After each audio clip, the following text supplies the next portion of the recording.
around about a third of our applicants are actually already showing signs of some distress. So is this an issue? If you then move to actually compare it with others, so on the left here, you've got the license course applicants with their third. You've then got a column which actually reflects a study from Ireland, where actually they looked at, this was an anonymous questionnaire which went to all their licensed jockeys, and they found that for those who responded, which was about a 50% response rate, up to 70% of their respondees had some sort of mental health issue. Now, there was a significant skew towards alcohol misuse, which is not measured in the license courses. But nonetheless, this is fairly significant. I would take it with a little bit of a pinch of salt, because the response rate actually will mean there's a bit of a selection bias here, because you're probably going to get people who've got an issue who are responding. But nonetheless, even if you wind it back, at best, we do have a selection in the Irish population of probably approaching 30-35% of people with a discernible, measurable mental health problem. So that is important. And you can see on the other two columns, we've compared that with Olympic sports, a sort of best and worst case scenario. So we cannot ignore the mental health side of things. In terms of the data collected from the license courses, as I say, all this needs to be context specific, because of course these folk were coming in for a course they had to pass, and so that's always going to create a certain degree of anxiety.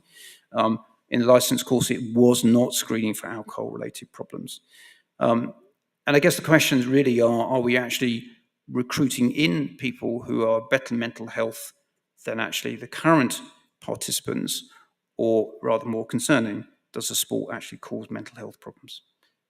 And we know there are significant pressures amongst our jockeys. So as a consequence of this, we're developing a mental health strategy for the sport in the UK, and at the centre of that is our jockey athlete. And if you think about jockeys in the middle there, they are under pressures like the rest of us. So they have issues with their family, that we have issues with their family. We're probably seeing a little bit more alcohol and drug misuse in that group than we would like. They also have to contend with the athlete-related stuff. So that's failure. So not winning races. If you're someone who doesn't cope well with failure, don't become a jockey, because you're going to lose more than you win. Big issues with social media and abuse from social media. The constant concerns about injury risk and being stood down. If you want to make an athlete depressed, stop them playing their sport.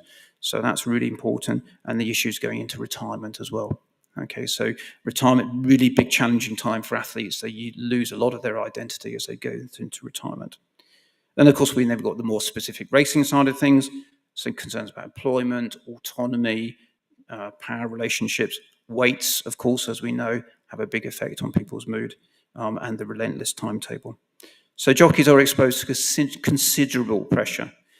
Now, what we're trying to do is actually, using the pillars on the left-hand side, is actually to construct around them a support network. So understanding their needs from their perspective, identifying early when there's a problem, trying to move away from actually waiting for a problem, but actually to promote positive mental health, but also to actually respond sensibly when there is an issue.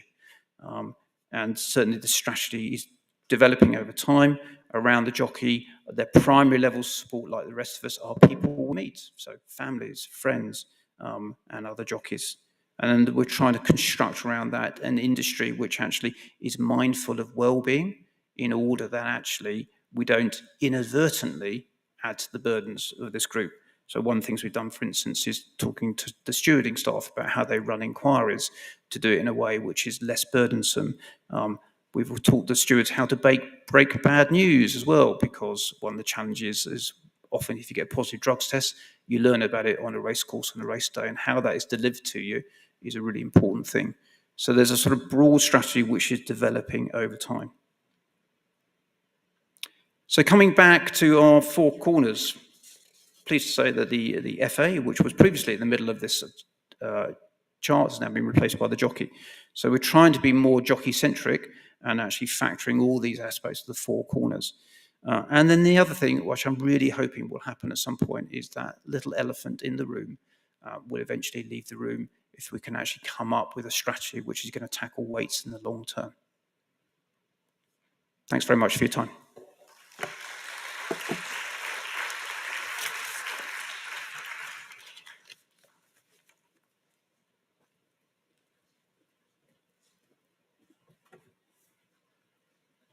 Thank you very much, Dr. Hill. Wearable technology is nowadays a part of all of our everyday lives. If any of you are like me, you like tracking the amount of steps that you walk in a day. I only did 11,864 steps on Derby Day this year, as opposed to 15,247 in 2021, and that was still probably low compared to a lot of people. All professional sports and most major college teams monitor and measure the health and fitness of their athletes with wearable technology that can track location, speed, change in direction, force, heart rate, recuperation, and more. These devices are now being designed and used in equine athletes. I'd now like to hand it over to panel moderator Joe Applebaum, president of the New York Thoroughbred Horsemen's Association, to introduce the panel of experts who will share some of the current advances in equine wearable technology. Welcome, Joe.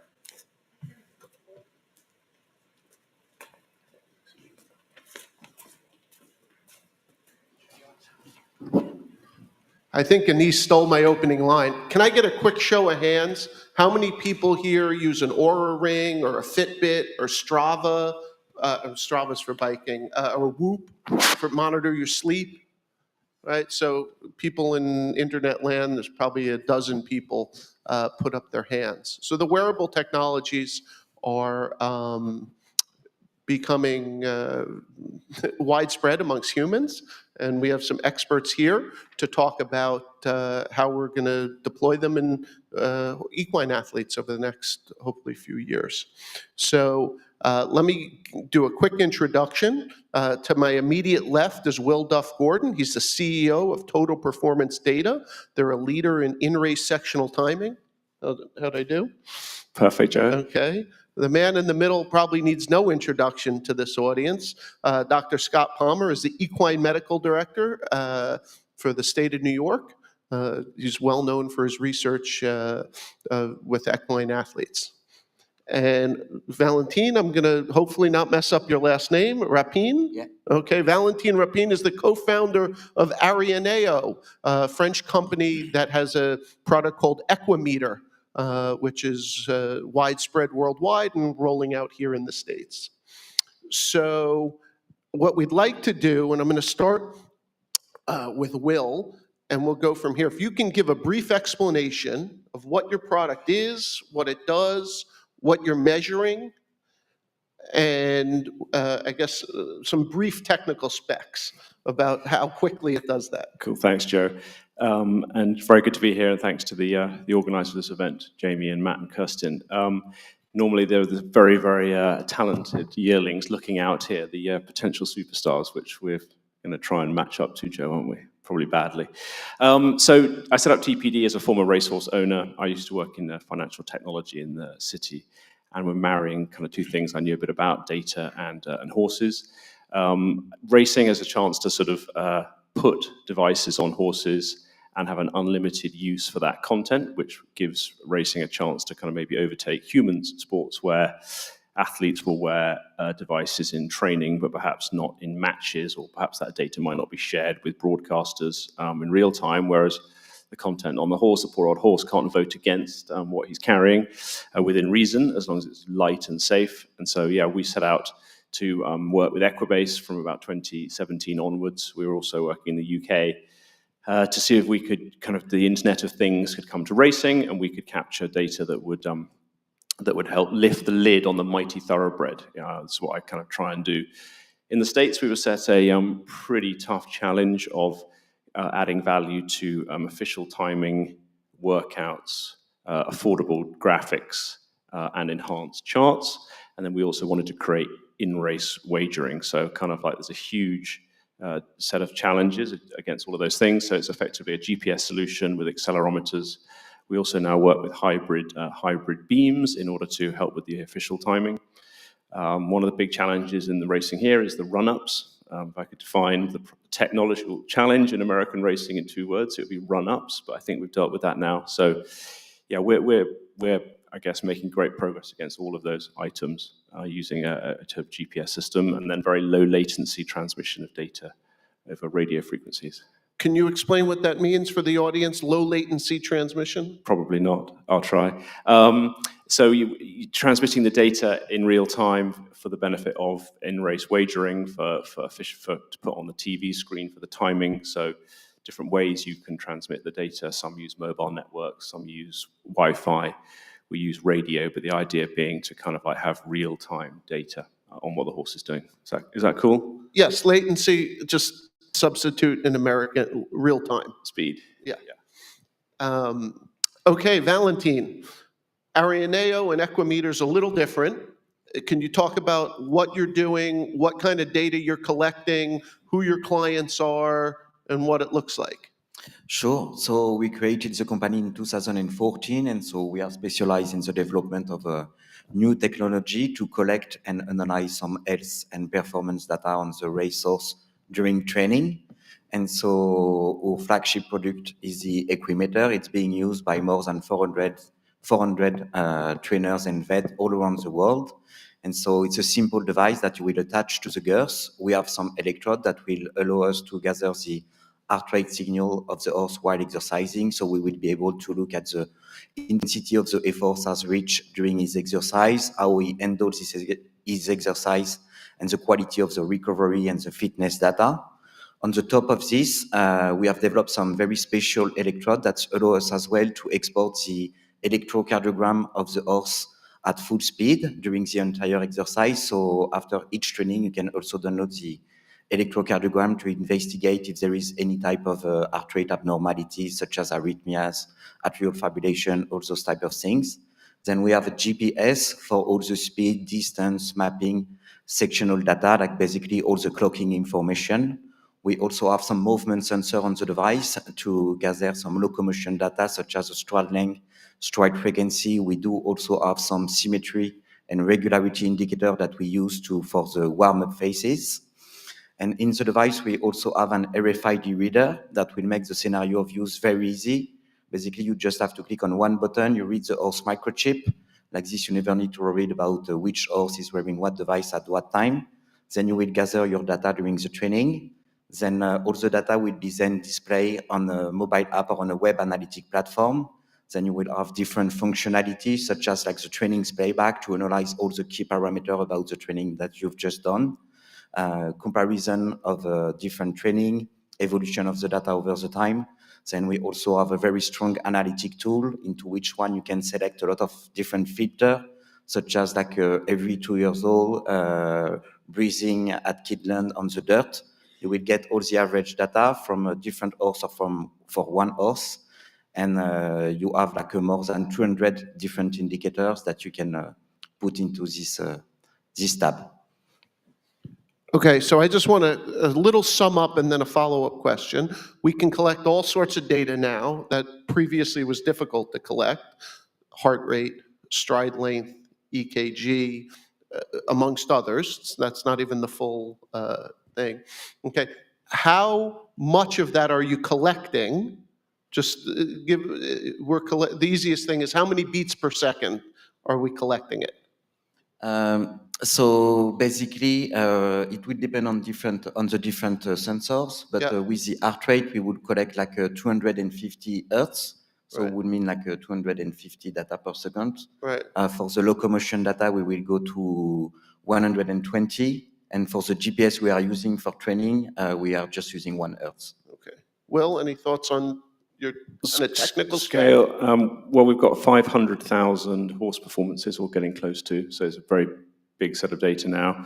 It's up to 10 updates per horse per second from the moment they're saddled to the moment they're unsaddled. So yeah, stride data, velocity data, position data.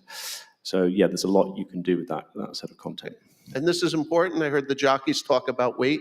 How much does your unit weigh? So 100 grams, give or take, is the UK's sort of weight limit here. Okay. Probably similar here. So something we wouldn't expect to impact the performance of the horse, or? Okay. So turning to Dr. Palmer, Dr. Palmer, we did a study in New York starting last summer using data from a different company, StrideSafe. Can you tell us a little about what you've experienced and some of the results you've seen?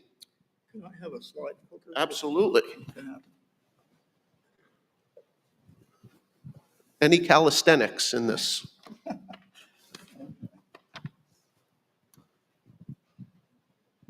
Okay, I'd just like to start out by recognizing the Harry Zweig Memorial Fund at Cornell University that paid for this study.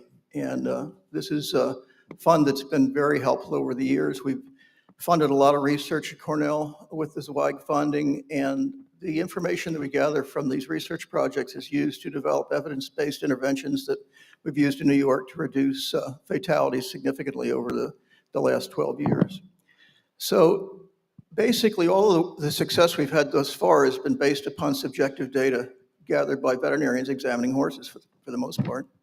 And a look at some epidemiologic tendencies and such have been helpful as well. But I think we are bottomed out pretty well in our ability to do that. And I think that we really need to use advanced technology to take another step forward to help us identify these horses that are at risk of injury. So as we said, these monitoring devices have been around for quite some time, both in humans and in horses, but think of them as a Fitbit, a little more sophisticated perhaps. The one that I'm familiar with is about the size of a cell phone, weighs a couple of ounces. Now this unit, it has a GPS unit in it and 3 accelerometers that measure acceleration in 3 dimensions: longitudinal front to back, vertical up and down, medial and lateral side to side. So the frequency of transmission, each sensor transmits at 800 hertz. So we're sending 2,400 bytes of data to the satellite every second. The GPS has five pulses per second. So it's a very sophisticated device. We know exactly where it is in 3 dimensions throughout the race. This device is not connected to the horse. This device fits into the saddle cloth like a tracker, like a trackus device, and is held in place there. It's very light. The first thing we did at Saratoga, the question was, can we do this in an active, high-tempo racing environment? I mean, it's one thing to put a sensor on a horse in training, but can you put these 10 sensors on 10 horses and have them go out there and do well and everything go okay, and you come back and unload those sensors and use them for another race? Was the first question we had to answer, and yeah, we can do that. I think this is a really important piece. The galloping horse gait is complicated in a lot of ways, but this algorithm of this computer breaks it down into 3 phases. The hind limb stance phase is whenever there's a hind limb on the ground. And you can see on the left here that we've got some squiggly lines that look kind of like an EKG, but this is smooth data on these horses. Those are the 3 different acceleration vectors that we're looking at. And you can see there's a fair amount of symmetry during the hind limb stance phase. At this point, the horse is loading his hind legs like gigantic springs. And then in the next phase of the stride, we have the forelimb stance phase. That's whenever a forelimb is on the ground. And you can see there's a lot going on here, but basically this is the phase when all that energy that's been developed in those springs from the hind limbs is now being caught and managed by the front legs. This is a concussion phase. And it's not hard to understand why most of our injuries in the front legs of these horses, but there's a lot going on here, as you can see in that phase of the stride. The third phase of the stride is the period of suspension. This is a time where the horse takes a breath. And it's the only time when the horse really has an opportunity to change the next stride. If he had pain when he came down on the left front in the last stride, while he's in the air, he can rotate his axial skeleton and make changes so he'll bear less weight on the leg for the next stride. But that's where a lot of things are happening that we never really saw what was happening there. And you can see there's a fair amount of symmetry between the acceleration vectors in this phase. So what are we getting out of these sensors? We're able to measure the amount of energy the horse is putting into the race. We're able to measure the amount of concussion he's experiencing during the race. We're able to, again, show these vectors in 3 dimensions so we know exactly subtle gait changes in hundredths of a second can be identified with looking at all this data. The report, the output of the data then is in the form of a traffic light. The horses are either going to have a green, a red, or a yellow alert depending upon their gait fingerprint. Every horse has a unique fingerprint. When a horse is moving at slow speeds, there's an awful lot of noise in the gait. When the horse is moving at very fast speed, there's much less noise. The gait is much more consistent because the horse is really working from his subconscious memory. He's not using conscious thought so much any more than if you or I were walking down the road. We're not consciously thinking necessarily where our feet go unless there's pain involved. And then you make a conscious decision to make a change. So this is all basically a programmed default way of moving. That each horse is a little bit unique in that regard. And what we're measuring here is we're looking at a group of elite sound racehorses and developing a population mean. Here you can see a solid blue line with dotted lines above and below it. That's the median power output during a race of a horse. And then the dotted lines on either side represent one standard deviation from that median. The green line stays in that range pretty much of the time, and that's a green light race. A yellow race is one where the line deviates outside that one standard deviation, and then that's basically between 1 and 3. And then if they exceed 3 standard deviations from the mean, we have what we call a red alert. Now that means there's something happening in this race that needs to be investigated. There's a change here. This horse is deviating very significantly from the mean, and the higher they deviate away from that normal, the more significant the change is, and the more the horse needs greater scrutiny. This was a very interesting case at Saratoga. We started in the middle of July, and we really didn't actually know exactly what our output was going to look like and how it could be useful.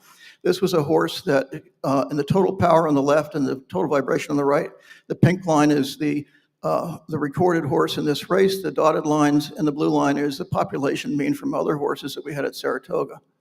And everything looks pretty good at this point for the race.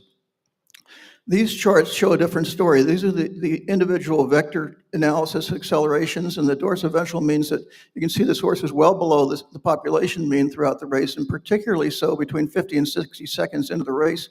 He had a very low power drop there. In other words, his effort dropped away quite a bit at that point.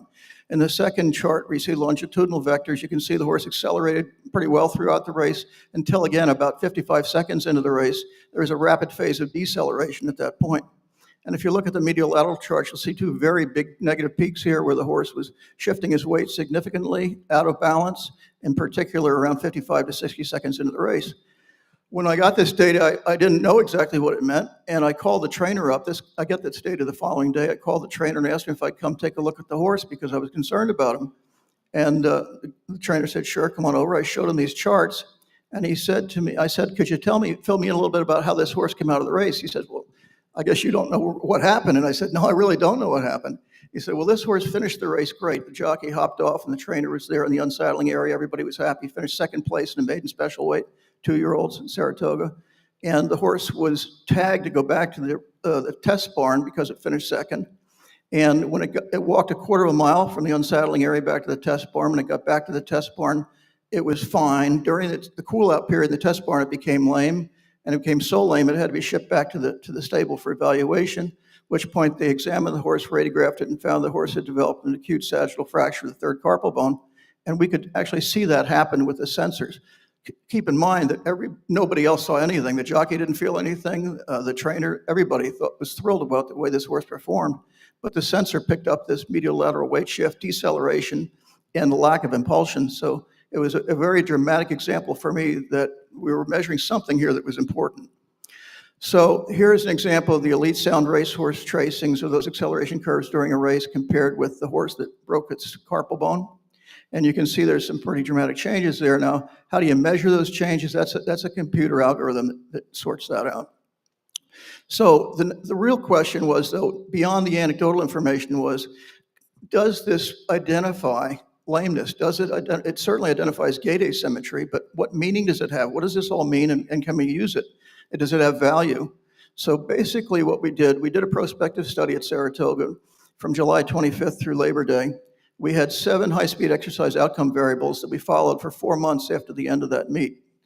During that time, we had recorded 15 red alerts, 25 yellow alerts, and 91 green alerts. We did routine descriptive statistics in the Crusoe-Wallace test to evaluate those results, and this is what we found. First of all, the green are the green horses, the yellow are the yellow horses, the red are the red horses. The index that you see there is a combination of all those acceleration vectors, and we can see that there was a significant difference between the green horses were within 0 to 2 standard deviations away from the mean. The yellows were between 2 and 2.5, and the reds were between 3 and 5, basically. And there was an enormous significant difference in this group. It was about 131 horses. So we found that the three of these outcome variables were significantly different. First of all, the number of days to the next race was extremely significant. So the red horses did not make it back to race again for a significant period of time, more than the yellows and the greens. The other thing was that the red horses also did not complete as many races during a 4-month follow-up period. And finally, they also did not complete the same amount of high-speed furlong events and timed workouts. In the 4 months after these races, there was no significant differences between the yellows and the greens in terms of making it back to the races. However, between the reds and the greens, there was a significant difference. And there was also a significant difference between the yellows and the greens. Interestingly, only 40% of the horses that had a red classification were able to race at all for the next 4 months after the analyzed race, compared to almost 80% of the greens and the yellows. I thought that was powerfully significant. Obviously, the p-values in those numbers are fully instructive on their own value, but these were very significant data with a population size of 131 horses. So these sensors are practical and scalable. They're screening devices. They're not diagnostic tools, but they are screening devices that can detect subtle gait abnormalities, that is, subclinical lameness. None of these horses were lame before the race, obviously, or they wouldn't have been allowed to run. But we were able to see things happen during the race, and we were able to identify horses that were unlikely to make it back for a period of 4 months after that race. Now, a normal thoroughbred racehorse in New York runs about every month, 34 to 40 days. So if a horse is not coming back for 4 months, that's a really big problem, both from a standpoint of equine welfare and from the standpoint of economics for the trainer. So what we're able to do with this device is actually detect lameness in early stages to provide for timely intervention.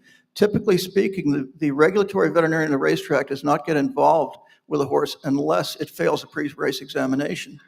And we have an adversarial relationship at that point between the regulatory veterinarian and the trainer.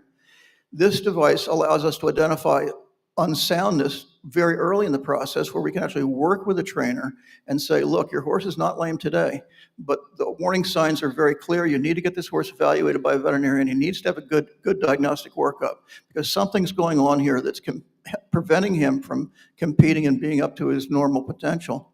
And so with that redefines the whole relationship between veterinarians and trainers. That veterinary client-patient relationship is enhanced by this device, because now you have a different kind of a conversation. Instead of saying you're not going to run today, the conversation is, together, we got to figure out what's going on here, both from an economic and a welfare standpoint, so we can keep this horse in training and he can do well.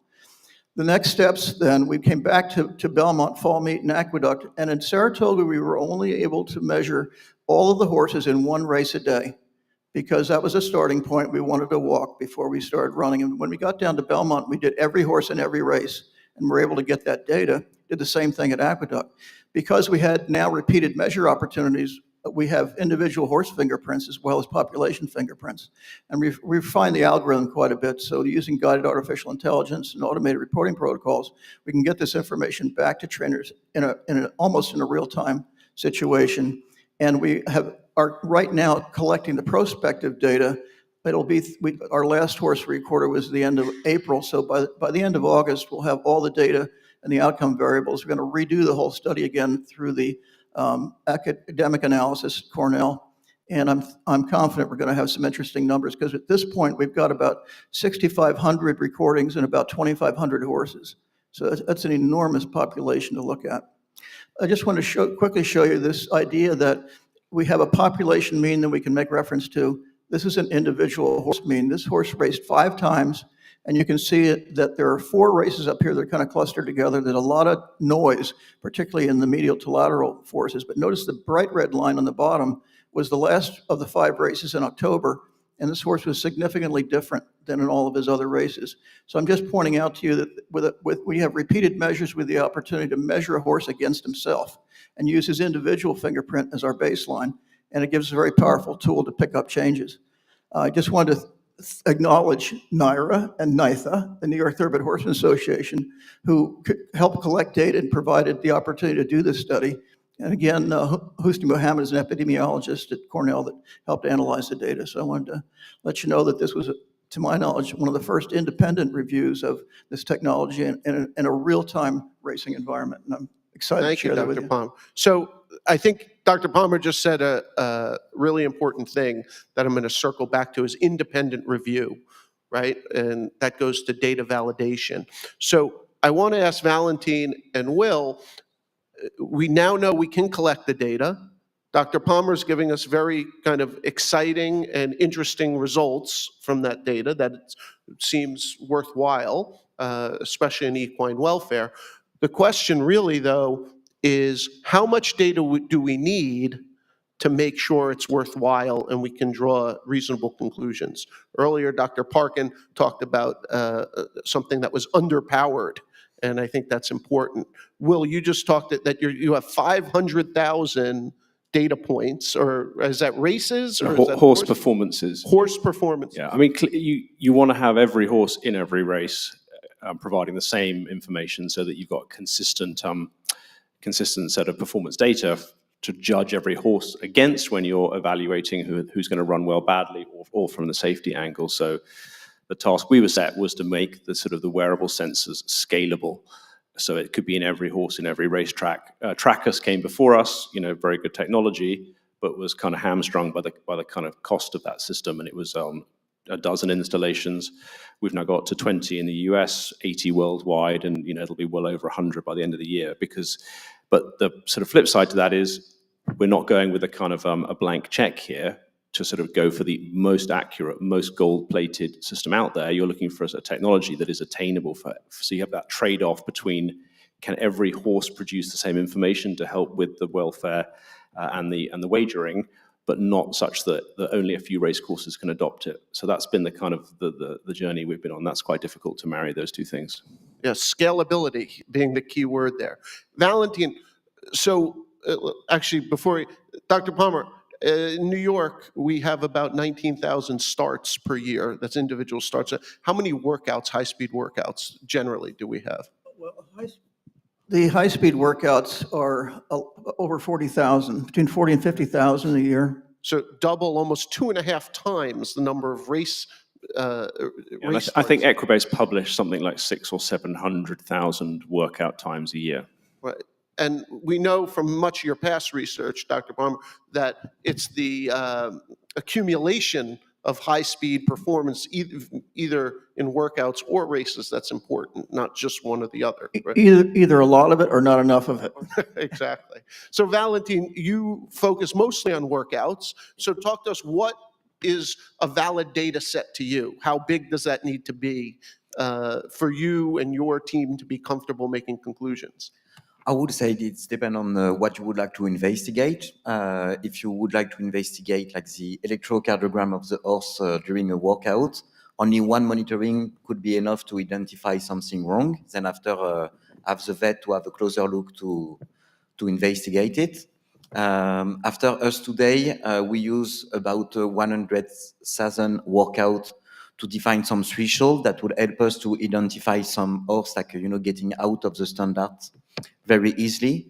But we need to be very careful with the workout data because we need also to look at them in like an individual perspective, because from a trainer to another, they will have different way to warm up the horse, different way to make the horse, trotting or not just after the workout, etc.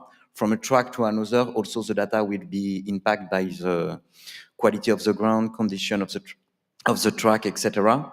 So it's always very important to make sure we will have some qualified data to compare always what is comparable.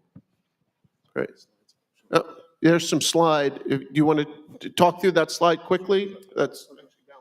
Oh yeah, sure. So that was just to put some image on the platform we have developed. So here, like you have some example of the playback of the training, the different graphs you can find, some analytic tools, the mapping of the training, etc.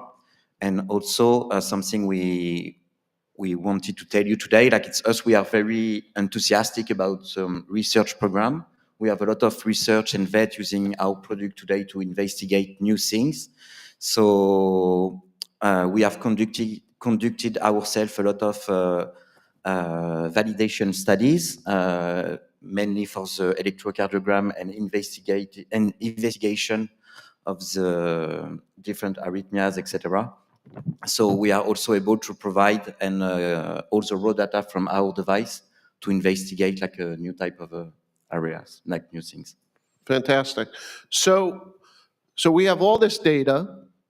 I'm going to assume the more data across tracks, right? Not just, so New York, we're boldly charging ahead, but I think, could we all agree that having data across tracks, across surfaces, the more the better?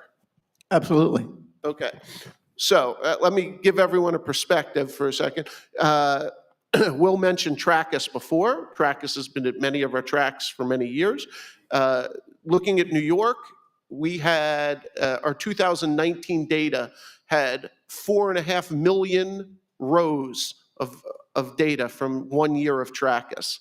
So that's kind of a lot for your Excel spreadsheet to handle. My next question is, are there any data scientists in the audience? I know we have a number of veterinarians, but is anyone taking classes in data science? Okay, so Dr. Palmer, asking you, if you're a veterinarian and you're interested in this field, what do you need to do to be able to handle all this data? Well, there are a couple of ways to handle it. You're right, Joe. This is a new frontier, no question about it, and it's baby steps right now.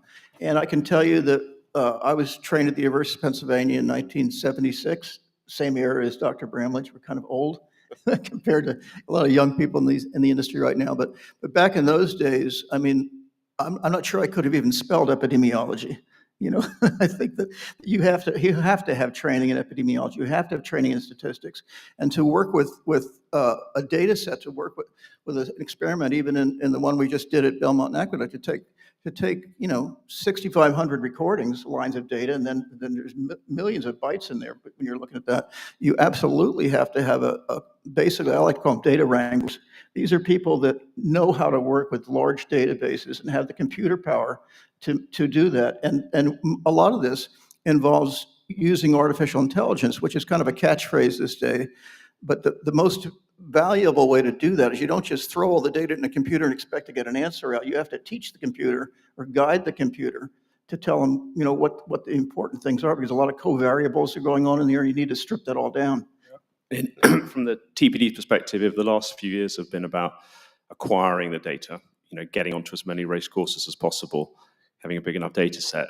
The present and the future is all about producing front ends and mining that data. So we're hiring huge numbers of data scientists, generally far younger than me, brains the size of planets, and the marriage of the size of this data set with some of these programming languages of like Python, MATLAB, R, but really Python 2 is what I guess we're doing a lot of it. I don't know that much about it, but it's quite staggering how quickly these programs can evaluate this data and punch out meaningful results. So it's super exciting. We create in-running odds. That's making 10,000 calculations per horse per second to predict who's going to win the race.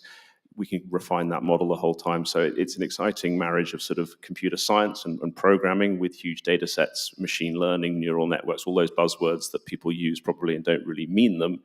In this game, we're really using that machine learning the entire time. So racing is actually at the forefront, I think, of working with these big data sets. And anybody who's a budding data scientist, do get in touch with me, because we can never get enough of them. Valentin, are you looking for data scientists too? Yes, we have some data scientists into our team that are always there to provide some trainers, like all the training and the information they would need to use the data, to complete their feelings, their knowledge, etc., to complete the decision process, into their daily job. After what we see now in some countries such as Australia, we have some trainers that hired some performance analysts to look at all the data. Like we have some trainer in Australia, they have like a 25 device they use every day for every workout. And so they have a team of 4 people only to look at the data. So you have someone that will just do all the data analysis and develop some new code to look at the data. You have another person that will be there to transmit the information to the trainer or to the owner, and you have some people after that will be there also to make sure all the daily scenario of use is running well, putting the device, downloading the data, etc. was going to say that we were discussing this last night. That the gap is is how do you marry the best of horsemanship and all of that natural instinct that everybody who's been in this room over the hundreds of years and bought good horses, you don't want to you want to harness the human brain's ability to train a horse, read a horse, with some of the data that Valentin's system produces. And whilst we're doing a hell of a lot of evaluation of the data, it's more around the entertainment of the sport, the wagering, training. Football teams, soccer teams, NFL teams, they've all got a data science person who's just looking at the data. I'm sure they're sitting around and very much debating, does the data back up or contradict what the scout might say? Racing is going in that direction, but very few trainers trained by numbers today, right? And that's sort of slowly changing with Valentin, his good product. But finding some room in the economics of training to fit in that extra salary of the people to evaluate the data and marry that with brilliant horsemanship is a big challenge. So that leads me into my next question. Speaking of let's say the American sports leagues, but I know the Premier League and Australian rules football also are similar. They actually have broken things out where they've kind of standardized data collection. This is the expectation of what we want. And then they have a wide range of analysts. To use the NFL as an example, they have league-wide analysts, and then each team has analysts. And then there is a vast kind of hobbyist, let's call them hobbyists, or some are even commercialized hobbyists now, like Pro Football Focus, who does their own analysis of this stuff. Dr. Plummer, what can we do to standardize the information that we're collecting across all racing and training venues, number one, and then two, how do we encourage research, realizing that typically we've kind of had closed silos in this sport? I think that introduction of HISA is going to make a huge change here, because they already are requiring a lot of data, and it seems to me that right now the challenge is going to be to prioritize. I think it takes a village. We talk about reducing. I'm focused on reducing injury, and I think that and reducing fatalities, and there's almost everyone in this room is on that same page. So I think if we're going to, that needs to be one high priority. But having sensors on horses while they train and while they race, I think, is important to be able to do both of that, because we can get a whole lot more data that way in a hurry. And I think that eventually, once if we can all work together to get a really great database, then I think there should be competitive opportunities, or at least much in the way that we have grant review processes right now at the universities and at the Grace and Jockey Club Research Foundation. I think that scientists around the world should be able to make proposals to have access to this data and use it. And I think that that's going to be our quickest way to get actionable data that we can do something with. Yeah, and one of our answers to that is to be somewhat agnostic to what hardware is producing that is on the horse at that track. So we receive data from 3 different tracking systems, standardize it so that when it goes out to scientists to evaluate for welfare or bookmakers or to create charts, they don't know that it's stride safe or McLeod or Swiss timing or GMAX. So kind of like we're sort of sitting on top of that, and we can sort of standardize and homogenize data so that the punter doesn't need to know the minutiae of what the sort of sensor was. It shouldn't matter. So I want to keep on this thread for a second. I want to thank our hosts, the Grace and Jockey Club Research Foundation. And I think this is important, that we have an opportunity to reset things. We have the opportunity to grab this data set, a kind of novel data set for us, and we can let the research inform our opinions, right? And have a real scientific method here, as opposed to what we sometimes do, let our opinions inform the research.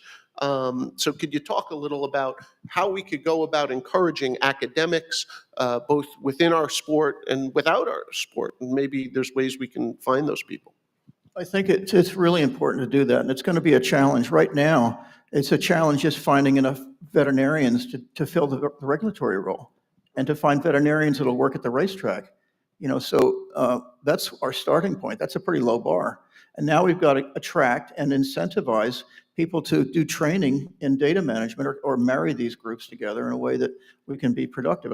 I think in the near term, it's a little late in the game to start training for this, but there are people around here that we can identify and pull together to start out with. And then you need to have programs developed that will incentivize growth. And you can go a long way by just having the data easily accessible with, you know, up-to-date APIs in modern languages. I think racing has suffered in the past by not having the cleanest data sets, or our historic data has come in kind of great big bulk, Excel files. It's if you offer, you know, the modern formats, lots of APIs, lots of different types of feeds, good documentation, you'd be amazed how we can bring in more academics. There's an influx of people coming in from quant trading and financial markets looking to trade sports where good data sets exist. So if you provide it, people will come to it. Excellent. Will's giving us some excellent bullet points. I'm going to give you two. One is Python. If you are a young veterinarian or young and you want to get into this field, learn to code in Python. And the second one is API. Did you write a Monty Python joke coming from you, Joe, there? I have no Monty Python jokes, but I want to, Will, you want to show your presentation for a minute? No, don't worry, not to worry about it. But if it flashes up while we're talking, Okay. That's fine. I want to switch for a minute and focus to Valentine, because I've seen your interface that we saw on the screen a little while ago, and it leads me to a bunch of questions. Dr. Palmer kind of hit on it about working with trainers, right, to improve the health of their horse. Talk about your user interface and how do we get people to work with this data on a practitioner level, a vet at a barn, a trainer in his office. How do we do that? So first of all, it comes with a very easy to install hardware. That was our first topic. Like when we were doing our market studies, we were working with one of the top trainers in France, and he said to us, like, if your device takes more than 30 seconds to being set up on the horse, no one will never use it. So this is why, for example, we have the RFID reader. It's make it very easy for the trainer to use it on a daily routine, because you never need to read like about which horse is wearing what device at what time. So the data collection is very easy to do for them. Then for the platform, we have developed a lot of interpreted algorithm to highlight the key data for the trainer. So what we do most of the time, we have a first meeting with the trainer to define which type of indicator will be the most appropriate for him to look at to answer his main question. And after, the entire goal would be to always combine their feeling, their knowledge, their experience with the data and us, our job is to provide some objective data to take some decision at the end. And so this is why we are providing like a strong services with some people behind to analyze the data for them and explain to them like what does this mean? Because once they start to use the data to take the decision to be part of the race or not, or if you can find out an early pathologies, and so the pathologies will not get too bad, or if you choose to race longer because of the locomotion profile, for example, it is directly linked also to the return on investment they will get using those products. And so this is like a big part of the success.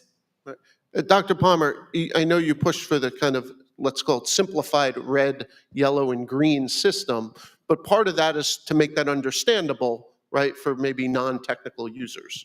No, exactly. The trainer doesn't need to know that his horse had a 3.5 standard deviation difference from the optimum. What he needs to know is, can I put that horse back in to go again?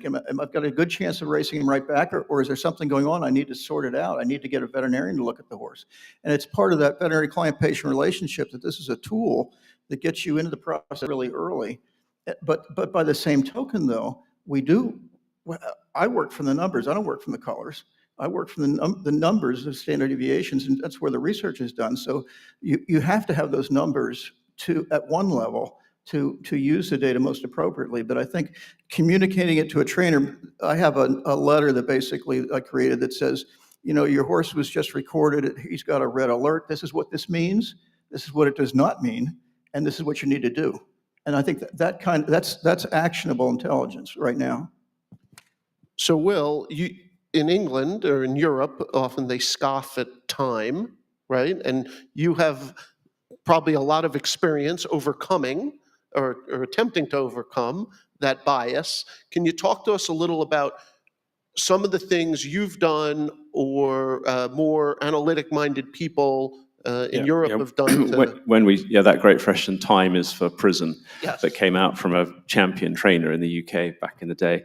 Yeah, we definitely talk about tracking and not sectional timing, because clearly we've got uphill courses, downhill courses, different surfaces, and so comparing sectional timers between Doncaster with its soggy chips and Asker is not comparable, although that's all can be adjusted for now in good coding and databases.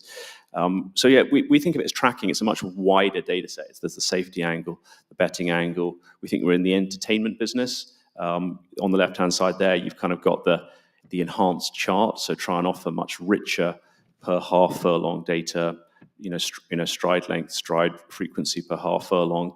On the right-hand side there, you're trying to summarize that for a whole new audience that doesn't want to talk about quarter mile times and speeds. They want to talk about who's got the top speed, who ran through the line quickest, who showed the greatest sort of ability to race near their max power. So we're kind of we want to keep the traditional audience happy with a good accurate timing, but also paint the data in new ways. So that's a winner of a horse at Ascot last week and some of his key statistics on the right. Live, the graphics, what's attainable for every track, and then live in running odds on the bottom left-hand side there. And then, what can you do to offer people in-race betting chances by looking at the velocity of every horse in real time? How are they racing against, par, top speeds, lowest speeds? Can we tell people who's kind of spent the most time walking around the paddock, which horse has been in the stalls the longest? Little on the day kind of live betting tips.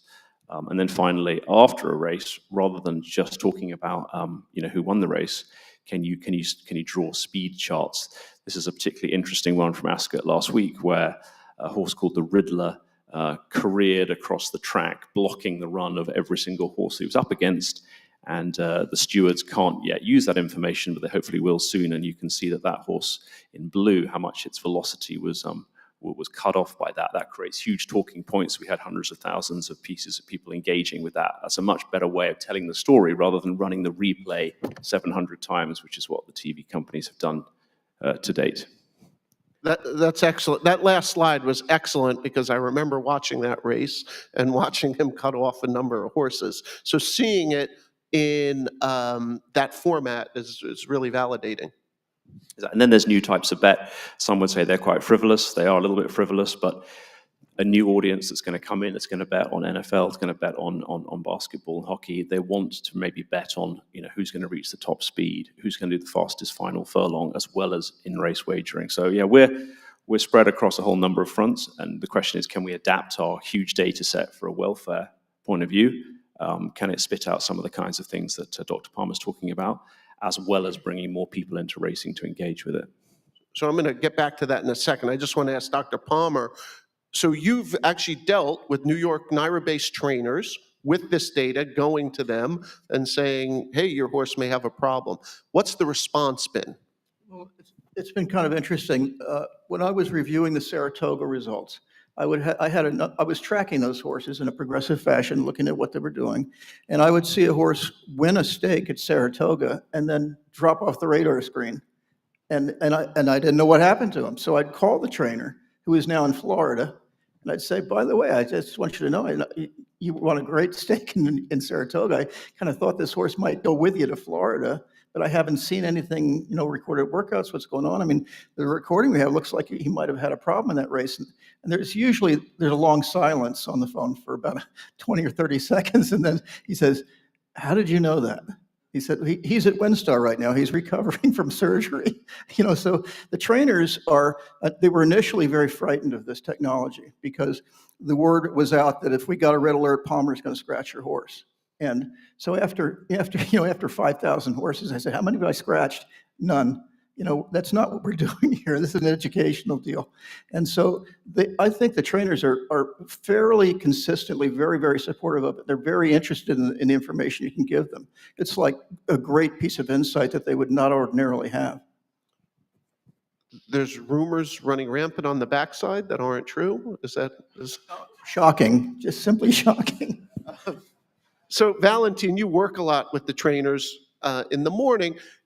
Try to explain what is, who, not specific individuals, but how are they using this information a little more? I know you touched on it before when talking about your interface. Are they stretching horses out, running in longer distances because of that? Are they pointing, are they able to get them ready for the races faster because they can see their fitness levels, without having to overwork them? Sure. So each trainer will use a different angle most of the time to use the data. So first you have all the welfare and health aspect. For example, you will monitor your horse a few times. You will always do the warm-up phase with your horse, so you will know exactly what is his average heart rate during the warm-up phase. Let's say the horse is around 125 beats per minute every day.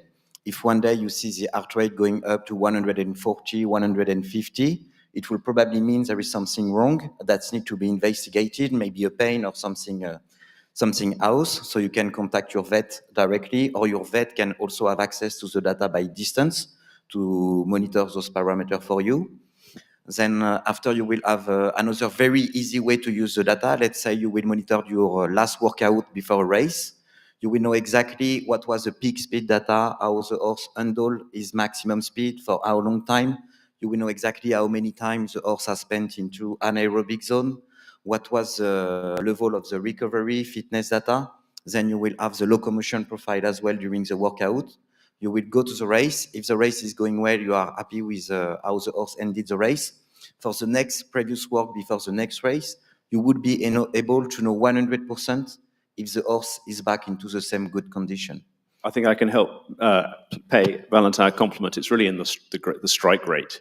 So the trainers who have that huge extra level of insight tend to their horses are ready to rumble, and they have you have trainers with less horses punching above their weight with strike rates. I'd highlight somebody like George Bowie in the UK, very young trainer, less than 50 horses, got no right to be winning a classic race, with a horse that's been, or they're buying very cleverly horses in training, buying very cleverly at breeze up sales, and then training them with a level of precision. It means that their strike rate is very impressive. So I think that's a... Yes, strike rate is pretty cool to objective the acceleration process of the horse. So when you look at the workout, you will find different acceleration profile. You will have some horse increasing both stride length, stride frequency.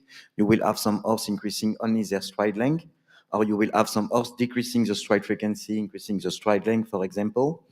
And so we use a lot the stride frequency to help just objective it. So it's very mechanical, but basically the highest the stride frequency will be at full speed. From a mechanical point of view, the less distance the horse will need to get to his maximum speed. As an owner, it helps you get that horse to the right distance with the right running tactic much more quickly. And in the UK, terrible prize money. That's less of an issue here. We dream of your prize money levels. Maybe it's not such a thing, but the transport costs, the inflation in training fees, transport costs, you can't be spending $500, $1,000 traveling to a race, and then you're going over like the wrong distance, or your running tactics are a little bit wrong, because that's just eating up potentially 8 weeks of feed and costs. And that's how we're burning too many owners in this game, is that we're not sort of going straight to the right tactics and the right distance. And if we can narrow the angles on that and keep more owners enjoying the racing experience, that's good for the whole ecosystem. So what I'm hearing is we have this data set, and there's a melding of its uses. There's equine welfare, the topic of the summit. There's performance. Maybe there's wagering, display, etc. In human sport, I guess I'm going to go to Dr. Palmer on this. In human sport, let's say in pitching in baseball, they found that efficiency of performance actually is highly correlated to injury prevention. And would you expect to see a similar result? I know we don't have that data yet, but would you expect to see a similar result here? I think in Little League Baseball, teenagers were suffering tremendous injuries from doing too much pitching. And the American College of Surgeons and the Little League did a study and figured out, if they just put some restrictions on how many pitches those kids could throw, the problem goes away. And so I'm confident that we're going to learn things from this technology that's going to help us in terms of not just trainers making individual decisions, but racetracks, karting races and scheduling races and things like that. I think it's got some tremendous potential for that too. One of the other things I wanted to mention about the data that we're getting from these horses is it also tells us a lot about the racetrack. In other words, while each population of horses has a fingerprint, so does every racetrack, and it's different. And so I fully expect when we see the data from Belmont and Aqueduct compared with Saratoga, we're going to see some differences in terms of quality of horses, the speed of the racetrack, the way the horses move over the track. And so, the horse for the course kind of data is going to be able to be quantified really accurately with this. That's the punters will be excited for that. Will, were you going to say something? No. Okay. Okay, this is my final question for you guys, and you can feel free to expand. I'm going to use an American baseball analogy. I'm going to start here with Will, and we'll work down the. What inning are we in? If you don't know baseball, we have 9 innings. What inning are we in? It's just too long, baseball. I can't watch it for that long. And the season never ends either. But anyway, I think we're now into the exciting big, I give a new analogy, big wide open space where we've got enough content now. It's about what we do with it. And so I'd say we're over halfway. Is that an okay Over answer? half, okay. But for baseball, that means there's years left. Top of the fifth. I'd switch that analogy to a racetrack if I could. Fair enough. And I would say that we're well out of the starting gate, but I'd say we've got a long way to go. We're just, again, we're gathering some amazing data. We're analyzing it, but there's a lot of work that needs to be done to make this scalable across the country and to learn as much as we can from it. So I'd say we're probably entering the first turn. Okay, and let me follow up with you, Doug. As a researcher, as a veterinarian, as someone who's focused on this 24 hours a day, when we're sitting here 3 years from now, if your dreams were realized, what data would you have? What would we be talking about? Well, I'm going to, from a biased perspective. Yeah. Welfare. Well, okay. yeah. I want a sensor on every horse that's a high-speed workout or a race. If he's going faster than a furlong in 13 seconds, I want a sensor on him. And I think if we can do that, it'll tremendously open up the opportunity to intervene. I think our fatality rates will drop way down, and our attrition is going to drop way down. Excellent. Valentine. So, yeah. What inning are we in? Or where are we on the track? That's easier. After hearing this, I would say as well, probably halfway. Maybe if we can do an analogy with the human sport industry, like a decade ago, we had no football player, no baseball players. They were wearing no device at all. The trainers and all the medical staff, everyone was a little bit reluctant at the very beginning. Now it's not even possible to imagine a human athlete being prepared for a professional competition that will appear in front of TV without wearing an arterial belt and a box in the back to monitor all the biometrics and physical data. So I would say we are in a good way, and even us on the field, we can really see it on a daily basis, like even some old-fashioned trainer with who we are working now. So it's very encouraging, and because it's a win-win-win agreement within all the different parties. Like the owner gets something out of the data, the trainer will get something with the data, the vet, of course, research institution, everyone has something to make out of the data. And as I said at the beginning, I think equine sports can overtake human sports because we can share the live data and the post-race data freely with broadcasters, punters, trainers, owners. In human sports, you've got that fundamental issue is that can you persuade or pay the athletes enough money to share their vital statistics in real time, or is it just going to be used in training? So that's what's super exciting, that the thoroughbred story can be kind of like shared to whoever wants to tell that story. Okay, guys, thank you. I'm going to use my final minute to give you the zealot's pitch here. Okay, I'm me being the zealot.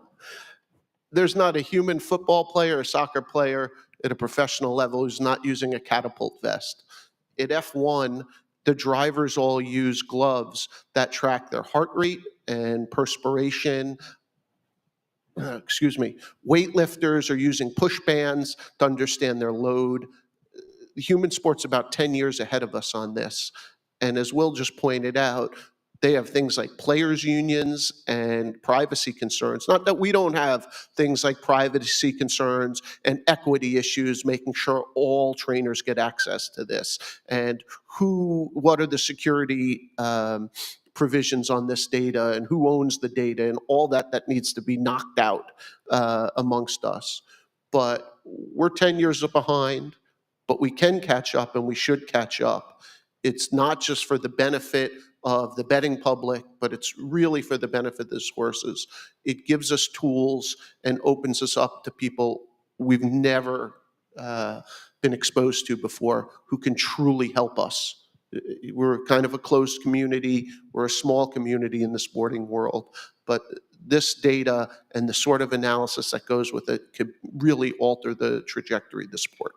So let's all invest, right? We spend, right on this stage, we spend millions of dollars on horses, to the hundreds of millions in one session. And That's just your budget. yeah, sadly, no. But, and to get people to invest in this technology, in the analysis especially, we owe it to the horse, we owe it to ourselves, we owe it to the industry, quite frankly. We need to spend dollars. Anyway, thank you all. Thank these great panelists. And anyone else? No? Thank you, Chair. My pleasure. Denise?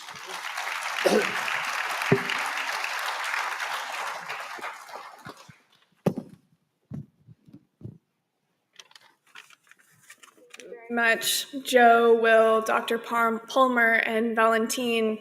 It's amazing to hear about the progress that we're seeing with equine wearable technologies like this and the potential that it has to really inform decisions when it comes to equine performance and health and welfare and safety.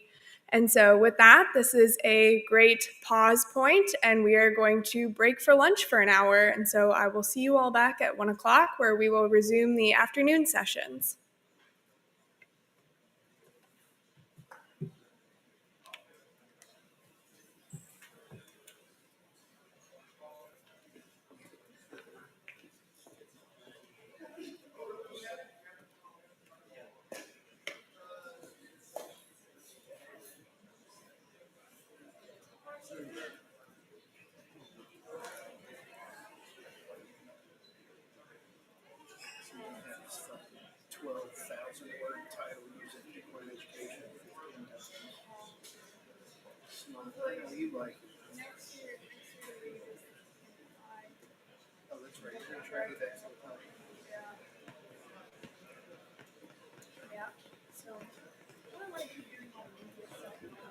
Yeah, you can do it.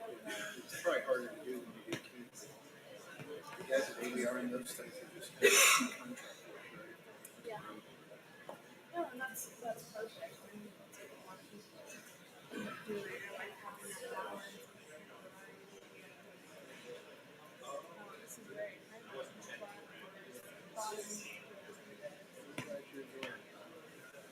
There's lots. Yeah. Let's go eat. Some good reasons here, right? Yeah, no reason.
Since 1894, the Jockey Club has been dedicated to the improvement of thoroughbred breeding and racing. Its initiatives range from health and safety of athletes to promotion of the sport.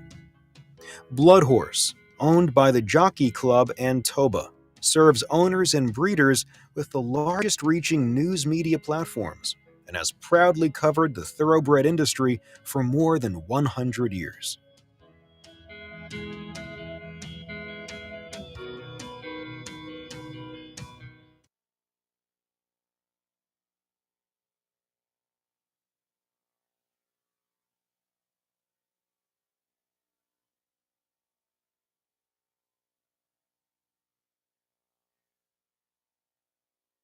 Hello everyone, welcome back. We are going to get started again with our afternoon presentations. Many positive changes and innovations have occurred for the health and safety of our equine athletes since the first summit in 2006. Both regulatory and association veterinarians have witnessed several of these changes, including pre-race exams, monitoring horses between starts, advancement to the void claim rule, stronger vets list rules, and extended withdrawal times for medications. I'd like to welcome Dr. Mary Scalay Ward, Executive Director and COO of the Racing Medication and Testing Consortium, who will introduce and moderate the Regulatory Veterinarian Panel.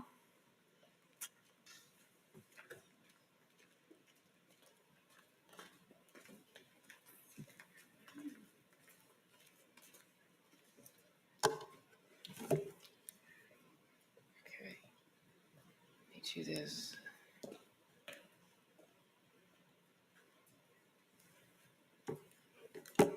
Okay. And I did have just a couple of slides to sort of kick off. Oh, here we go. So today's discussion is really going to be about change because I think that's what we're all facing and there's a lot of concern about that. And so I just wanted to start off by reminding you to follow the instructions of the poet, philosopher, musician, and fashion icon, David Bowie, who told us to turn and face the change. Changes. Feel free to sing along, okay? Where's to, on the chair, okay. It's just the green arrow, right? See how I learn? Okay. So I'm going to give you a little bit of a history lesson because this sport has undergone a tremendous amount of change that some of you may not even be aware of, but where we are now is a long way from where we started out. And hats off to one of my favorite historians, Ed Bowen, because he's taught me that there's so much to learn from the past, and so I want to share that with you. I've gotten a lot of mileage out of these slides over the years. This is from 1939. Newspaper headline says, "Seabiscuit is lame after defeat by Today at Santa Anita." And blowing up that box, it says, "Opinion was divided on his chances of returning. He's come back gimpy many times, but returned to race nonetheless." So my question for you is, do you think Seabiscuit would be allowed to race today if he were chronically lame? Would he get past the vet? Would he have achieved a record that put him in the history books and got him in that good movie? I present to you that racing a chronically lame horse is no longer acceptable, and I think that should be fine with all of us. You do need to remember that in 1939, the country was coming out of the Depression and people were trying to overcome adversity. And so seeing this little horse overcome adversity to prevail was inspiring to the nation. It's not so inspiring now. Change. The next one, I'm sorry, that doesn't show up any better. This is actually a clipping from the Chicago Tribune that I cut out myself in 4th grade. They were lefty scissors, and they treated lefties like we were perhaps disabled. The scissors were foam padded and didn't really cut anything, which explains the poor job on the snipping. But nonetheless, it was about Dancer's image. And here we are 3 days before the 93rd running of the Preakness, and he's feeling much better following the tapping of his bothersome right ankle last night. Let's see. Another box says the groom mentions that the horse just really walk on it the day before, but he's feeling much better now. And the little box at the bottom says that he's scheduled to gallop 3 miles tomorrow. So there's a lot to unpack there. 1968. 1973, this is Dr. Jane Lair. She was the examining veterinarian in Illinois. When I started, I didn't start in 1973. And there was actually color photography when I started. Any of you were thinking, oh my God, there was no color photography when she started on the track. Not entirely accurate. Jane was doing pre-race exams before it was mandated anywhere. She was a leader in that respect. But the interesting thing was, Jane didn't do pre-race exams on stakes horses.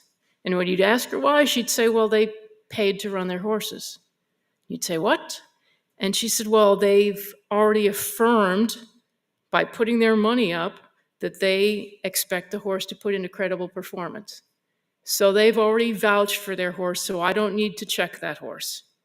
So her concept of the pre-race exam was solely focused on ensuring that the bettor got a fair play for his investment, that that horse performed, gave a legitimate effort.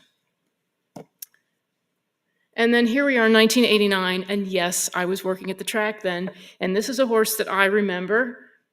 Its name was Brandy Cutlass, and you can see it ran quite well. Actually ended up with 58 lifetime starts, 15 wins, and in its 3-year-old year, I think it made 17 starts. In its 4-year-old year, it made 15 starts, several careers for other horses. But anyway, you'd see this horse won.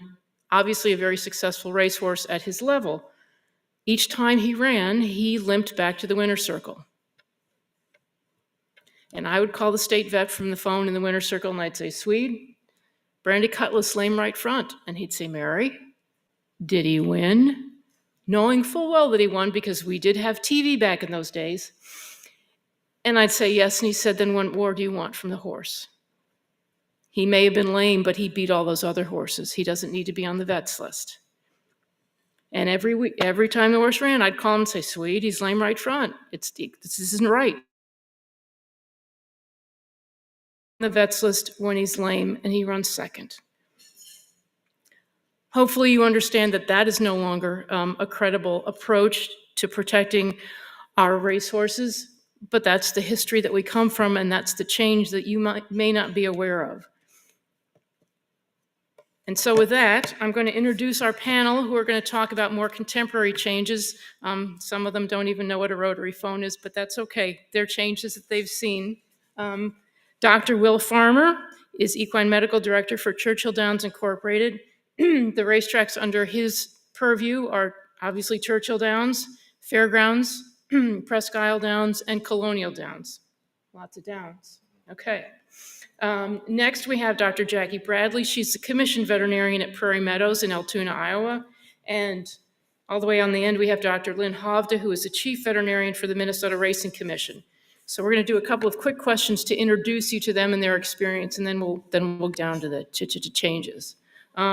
Will, we'll start with you and just work down the row. When did you start working as a racing regulatory veterinarian? 4 days before the 2008 Derby, which was 8 bells and Big Brown year. Truly baptism by fire. But it was quite an experience for me, my first day on the racetrack, because prior to that, I had no real racing experience. I grew up on the farm, did horses when I graduated from veterinary school, took a job out of necessity and for working for the commission with my wife being in dental school in University of Louisville. And so I wanted to do horses, and I had the opportunity, so I just kind of followed that, and that was my first experience. Well, welcome aboard. Thank you. Jackie? I started becoming a regulatory veterinarian in 2014, and it actually was at the dog track in Dubuque. It was my first 3 years as a stepping stone to Prairie Meadows after that.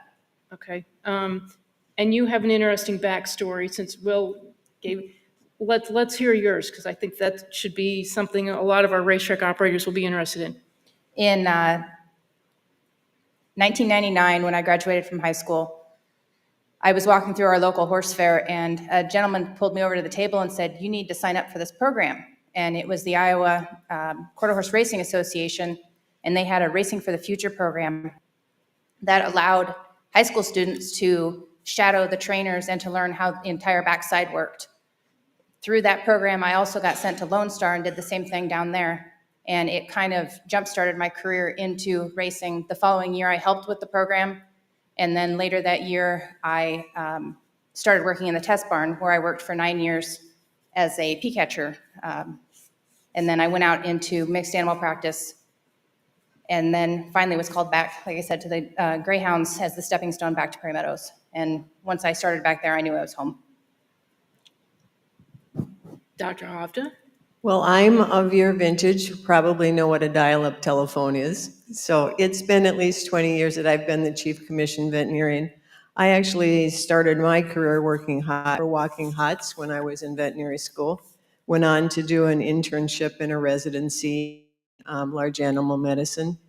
And then worked for 1 year on the backside at Canterbury Downs, which is now Canterbury Park, and decided that I wasn't quite mentally prepared to be a backside veterinarian, so I went over to the dark side and became a regulatory veterinarian. So next question, we'll just start with Will and move on down. How has your job changed since you started? So I think that, as all of our lives have changed, as with the progression of technology, that's probably been one of the biggest areas where things have changed.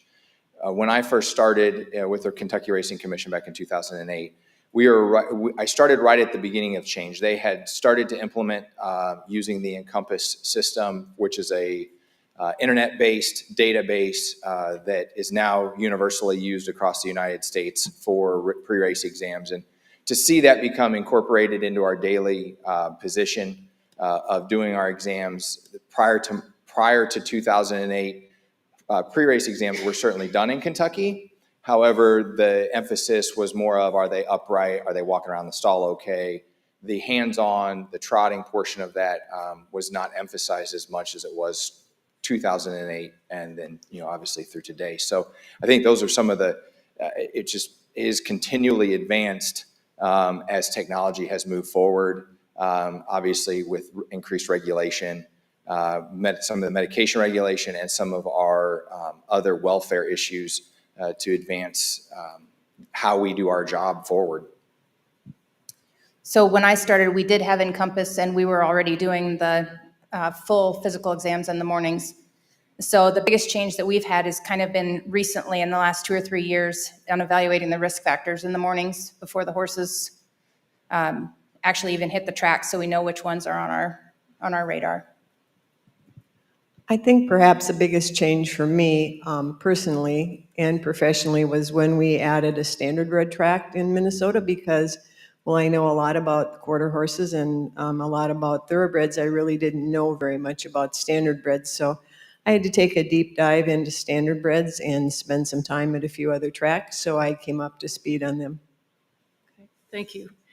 So I'm going to ask you now, each of you get just one. You can have the same one or different. What is the single most impactful change for horse safety and welfare that has occurred in your career? And it could be something that's an industry-wide initiative. It can be something that happened locally to you. We'll start with Lynn this time. For me, the biggest change has been the change in the medication policies and the rules and regulations. And Mary and I have talked about this a few times, and I think Scott Palmer as well. When we started doing this, articular injections of corticosteroids could be given, at least in my state. We have a 48-hour rule, so 48 hours out from racing, you could still put a needle in a joint. And then we were lucky enough to move that out to 5 days in my it out to 14. And if currently we have some other policies in play about the number of times that you can put a injection in a joint and still have the horse run. So for me, it was the changes in medication.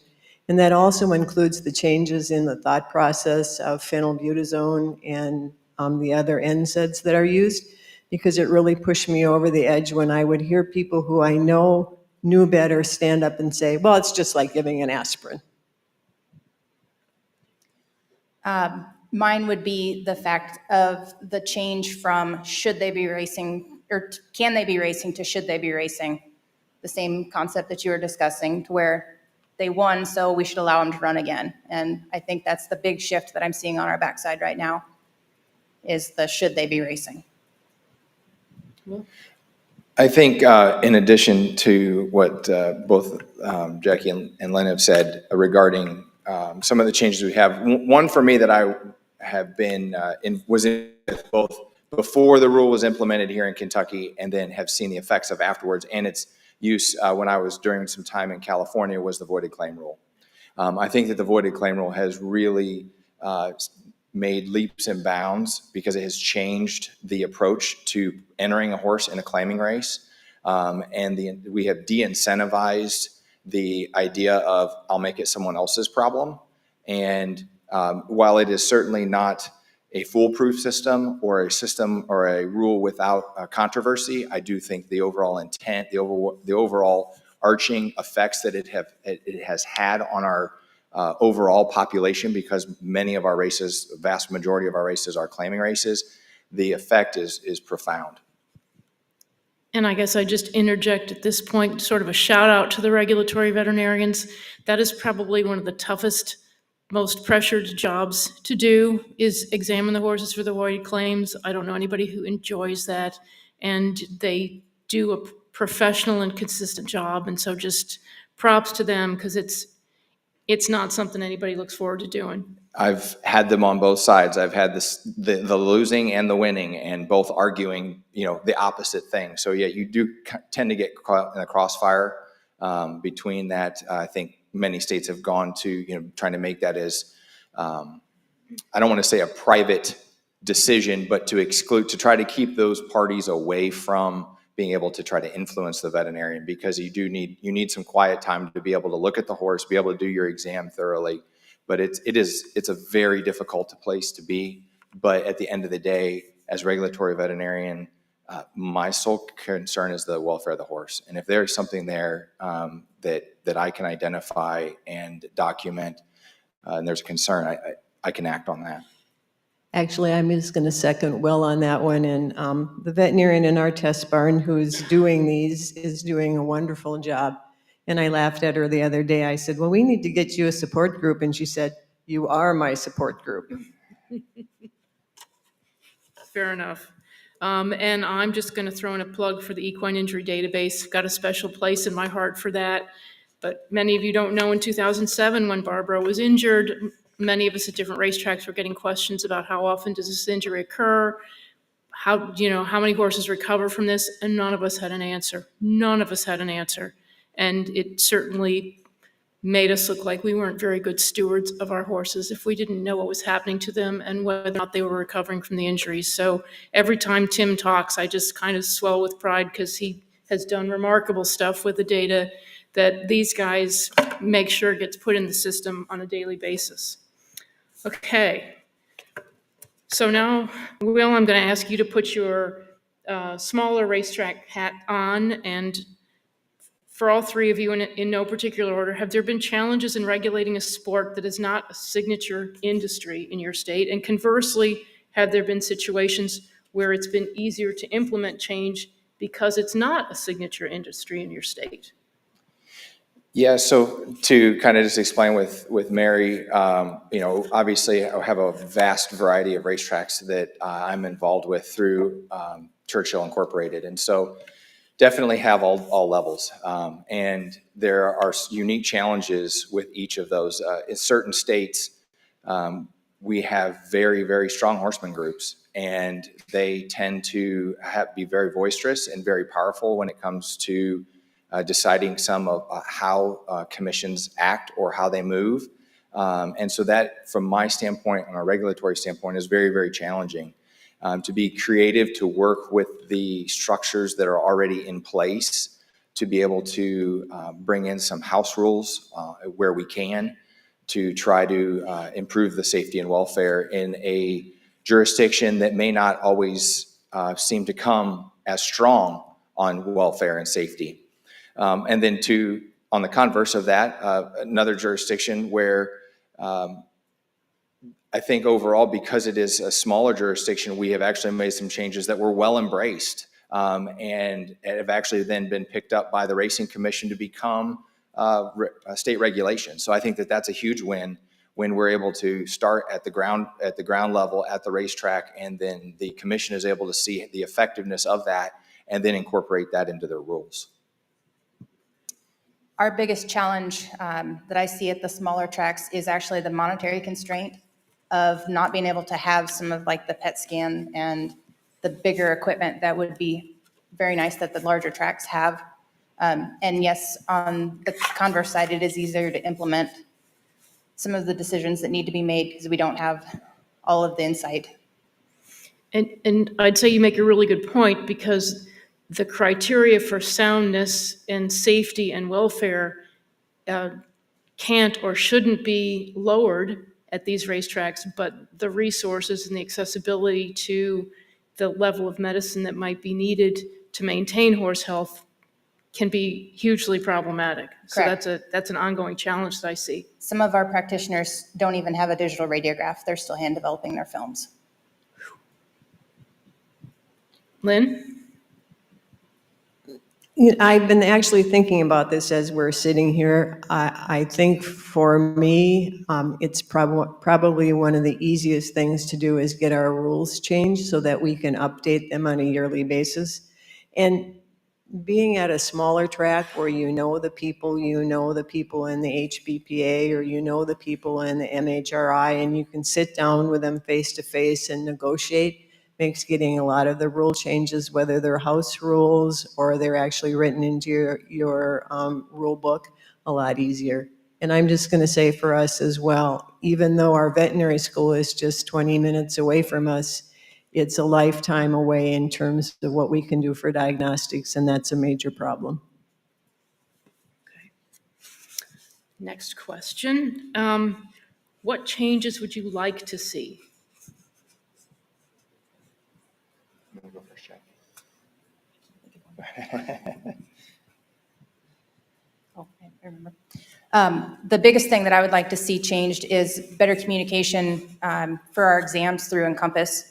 Have some of the tracks that aren't currently sharing their information be shared, and some of them that are using language we don't quite understand in their exams, maybe make that more clear.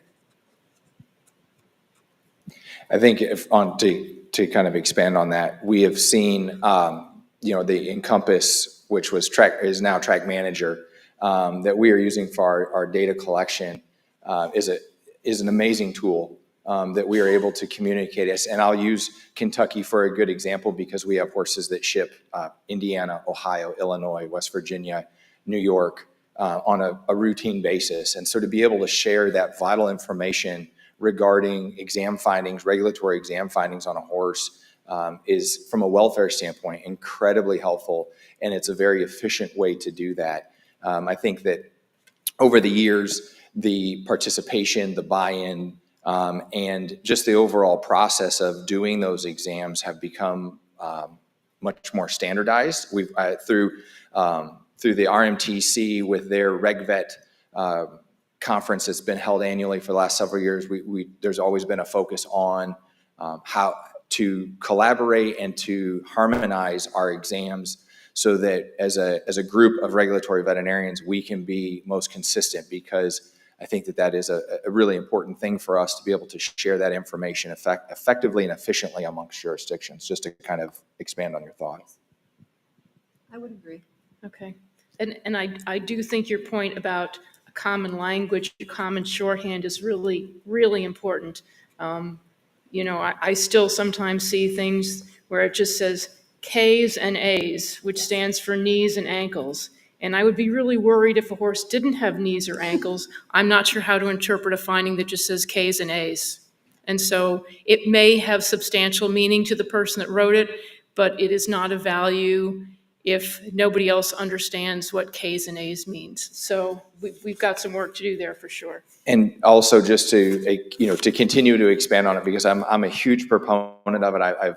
Of the Track Manager system and the ability to communicate that information. And one of the areas that I think we have, for many years, traditionally, it was a race day exam portal to be used, and that's how it was used, was just on race day. Over the last, I will say, 5 to 7 years, There's been a lot of work by the Jockey Club, by the Encompass people, in collaboration with the regulatory veterinarians, and we've really expanded that, the ability of that database to be able to take on non-race day exams. And so this really started out with the help of the Breeders' Cup when we look at these horses for multiple days in a row prior to a race day, and we wanted to be able to capture that information and then be able to have that for review, quick review, while we were doing race day exams. So I think that I'm excited about the progress that we have seen with the non-race day exams, the use, the different, trying to get the word out on how most effectively to use that, because in today's world, we are not just looking at horses on race morning. Most of us are looking at horses well unrelated to races, whether it's coming off of long layoffs or our vet list, working horses off the vets list to be able to document that information. So I'm excited to see that continue to develop. Mary, I'm really excited and looking forward to having all of our private practitioners' treatment sheets in an electronic modus so that we can sort and do a better job of looking at how many horses are still getting steroid injections, how many horses are getting different things. So I'm looking forward to that occurring. And I think that'll be a really useful intelligence gathering tool to see shifts in medication usage, patterns within the population, not just an individual horse. And I did want to go back to Will's point for just 1 second and just reiterate that if you're only looking at horses on race day, you are missing the boat at this point. We know these are cumulative injuries. Anybody who says the horse took a bad step is in for a really wicked glance from me, okay? We know these are cumulative injuries, and if we're not looking at these horses at other times, we are missing an opportunity to help protect them. So from my pulpit today, that's an important message. We ready for the next? Pardon? Ready for the next question? I'm ready. Okay. Your job's biggest challenges and greatest frustrations. We'll start with Jackie. Biggest challenges would be probably accurately communicating with the trainers to make them see what we're seeing and not have the evidence-based medicine that we need, where these wearables that are coming look like it might be a good answer, to be able to show them what we're seeing and to get them to realize that we are there for the horse and that we're not just making things up. Lynn? Well, my biggest challenge is staying calm in the face of owners who are very upset when their horse has been scratched, especially if they've come from out of town. Yeah, I think, one of the unique with my roles is that I deal with multiple racing jurisdictions. And so that is for me to really be, in the weeds in each of those racing jurisdictions. And that's where I see the commonality or the usefulness of HISA, to be able to bring some of that together, because I have 4 racing jurisdictions and every single one of them are different. As we all know, everything is different, but when I'm trying to implement a house rule or do a welfare program at one of our locations right now, because of the way state regulations are set in different states, that it may not be possible at another racetrack. The same rule at one does not apply to the other based on current regulation. And so that's a huge frustration. And it's the communication to our horsemen, that I think we always, as regulatory veterinarians, our biggest challenge is communication, because we always have important things to communicate, because we're usually there, especially race day information, because it usually is around and involves a scratching of a horse or an issue that we've identified. And so I think as a group, as a talking to the regulatory veterinarians, the biggest thing that we need to continue to work on is our communication. And I think as regulatory veterinarians, our level of sensitivity to the race day sound horse has gotten finer and tighter with regards of what we are allowing to go to the racetrack, and the communication of that to trainers especially to our private veterinarians, because they are our allies in this. And so a lot of times as a regulatory veterinarian, it tends to be confrontational because it's us versus them kind of an atmosphere. And one of the things that we can really work on is to help, if a private veterinarian's love threshold for a sound horse is here and the regulatory veterinarians is here, that's the area of miscommunication. And so if we can help to communicate that to our private practitioners, I'll use the example, here in our state, all of our horses by state regulation are required to have a pre-entry exam done by their private practitioner before they are even allowed to enter in a race. And so there tends to be concern or frustration when a horse is scratched on race day and they say, well, my vet, just okayed this 4 days ago when he did the pre-entry examination. Certainly things change. We all know that 5 minutes later, a horse may look completely different than the initial exam. But it is trying to communicate what that level, that threshold that is being used amongst the regulatory veterinarians to the private veterinarians, so that when they do their pre-entry exam, we're closer to the same page. And I think that that's right now our biggest challenge, is to close that communication gap. I think another thing might be the need to communicate how the goal or the intent of the pre-race exam has changed. I mean, there was a time when the default was the horse will run unless we find something wrong with it. Unless we can find a reason for it not to run, this horse is going to run. And I think that in the last couple of years, it has really become, you're going into the stall and the veterinarian is saying, basically, to the trainer, defend to me why this horse should be allowed to run today. And so it's a different dynamic than it used to be. Some people have understood that very clearly. Others have not understood it as well, and that again has resulted in some communication difficulties. Okay, now it's story time. I'm going to ask each of you to tell me the single most gratifying event, the single career-affirming moment that lets you know this, you made the right choice, you're in the right place, and you're doing the right thing. And I'm going to help you by telling my story first, so you've got a few minutes to think. But when I was working at Arlington and I was relatively new, and if I knew as much as I thought I knew, I would have been useful, but I didn't, And this horse got hurt on the racetrack, and Jack Vanberg was a trainer. And I ran out there, and he shows up with his staff, and the horse is standing there, and, I knew which leg it was. And he said, "What do you think it is?" I'm like, "Well, I think it's a knee," and blah, blah, blah, blah. And he said, "Well, I'm pretty sure it's this," and it wasn't an E. And he explained to me why. And while he was doing that, he was directing his staff. He gave his keys to one of his employees and said, "Take my car, go back to the barn, find all the towels that you can, tell everybody we're coming back with the horse in the ambulance. We want a tub of water by the stall. We're going to rub this horse dry." Gave somebody else instructions. He very calmly directed the whole scene while he was teaching me about the horse's injury. We got the horse in the ambulance, sent it back to the barn, but he was exceptionally generous. He knew I didn't know what I was talking about, and he could have just pushed me aside and said, "Get out of here, let the grown-ups do their work." But he didn't. He took time to teach me. And it was many years later, I was in the equine medical director's position in Kentucky, and I happened to see him in the paddock one day, and I went up and I said, "I'm sure you don't remember me, but I remember what you did for me, and I try every day to do that for other people." It was a remarkable moment.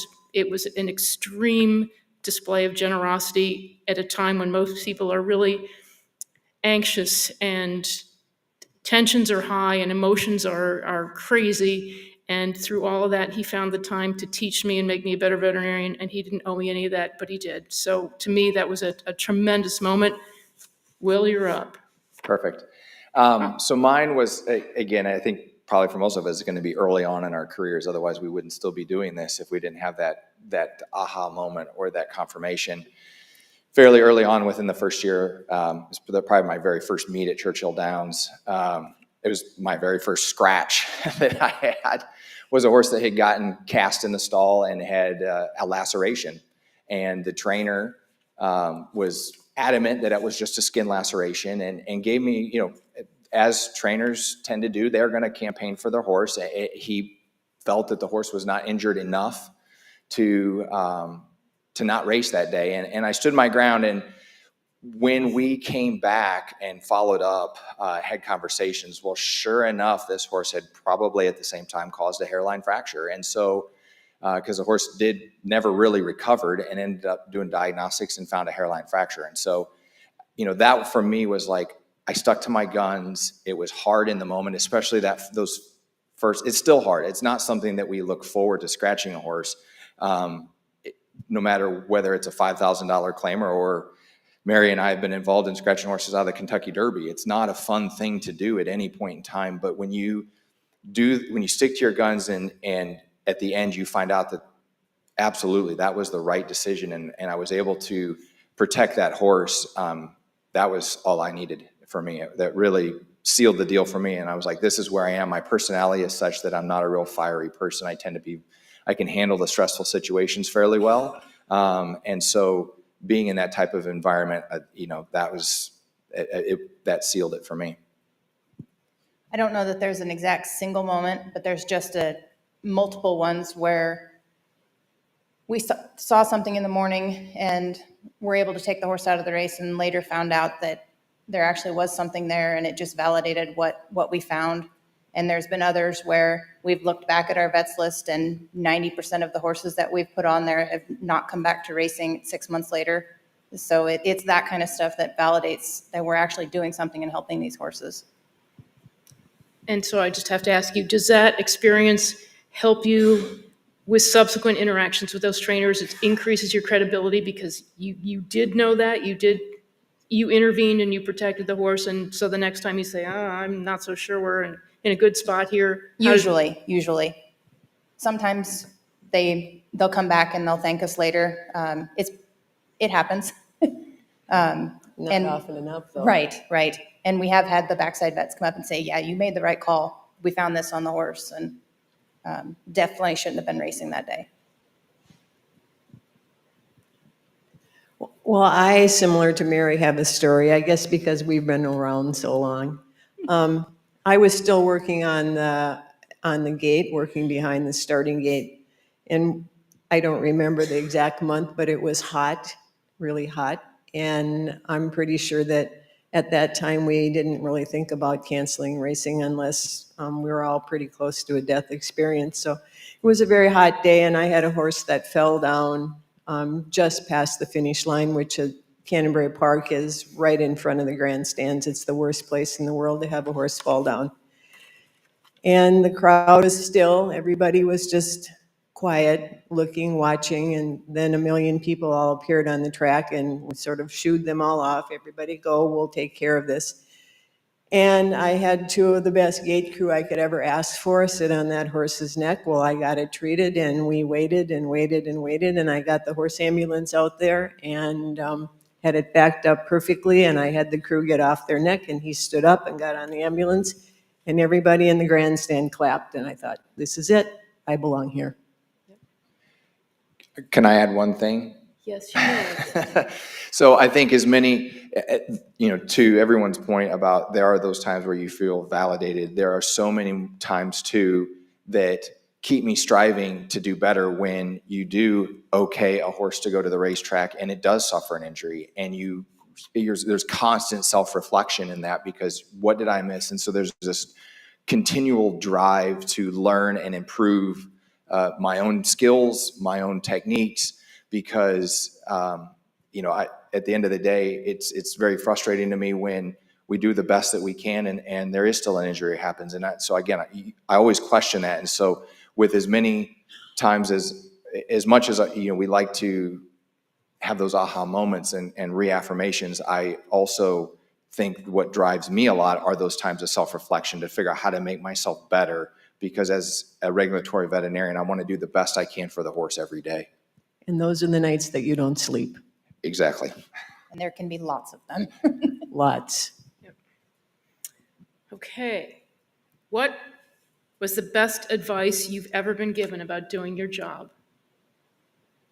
I'll start with that because I actually laughed at Mary a little bit about this. It really was don't look down, Mary. But it's not don't look down at the horse legs. It's don't look down when you're communicating with anybody. Look them straight in the eye. Don't back off. Stand your ground.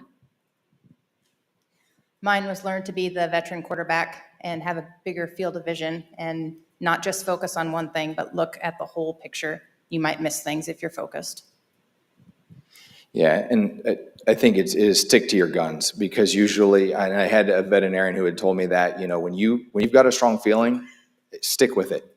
And as I tell trainers now, I have big enough shoulders that if I'm wrong, I will admit it. If I scratched a horse that they've done the diagnostic workup and they were not able to confirm what I felt that I was seeing, or my to confirm my exam that I had on a pre-race scratch, I'm okay to stand up to say what I felt that day I wasn't comfortable with, but to stick to your guns, because nearly every time they are correct. Your initial instincts, your intuition about what you're finding, what the horse is telling you as you're doing your exam is correct. And Mary? I'm going to go ahead and say mine. It was said to me by Dr. Paul Smith, who was the Illinois Racing Board veterinarian for the harness tracks in Chicago, when I had been doing some harness work before I decided to go to the thoroughbred side in a regulatory position. And Smitty was a little worried that people were going to run over the top of me. I know some of you may think that's funny. And he just looked at me and he said, always make them worry. You might be a little bit crazier than they are. And you know what? Words to live by, right? You don't have to act crazy. You just need people to be a little worried that it's in there and maybe they don't want to cross that line. And so I'm fine with it, that I'll get it put on a sweatshirt, my Christmas cards, whatever. It was good advice. Great advice. You're welcome to use it, anybody who wants to. So my next question, what skills did you think you needed when you took the job? And now that you've had it for a while, what skills do you know you need to have? Will? So coming from a non-racing background, obviously I thought my horse, my diagnostician skills would be the most important. And don't get me wrong, that is incredibly important as a regulatory veterinarian to be able to identify the unsound horse. But what I quickly learned were my communication and my skills to be able to resolve conflict resolution skills, because very quickly I realized that most of the issues that come with a regulatory veterinarian all resolve around conflict resolution. To be able to clearly communicate why and stand for what you're doing, knowing that there's going to be an unhappy party in that conversation. And so I think the conflict resolution was the thing I totally underestimated. I kind of in the back of my head thinking I'm going into a regulatory position. And that's something still to this day is a constant. I mean, as we are approaching and getting ready to go, with HISA coming on July 1st, we're spending a lot of time working through how do we implement that at our tracks. And again, there's constant conflict and constant debate, and I think a lot of that's healthy, and we can work through that. And it's just figuring out how to work and walk your way through those situations. Definitely the conflict resolution, but as well as investigative skills, whether it be investigating the data in the mornings to see the risk factors, or post-race or post-injury, or even going through a truck, just the investigative skills that I needed to develop. Well, I'm pretty sure I came into being a regulatory veterinarian just about blind to everything that I would ever need. But as I moved up, starting in the test barn and then working behind the starting gate, finally into the chief commission spot, I can tell you that I had no idea of the leadership skills that I would need. Whether I would be a leader for my group of veterinarians, which was an N of 1 when I started, and now we're, I think, 8 or 9 strong, or whether I'm a leader in the field by sitting here chatting with you, or whether I'm a leader for the trainers and the grooms on the backside. I had no idea. And conflict resolution comes right along with leadership. Okay. So one of the things I've learned over the years is that most regulatory veterinarians sort of view this, it ends up being sort of a calling. Either you get it and you're all in, or you don't stay.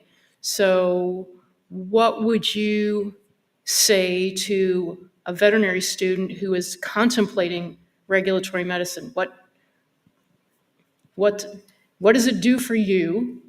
Why are you doing it? And would you encourage a young veterinarian to get involved? So I'll start with the fact that I think that over the decades, the position of a regulatory veterinarian has changed from, and I will lean on both Lynn and Mary to confirm or deny, but from a more of a, looking at the individual of the regulatory veterinarian, we have a much younger population than what traditionally regulatory veterinarians had been if you go back, a couple decades ago, where it was more of a retirement type position, a second career, where now we have much more younger veterinarians that are coming into the field of regulatory veterinary medicine and making a career out of it, like I have for myself, like Jackie is for herself, several of our colleagues. And so I think that there's been a transition from being the experience level coming into the regulatory position has changed, because you used to get a lot of veterinarians who had, decades of private practice experience or racetrack experience coming into a regulatory position, versus myself, who had private practice, not racetrack, but coming to the racetrack. So I think that the education, when I was in veterinary school, I knew nothing of this type of position. No idea that there was even a regular, what this job was. If you'd asked me, I would have had no idea. So I think education of our veterinary students, as nearly every industry, veterinarians are included in that, both racetrack, private practice, as well as regulatory veterinarians. We need to get our word out there because of the fact that we are short-staffed. It's a true challenge for us to find the veterinarians to fulfill the needs that we have and are going to be created. So I think it's education of those students to be able to understand what does this type of a position entail, and to be able to understand what the skill set would be to come into a position like this. So Jackie, you're kind of in a unique position because you do have veterinary students working in the test barn, so you've got a direct pipeline to these individuals. How do you motivate them? How do you light the passion for the job when they're catching pee? It's a bit of a leap, right? We do try to stand on the rail with them and discuss what we're seeing on these horses if we see a lameness on them, and we do encourage them to tell us what they think, and we help them. Some of them aren't quite in vet school and they're applying, so we'll help them with their applications and write them references, and we just encourage them, tell them that it's a great profession. And you get to see new stuff every day, even though you may be doing the same exams, but I'm constantly seeing stuff that I didn't think I would ever see. And it's just a new experience of things that can happen, good and bad. But it's very gratifying to be able to see the changes that you can make and be able to help these horses. Like I said, we have the veterinary school not more than 20 minutes north of us. So at each of our racetracks, we have veterinary students. Certainly the harness horse track, those students will stand at the rail oftentimes if they're not in the test barn busy doing something, and Dr. Radishel or Dr. Taylor will talk to them about a whole variety of things with standard breds, the gait, whether it's a trotter or a pacer, the different parts of the harness, the overcheck, how you take it off, why you take it off. They get a real education there. At the thoroughbred quarter horse track, it's a little bit different because our test barn is a lot busier there. I make a point to spend 15 or 20 minutes just sitting in the test barn with the students. Sometimes we just laugh, but we'll watch horses as they're walking around. We'll watch them cool. We talk about some things as basic as what color it is. We talk about hind end lamenesses. We talk about front end lamenesses. And we make a point, if we have looked at something in the morning and not liked it and asked for a radiograph, which we do frequently, our private practitioners are very good about giving us that radiograph, and we put it up on our computer in the test barn and we show them. These are the things that we see. This is what a third carpal bone fracture looks like. These are what moth-eaten sesamoids look like. this is what a really bad ultrasound of an extensor tendon looks like. So we're very fortunate that our practicing veterinarians are very helpful with that. The other thing is we encourage them in the morning to come and spend some time with us, especially if they're applying for veterinary school, so we get an idea of what their interest is. And so they'll walk around with us on our pre-race examinations, and we talk about this, that, and everything else. And I think similar to Will and anybody else, we have some horses that we know are, I don't want to say stellar, but, let's go to Barn B2 because we know we have a really good set of oslets there, and you're not ever going to really see oslets at the veterinary school. So we have some spots that we make sure that we take them and we encourage them along the way. Yeah, I mean, I think students coming to the racetrack, it's an incredible opportunity, aligning form with function. That's something we never really did in vet school. It was all kind of siloed. You were in radiology, but you weren't doing the lameness on the horse that you were radiographing. And at the racetrack, you can see the horse's conformation. You can pick up that foot and see how that horse with that conformation wears his shoe. You can see how he travels and what stress points might be on the leg because of abnormal conformation. You watch him travel at speed on the racetrack. If one gets injured, they ride back in the ambulance with the horse and the commissioned veterinarian. They can see the radiographs. In some cases, they can scrub in on the surgery, see the post-op films. I mean, soup to nuts, it is a tremendous educational opportunity. I think we just need to let more people know that it's there. We had, when I was in Florida, we would get students rotating through, I think it was maybe Maryland Regional Veterinary College. They did a lot of external rotations. And so one of the rotations had to be regulatory industry. And so a lot of the students went through a meat processing plant. But racetrack regulatory also fit into that. And we had a student who signed up because she didn't want to go to a meat packing plant. And I don't blame her. I don't either. And at the end of the stay, she wrote me a nice note that said, "Thank you so much. I learned a lot. I enjoyed myself. You've got a great crew, and I just want you to know you're all better than a meat packing plant." Good to know. So it was quite the compliment. We patted ourselves on the backs. But yeah, we've had a lot of good experiences with students. Even if they don't go into racetrack medicine, if they're interested in equine, it's a great place to get experience. But they're advocates for the horse then. And the students that come through us, even if they don't stay with us, they become advocates for the horse, and they become advocates for all of the good things that we do because they see what we do on a daily basis. Well, it's 1:53. You guys ripped through all the questions. I thought I'd have plenty left that we didn't talk about. Is there anything you would like these folks to know about what you do that we haven't talked about? We've covered it all. Yeah. Come on, We Will, haven't I'm even started, Mary. So I've been doing all these site visits lately, and I was at a racetrack the other day, and they had a part-time vet who was on the front side of the winner's circle watching horses get unsaddled, and he's relatively new, and he goes, "Can you believe it? They're paying me to go to the races." And I said, "Yeah, that's how I felt when I started." And then I started to realize all that the job entails. And I mean, the one thing that I will say is every day in this job, I have laughed and I have learned something. And when either of those two things stop, it's time for me to leave. It's been great for me. I've loved every minute of it. And some of it you just can't make up. No. You just can't make some No. of this stuff up. I've said many times, if you took a week in the life of and gave it to a Hollywood producer, they'd probably turn it down because it wouldn't be believable. I mean, some of the story, the things that we deal with, but it's always learning. That is the one thing I do love about this position, is that there is no day is the same. Every single day there's something new, continually learning, and situations that arise to be able to, that require a regulatory veterinarian to think on their feet, to think, beyond just themselves or that horse, to go back to the quarterback analogy of to be able to see the whole field, on how things are playing out.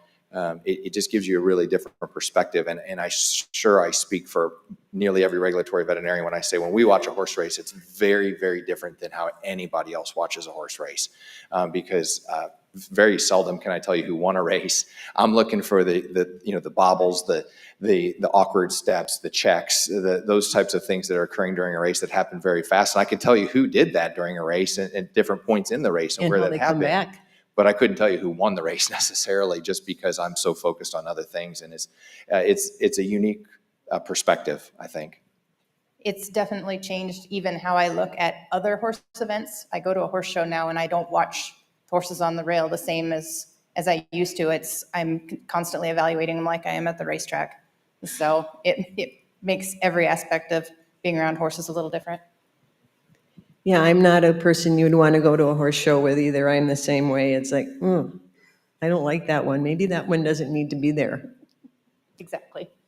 And I guess the thing that I close with is I think we are in sort of a unique position to be educating lots of people, veterinarians, horsemen, owners. We have huge opportunities. And for me, some of the most gratifying moments are when somebody says something back that I said to them.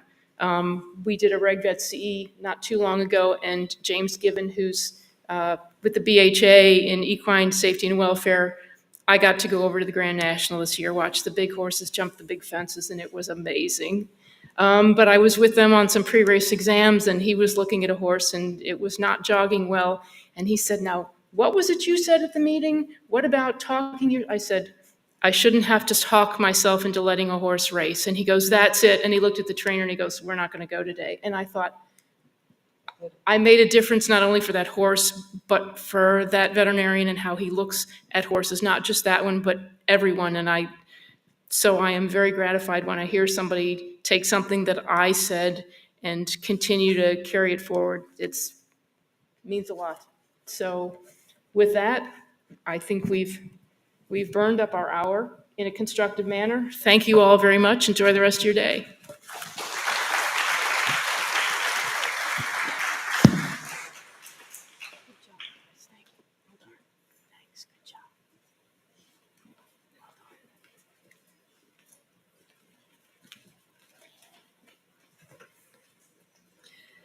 Thank you very much, Dr. Scalay, Dr. Bradley, Dr. Farmer, and Dr. Hovda. What amazing insight that we just got from that very in-depth and honest conversation, not only from an industry perspective, but for any aspiring veterinarians out there to be able to learn more about this profession. In 2016, the Grayson Jockey Club Foundation funded research by the University of California, Davis that would attempt positron emission tomography, more commonly known as PET scans, on horses with a focus on the distal or lower limb. With success in using a new piece of equipment with breakaway safety features to perform the scans, the UC Davis group returned in 2019 with another PET scan project that was funded. Now, this tool is being used to assist veterinarians in diagnosis, turning research into action. Joining us to discuss positron emission tomography and the knowledge gained from over 1,000 racehorse fetlocks is Dr. Matthew Sprier, Associate Professor of Surgical and Radiological Sciences at the University of California, Davis. Welcome, Dr. Sprier.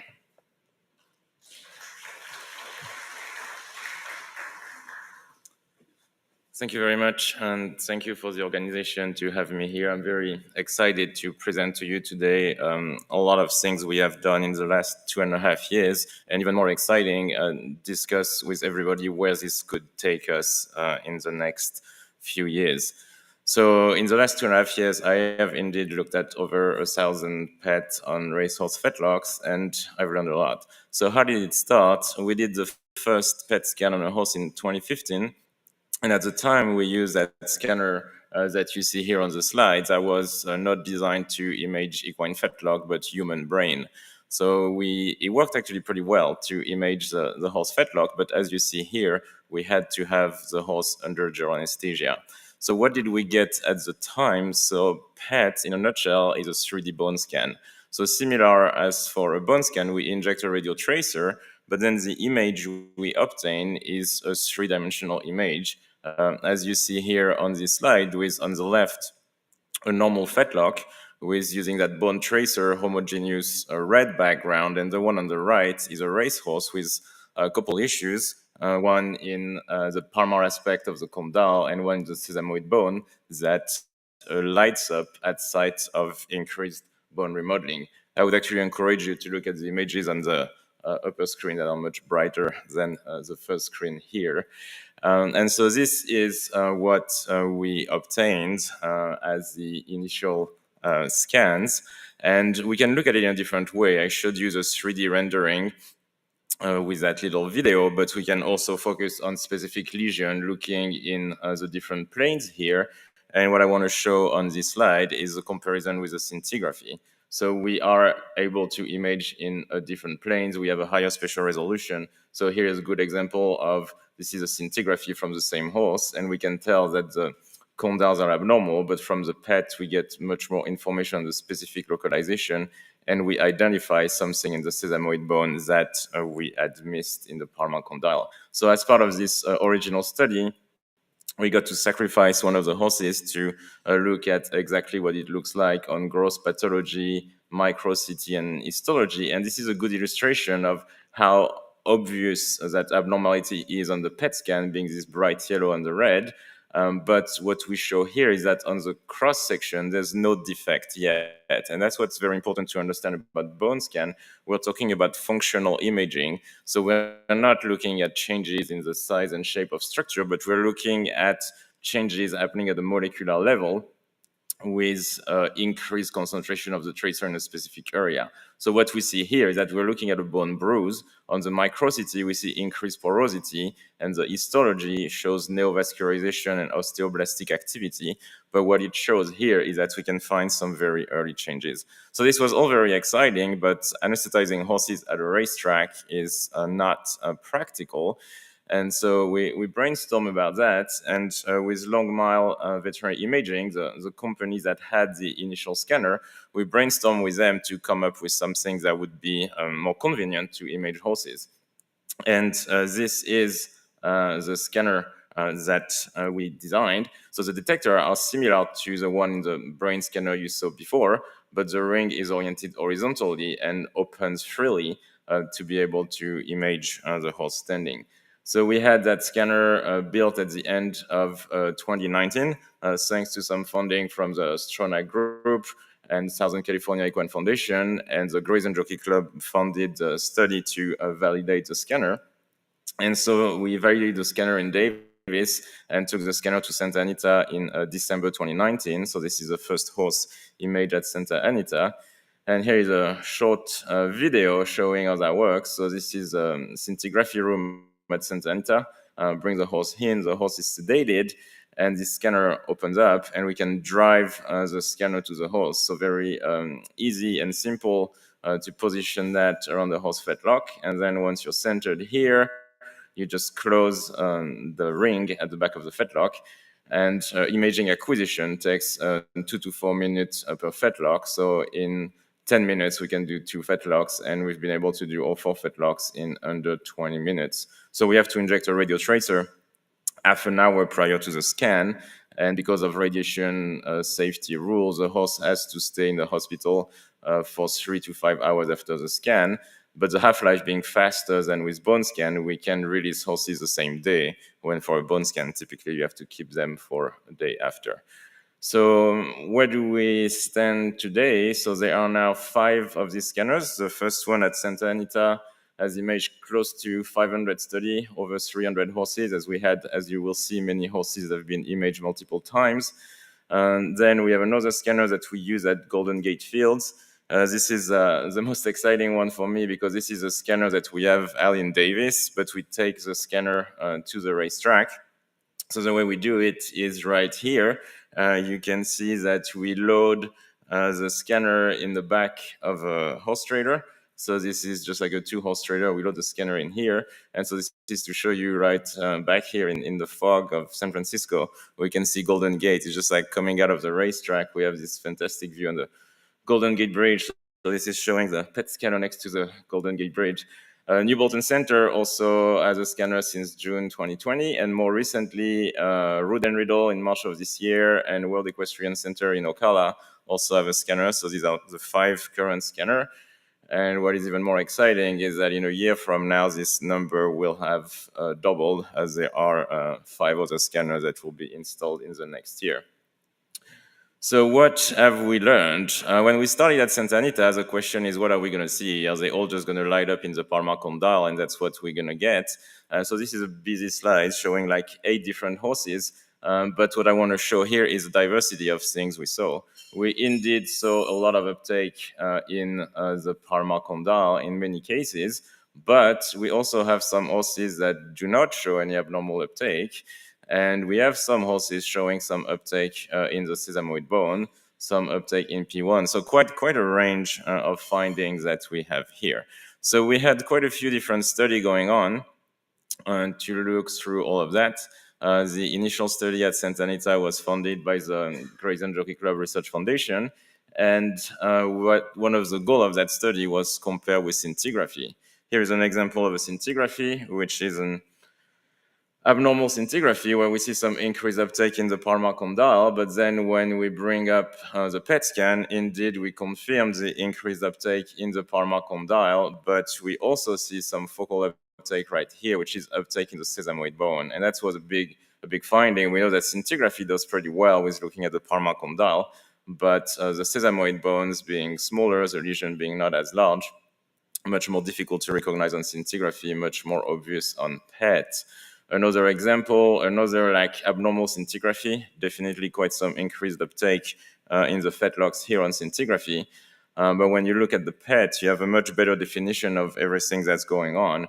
And we can make it spin, and we can see that there's some increased uptake in the Palmar condyle, but there's also some increased uptake in the proximal phalanx, in the subchondral bone and dorsally. So again, if you compare with what we see on the bone scan, we have much better definition of what is going on.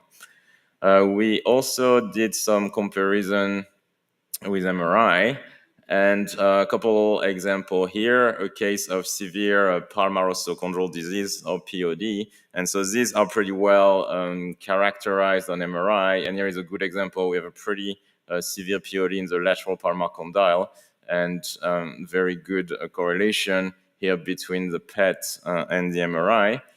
An example here of more mild POD, and same thing on the MRI, the changes are not as severe as in the previous case, and the PET is similar. We can see on this one, symmetric biaxial mild POD. And where it is also very interesting to do the comparison is, again, in the sesamoid bones.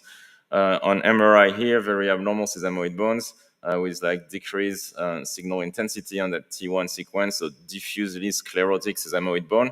What's interesting on the PET is that we have some very focal uptake at the dorsal aspect of the medial sesamoid bone.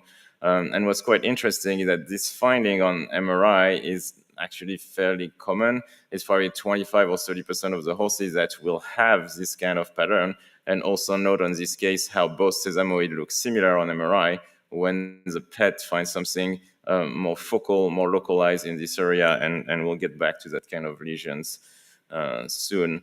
Comparison with PET and CT. A lot of work here down out of University of Pennsylvania, as they have a standing CT. And here, an example of good correlation, again, between PET and CT. We can see very abnormal uptake on PET, the axial aspect of the lateral condyle. And when we look at it on CT, we see like a fissure in that parasagittal groove. And you can see how you can combine the two here, which is kind of the best of both worlds here, with PET bringing functional information.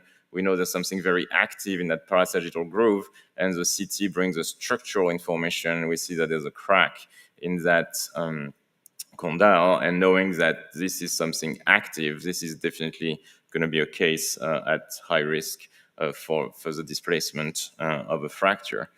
Another example here is again in a sesamoid bone, and again, pretty obvious finding on the PET with that focal increased uptake in that sesamoid bone. And on the CT, the changes are much more subtle, but there is a little bit of a focal lucency here, confirming that we have an active resorptive lesion at that level.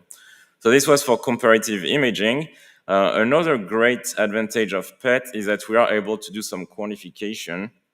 And so that's what I'm showing here. I have a case with uptake in both palmar condyle, and I can measure what is called like an SUV for standardized uptake value, which is looking at how much radioactivity in a specific area, depending on the amount of radioactivity, the weight of the horse, and corrected for decay.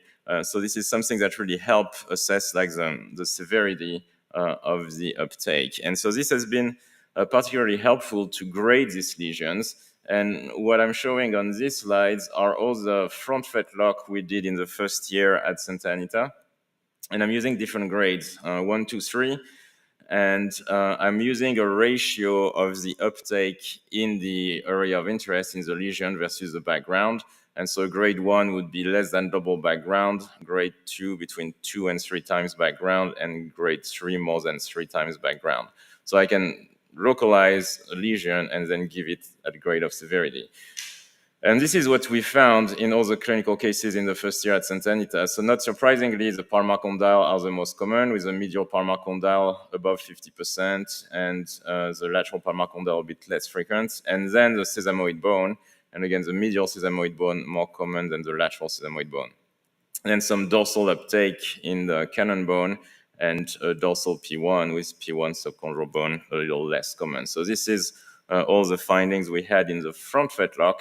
Very interesting to compare with the hind fetlock, which is, I like to say, the hind fetlock is different species, as we have a very different distribution of the findings, with the lateral plantar condyle being by far the most common abnormality in the hind fetlock. And when we're looking at the sesamoid bone, we also have the lateral sesamoid bone more common than the medial, which is the opposite of the front limb. Another really interesting aspect is to be able to further localize the abnormal findings in the sesamoid bones. And this is looking at all the uptake in the front sesamoid bones, and we've divided it in different areas. And the dorsal aspect of the sesamoid bone, which is that example that we have here on the top row, is the most common, especially the medial aspect of the dorsal sesamoid bone, most common abnormal site. Then we see some uptake on the abaxial aspect, the attachment of the suspensory ligament, which would be the second most common, and then the apex of the sesamoid bone. But I want to go back to this one, the medial PSB, medial sesamoid bone dorsal, which is the most common. And this would be like a good example of it. So articular surface of that sesamoid bone, dorsal, abaxial, typically on that medial bone. And about at the time I started looking at these images, Dr. Stover and her team were doing some really good work investigating the fracture of the sesamoid bone. And what they found is that a lot of these horses fracturing the sesamoid bone had evidence of early resorption in that spot. And independently, we identified the same spot. And so it was like very exciting when we saw that, as this is considered like a risk factor for fracture. Very exciting that this was something that we could assess on the PET. So this is definitely the one lesion we are worried about, and this is one of the worst case I have seen. I've shown you the previous one with that uptake dorsally. This one is even more concerning when it starts extending towards the palmar aspect of the bone, as we know that this is a horse that is very much at risk of getting like a mid-body fracture straight through this area. So this is definitely, Dr. Palmer was talking about the red flags. This is definitely a red flag, and we don't want this horse on the racetrack when we see that. Another part of that initial study funded by Grayson Jockey Club was to look at evolution over time. And so the advantage of that functional aspect is that we can see things change pretty quickly over time. And the first part was to look at horses that we had diagnosed with an abnormality, and then horses were laid up, and we were following over time. And we can see that in some of this, here, palmar condyle uptake, and as we can see, it resolved pretty quickly. At 6 weeks, this was resolved, and 12 weeks did not come back. And here, a more complex case where we can see some palmar condyle uptake and also some sesamoid bone uptake. And this one took longer. At the 6-week scan, we still see these two lesions, and after 12 weeks, we can see the palmar condyle uptake is quite improved when the sesamoid bone has persisted. So that was very interesting for us as an early study to check over time. And the first question was like repeatability of findings, making sure that what we would see on one scan would not be a fluke that we would not see at another time. And so here we definitely confirmed the repeatability of the findings. And so this is what I illustrated with this graph here. We had all these horses scanned 3 times. So the first scan on the left, second on the right, and third scan on the further right. And so the yellow one are the most severe, like the grade 3, when the red are the grade 1. And what we looked at is that depending on the intensity of the uptake initially, this was more likely to keep a high uptake on the follow-up scan. And the bottom line, if we're looking for resolution at 12 weeks, we see that the ones that were grade 1, 71% were resolved at 12 weeks, when the ones that were grade 3, only 22% were resolved after 12 weeks. So we confirm the repeatability of the findings here, and we also confirm that this value we measure as a good indication of the severity of the injury and how much time this is going to take for resolution. So this is very helpful now when we scan horses. Based on this data, we can decide how much time off these horses would need. So after that study, another question that came up, we looked at these horses with resolving these findings through a layup. What happened when they go back into training? Are these things going to come right back up? And so this was a study funded by the Dolly Green Research Foundation, Southern California Equine Foundation. And we had 12 horses coming back from layup after fetlock injury. And we scanned this at the beginning of training, 1 month, 2 months, 4 months, and 6 months. And interestingly, we had kind of a range of outcome, with 6 of the 12 going back to racing successfully, 4 of them back to racing but not successful, and 2 that did not go back to racing. And so that's really interesting to see what happened with these different horses. And this is a good example. So this is the original POD lesion. That horse was rested for 3 months. He was back in training in June. 2 months later, looks pretty clean. After 6 months in December, pretty clean. And this horse was back racing successfully. We can let it spin here. And this is another example. Projects much better again on the upper screen. But the thing here is that on this guy, we had some increased uptake in the sesamoid that resolved through rest. 2 months into training, things were pretty quiet. But after 6 months, we actually went back to where we were initially. And this horse was doing poorly and was retired from racing at this stage.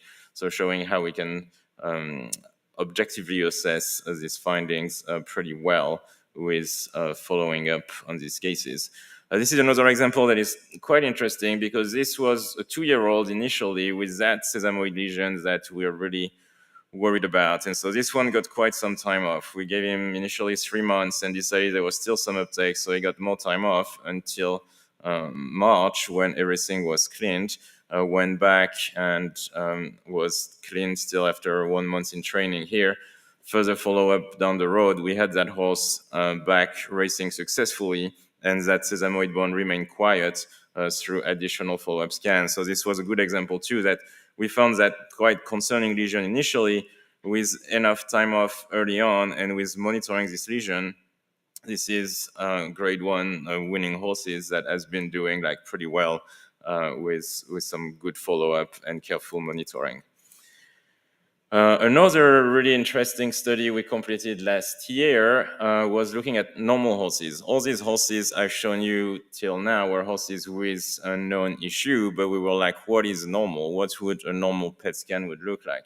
And so this was a very exciting study, because we got to run that as a multi-center study.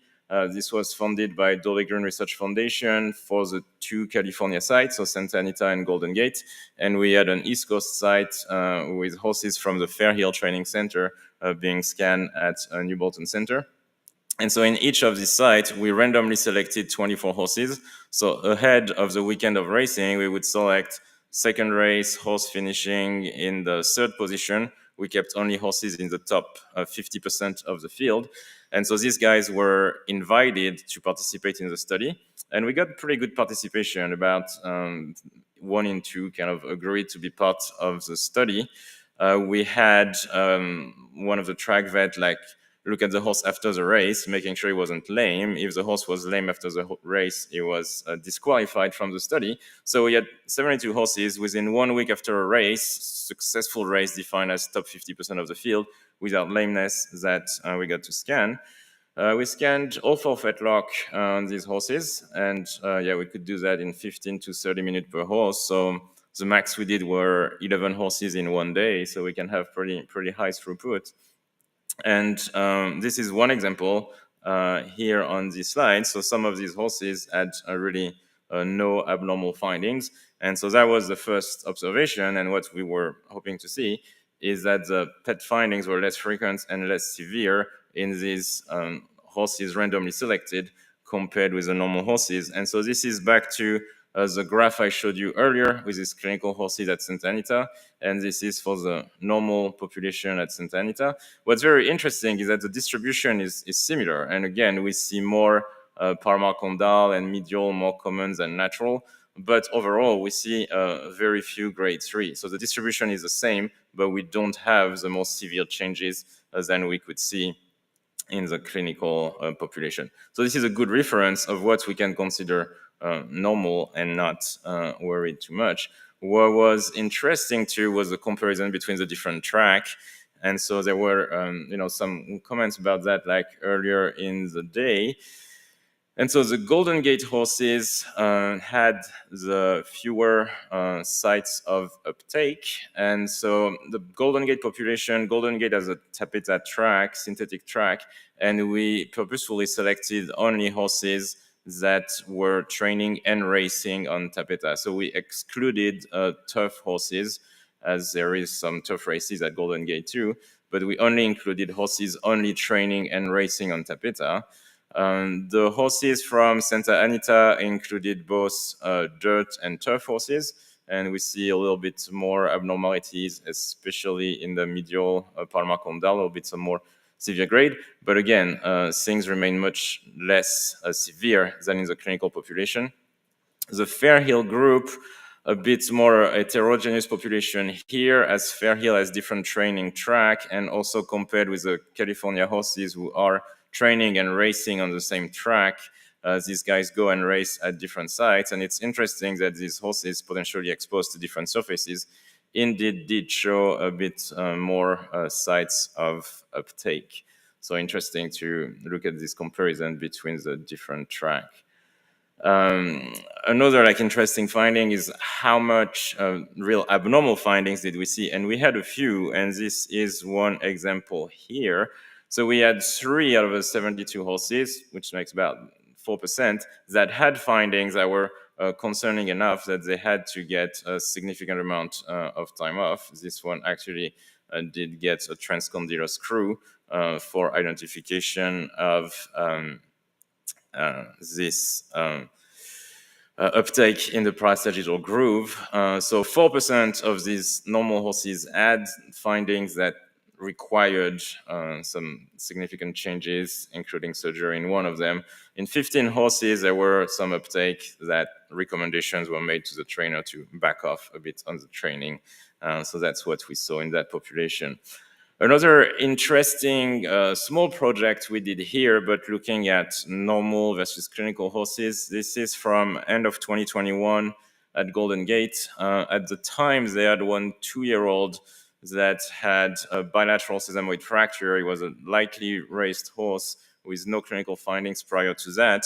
And based on other observation with more issues recently in 2-year-old, with funding from the Stronach group, we decided to look at 12 horses, 6 that had clinical signs related to the fetlock and 6 randomly selected in the same races, and try to see how much we would see in this 2-year-old. And interestingly, about half of them had some condyle changes in half of the fetlock. 1/4 of the fetlock had some sesamoid changes, but we made the same observation that the findings were more severe in the clinical cases than in the randomly selected cases. And 2 of these guys had some extended time off based on the findings. So a smaller scale study in a more homogeneous population, but again, coming with the same conclusion that depending on what population we look at, in a normal population, we're still going to see things, but not as severe. and so bring some idea about screening and potentially trying to whether this is like here, like clinical observation, or having other tools that we'll discuss in a second to help decide which horses should get scanned. And so I want to wrap it up on discussing where this is everything we've done and now what I think are the current indication and where this could take us. And I definitely see several indications for PET. I would say the easiest one is diagnostic investigation of lameness. But what's quite interesting is monitoring of healing and monitoring for recurrence. And I think there's a lot of benefit in this too, and we'll discuss that further. I'll discuss fracture healing and obviously fracture risk assessment. So monitoring of healing has been very helpful, discerning how much time off these horses need. And as shown in the study, the initial grade can help decide whether this is 2, 3, or up to 5 months off. Monitoring of recurrence. So we did in that initial study a lot of scanning 0, 1, 2, 4, and 6 months. And what we learned from that is that we don't need to scan that much. And the one time point that's the most critical is going to be the 3 to 4 months into the training, which is when the horses typically gain some, starting to get to their peak activity with longer work, close to 5 furlongs, because before that, it's unlikely we see some issue, but this is the time typically when injuries might recur. What's interesting too is that typically what we see at that time is the same issue that was the early issue. Again, further evidence that this is not stepping in a hole. This is just like these horses have some site of stress, of failure that tends to be the same that would come back. Fracture healing prognosis. This is a project I didn't have time to include in today's presentation, but this is something we're doing with Dr. Carpenter with horses getting condylar fracture repair. We've been scanning them a couple days after repair and 3 months after repair. And this is an example of a case 3 months after repair. And we can see that this one has a lateral condylar fracture and a lot of activity in that palmar condyle and also some activity periarticular. So this guy had a pretty severe like pod lesion at the fracture site and quite some degenerative periarticular uptake. So poor prognosis for returning to racing in this one. And here's the big one, fracture risk assessment and screening. And I think that was where it was very helpful to have all the information on these normal horses and know what is acceptable and what is above a certain threshold. And this is where, this was a question I was asked when we first brought the scanner at Santa Anita, can you tell which one is going to break down? And at that time I was like, this is too early. And I think after having looked at 1,000 fetlocks, I feel much more comfortable answering this question, especially because of what I've shown you. We have some very specific localization of the findings, and comparing with what we know from all the pathology observation, when we see some uptake in a site that we know is related to breakdown, this is definitely a concern. And then the severity of the uptake also helps with that. So there is some potential there to do some screening. And one example prior to a big event with the example of what's been done in the Melbourne Cup with CT or MRI. So this is one possibility. But one that I am very interested about is the more like longitudinal follow-up. And it fits pretty well with some discussion that were had earlier with like accumulating data on these horses. And I think relating that to the trainer perspective, it is also better to present the PET as a tool to monitor horses and help guide them through their training and through their career. It is good to protect the big event, as it was mentioned before. So it is good potentially to put like an additional safety before to a big event, but we don't really want to see all these tools being like, oh, something that's going to tell the trainer the horse cannot run. And so I think when we bring the concept of longitudinal follow-up and screening through the year and helping recognizing which horses are more at risk and how the training might be adapted, I think this is going to be a much better way to get the technology adopted by the trainer and get people more likely to want to participate. So based on the knowledge we currently have, there's no real reason to scan the horses too early in their training, but around 4 to 6 months in their training, when they are at peak training or around the first race, I think this is the time when we'll get a good indication of what's happening in a specific fetlock. And again, having scanned some horses up to 8 times, I think different horses are going to have different weaknesses, and there are condylar horses and there are sesamoid horses. And depending on what we see in an initial screening scan, we can decide on how often a horse needs to be rescanned. If it's a horse that doesn't show much, just some condyle uptake, nothing of major concern, can go 6 months without any issue. When we see some things that are in the sesamoid, depending on the severity, it might be, okay, this is really hot in the sesamoid, this horse needs some time off now. But we know that about 20% of the horses will have some changes in their sesamoid, and we're not going to scratch like 20% of the horses if there's nothing else than the PET scan findings. But this is, to me, a sign that this horse is a horse that needs to be monitored more closely, and potentially a horse that would benefit from being scanned every 2 to 3 months. And one final slide here that fits pretty well with some discussion from this morning. There's a lot of data there, and I've looked at a lot of this, and I've gained a lot of knowledge from that, but there is also the possibility of extracting way more information through that than I can. And there is also a lot of like data analysis that can be done. And so we're starting looking into developing some artificial intelligence tools to look at that. What we've done so far is using like thresholding, using this SUV value. And so this is an example of a case where we looked at thresholding at 5 levels. So below 5 is normal for bone. And so we can see in this horse that if we threshold at 5, we can measure a specific volume, and then using different threshold, 15, which is like 3 times background, quite high, we still got a little something. So this is a first step of developing some of these tools. With the next level will be teaching the computer to recognize what part of the joint it is, because obviously increased SUV in a condyle is going to be different from increased SUV in a sesamoid bone.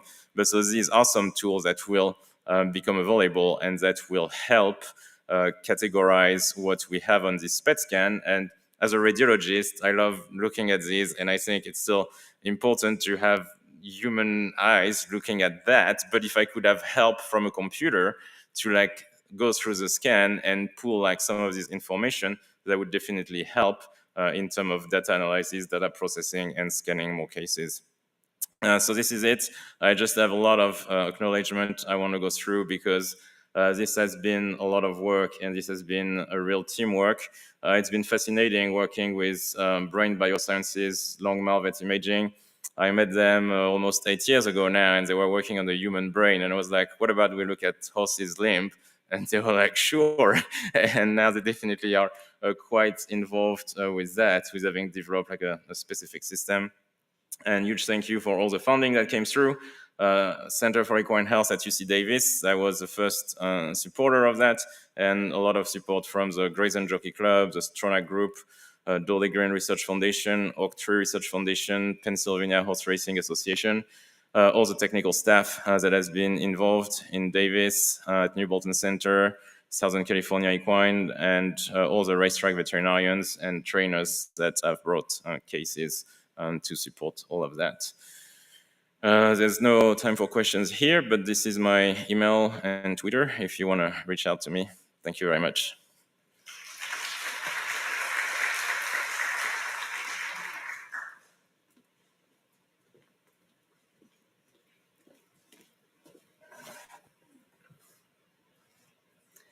Thank you very much, Dr. Sprier. One of the initial recommendations at the 2006 Welfare and Safety of the Racehorse Summit was for a dedicated lab to test racetrack surfaces, and racing surfaces have remained on summit agendas ever since. For over a decade now, the industry has had a dedicated lab for surface testing, maintenance records, weather, wind, and more.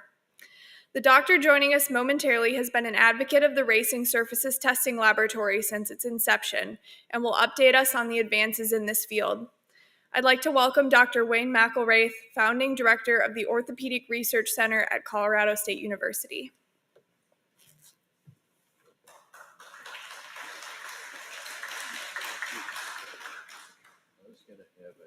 hand mic. Do I just use one of these?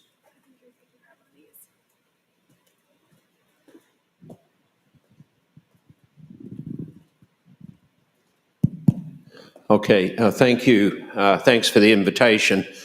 This turned out a little differently than I'd planned in that I was going to walk through the early history of this great combination combined project with someone else changing my slides. Can I go back on these? Or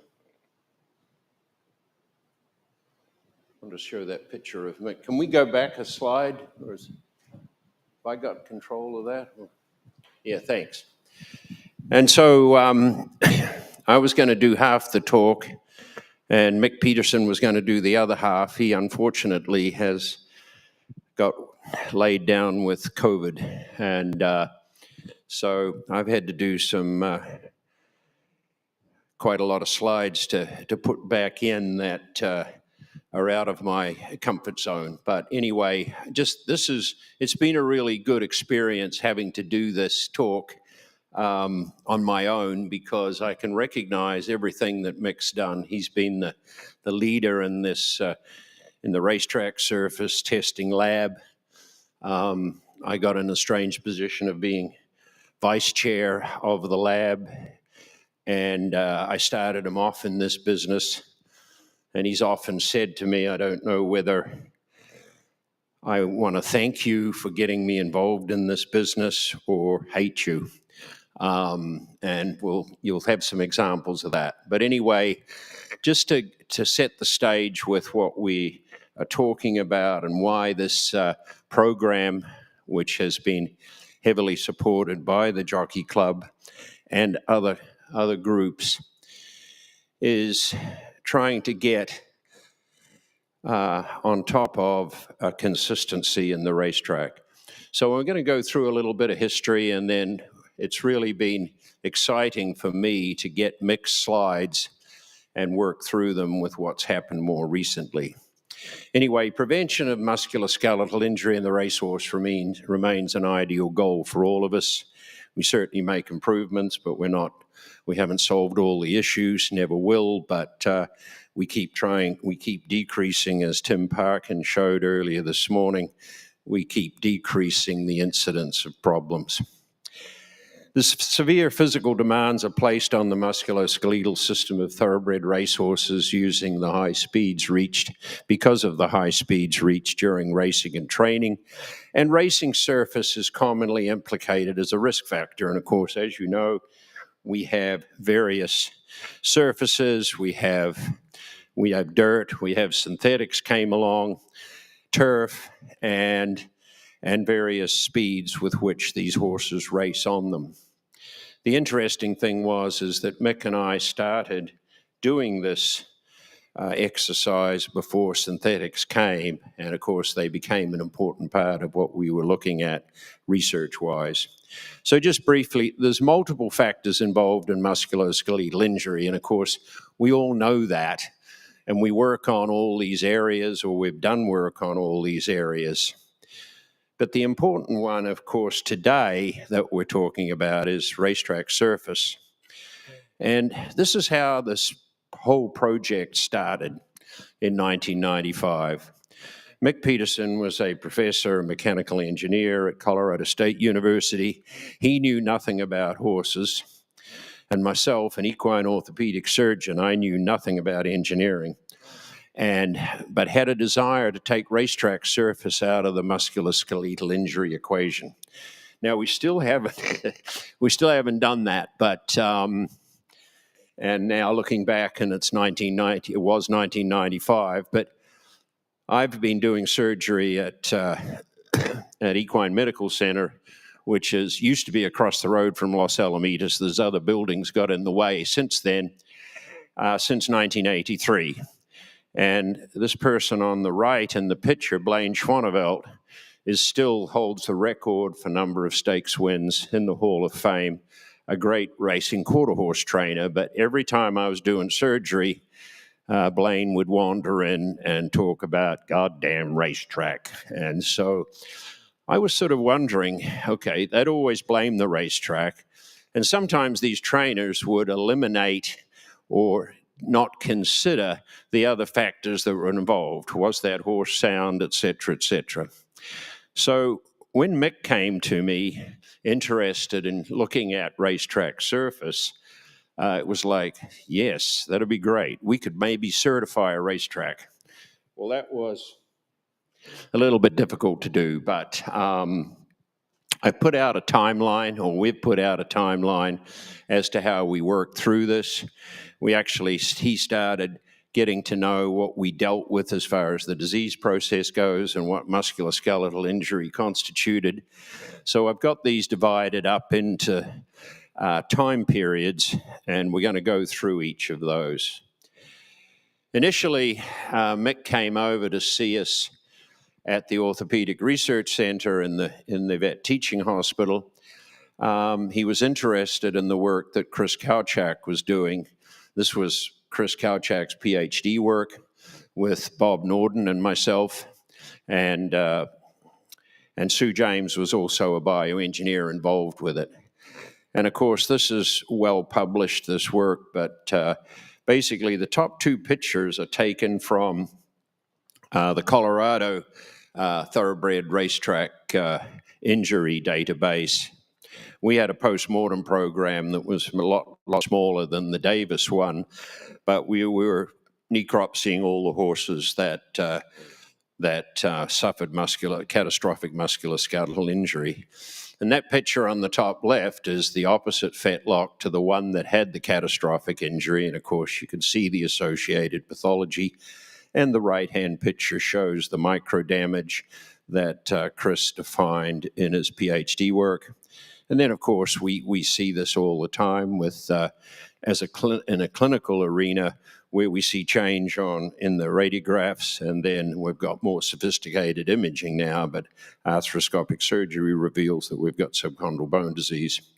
So Mick was interested in these. These are some of the papers from Chris's work, because we not only showed micro damage and micro cracks, that's a crack at the top, but we showed the other progressive change with remodeling, exercised versus non-exercised there.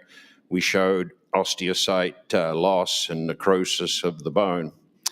And he actually went and looked at subchondral sclerosis and developed an acoustic microscope to look at bony sclerosis in the equine limb and published on that.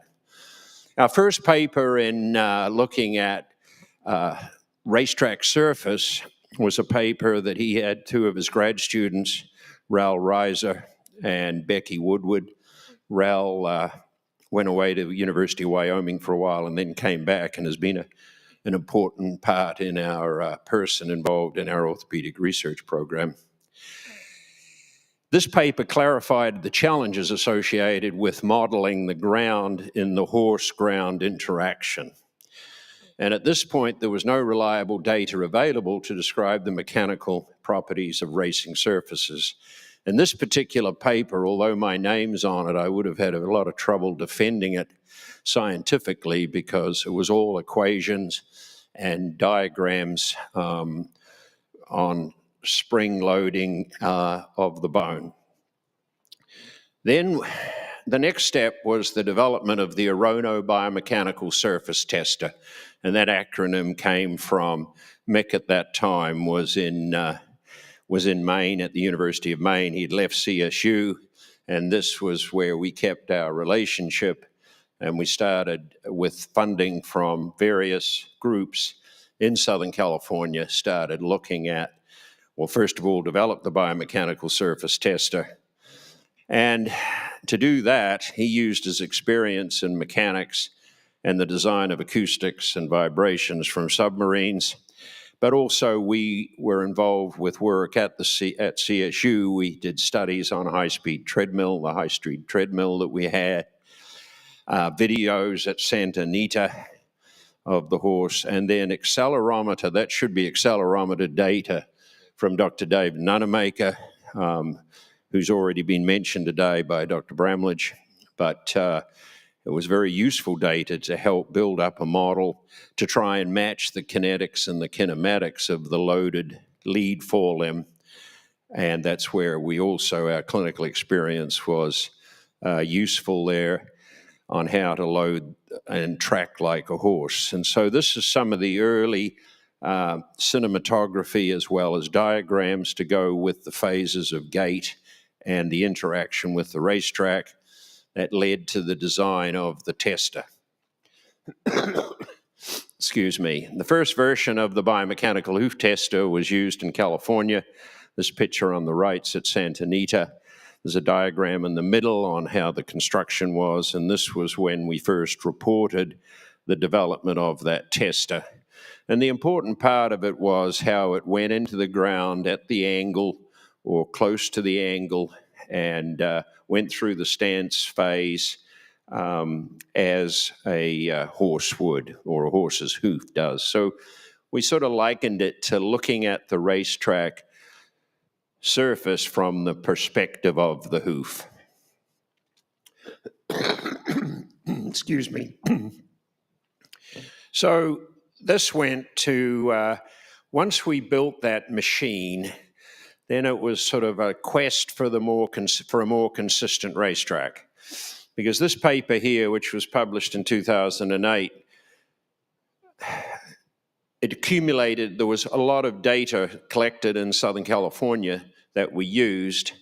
Accumulation of data revealed that some tracks are more variable than others. And then Mick started testing at Churchill Downs in Kentucky and looked at various racetracks and was building up a database at that stage.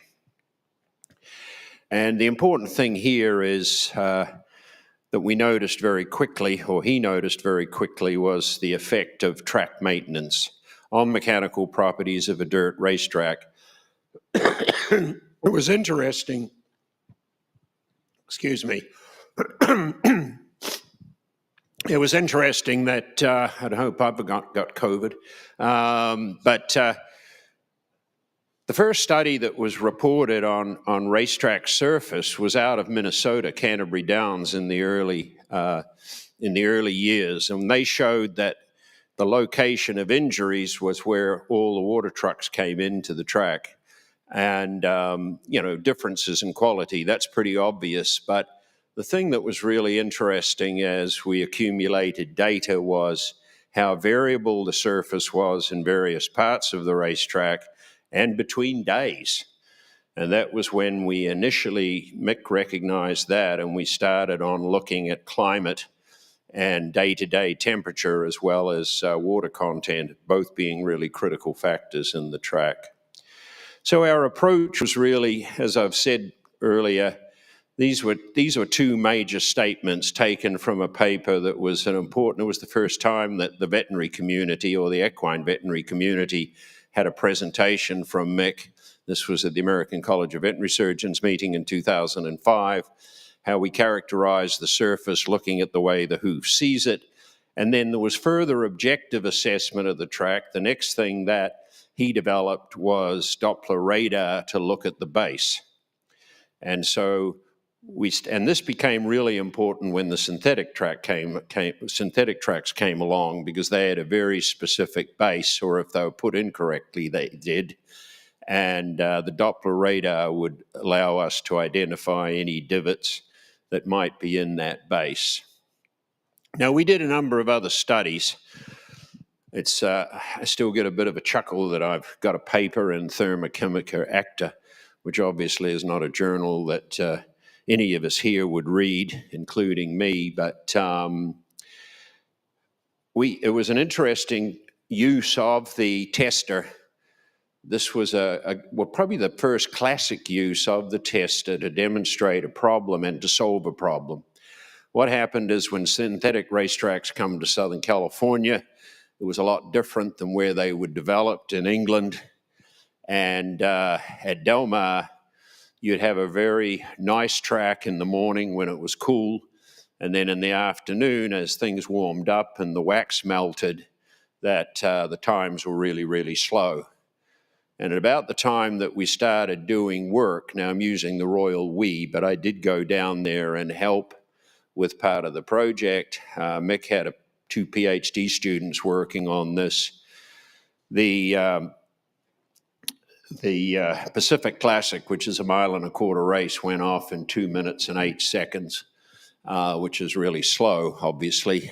And it was we showed the gradation of temperature change in the racetrack, and that was the whole factor. And guess what? We could pretty much solve that problem with water. And that was the first time when deficient water was really pointed out to be important in it. So at about the time that paper was published, the last paper on the overall maintenance being important, we had this was the second welfare and safety of the Racehorse Summit. And this was the brainchild of Dan Fick, who's pictured there following on, who was previously, before he went to the Jockey Club, was at AQHA.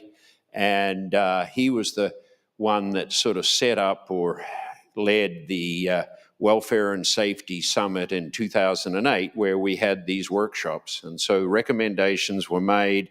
There were 7 working groups, and of course, Mick and I were in the working group for track surfaces, and we had a primary objective to promote consistent and safe racetrack surface conditions, and then the related objectives were research. You can read them here, but well, you may not be able to read them down from the seats. But anyway, review existing research and inform public and industry regarding other causes of musculoskeletal injury, including microdamage, changes in training method, unrecognized disease, potential role of rider. Like, we weren't naive at that time in thinking that racetrack surface was the whole story. Obviously it's not, but to develop a research and development model for synthetic dirt and turf racing surfaces. Down there, we've got complete the Peterson-McElraith research project, which was rather nice because the Grayson Jockey Club Research Foundation had just funded a research project there. And so these various procedures were set up. We had track surface managers, multiple people in this working group, and so we were talking about shear strength and load. It was a great discussion. It was an important part of the day. And from this meeting, these are the various objectives: provide track superintendents the ability for readily monitoring changes in the racetrack surface material, because we didn't have any science with it at that, minimal science at that stage. Track surface managers were very experienced. They had their own ways of doing things. Not that they were wrong, a lot of them were correct, but we wanted to try and get data and put data into the equation. So we agreed to form a Welfare Safety Summit Racing Surface Committee, and the Grayson Jockey Club Research Foundation were involved in it, and the working group at the summit basically became the Racing Surface Testing Committee that was mentioned in the introduction. And we did get a Grayson Jockey Club Research Foundation grant. Johnny Mac Smith told me this morning that I better acknowledge that. So there it is. But this was a grant that we had that helped us where we went. So, this is summarizing what we identified as needed. We wanted to create a clearinghouse for surfaces data. We wanted reliable and consistent testing, risk assessment data, sharing of methods. And so Mick had already developed the tester, surface tester, as well as Doppler radar. Doppler radar was available, and he used it for looking at the base, as we mentioned before. But a sharing of method and creating a culture of data so that all racetracks, our ideal was that all racetracks be involved. And as you'll see at the end of my talk, we've progressed pretty well with that. But we started off with 2 machines, some work at Santa Anita, and Del Mar, and then it's built up into this national scheme, and I'll come back to that in a minute. So we needed performance testing. In other words, how does the track respond to those, the surfaces and the tester? And then Dr. Sue Stover at UC Davis was doing in vitro work with her hoof in the box technique that was also providing useful data for us.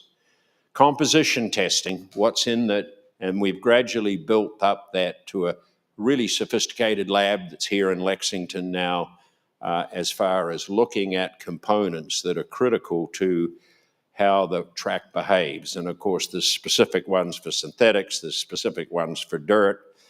And then maintenance methods, and this is really important, you know, and I know that Mick's presented this a lot, that it's about water and moisture content is the number one thing that can put you in too much or too little, and the variability of it is the big challenge that we deal with.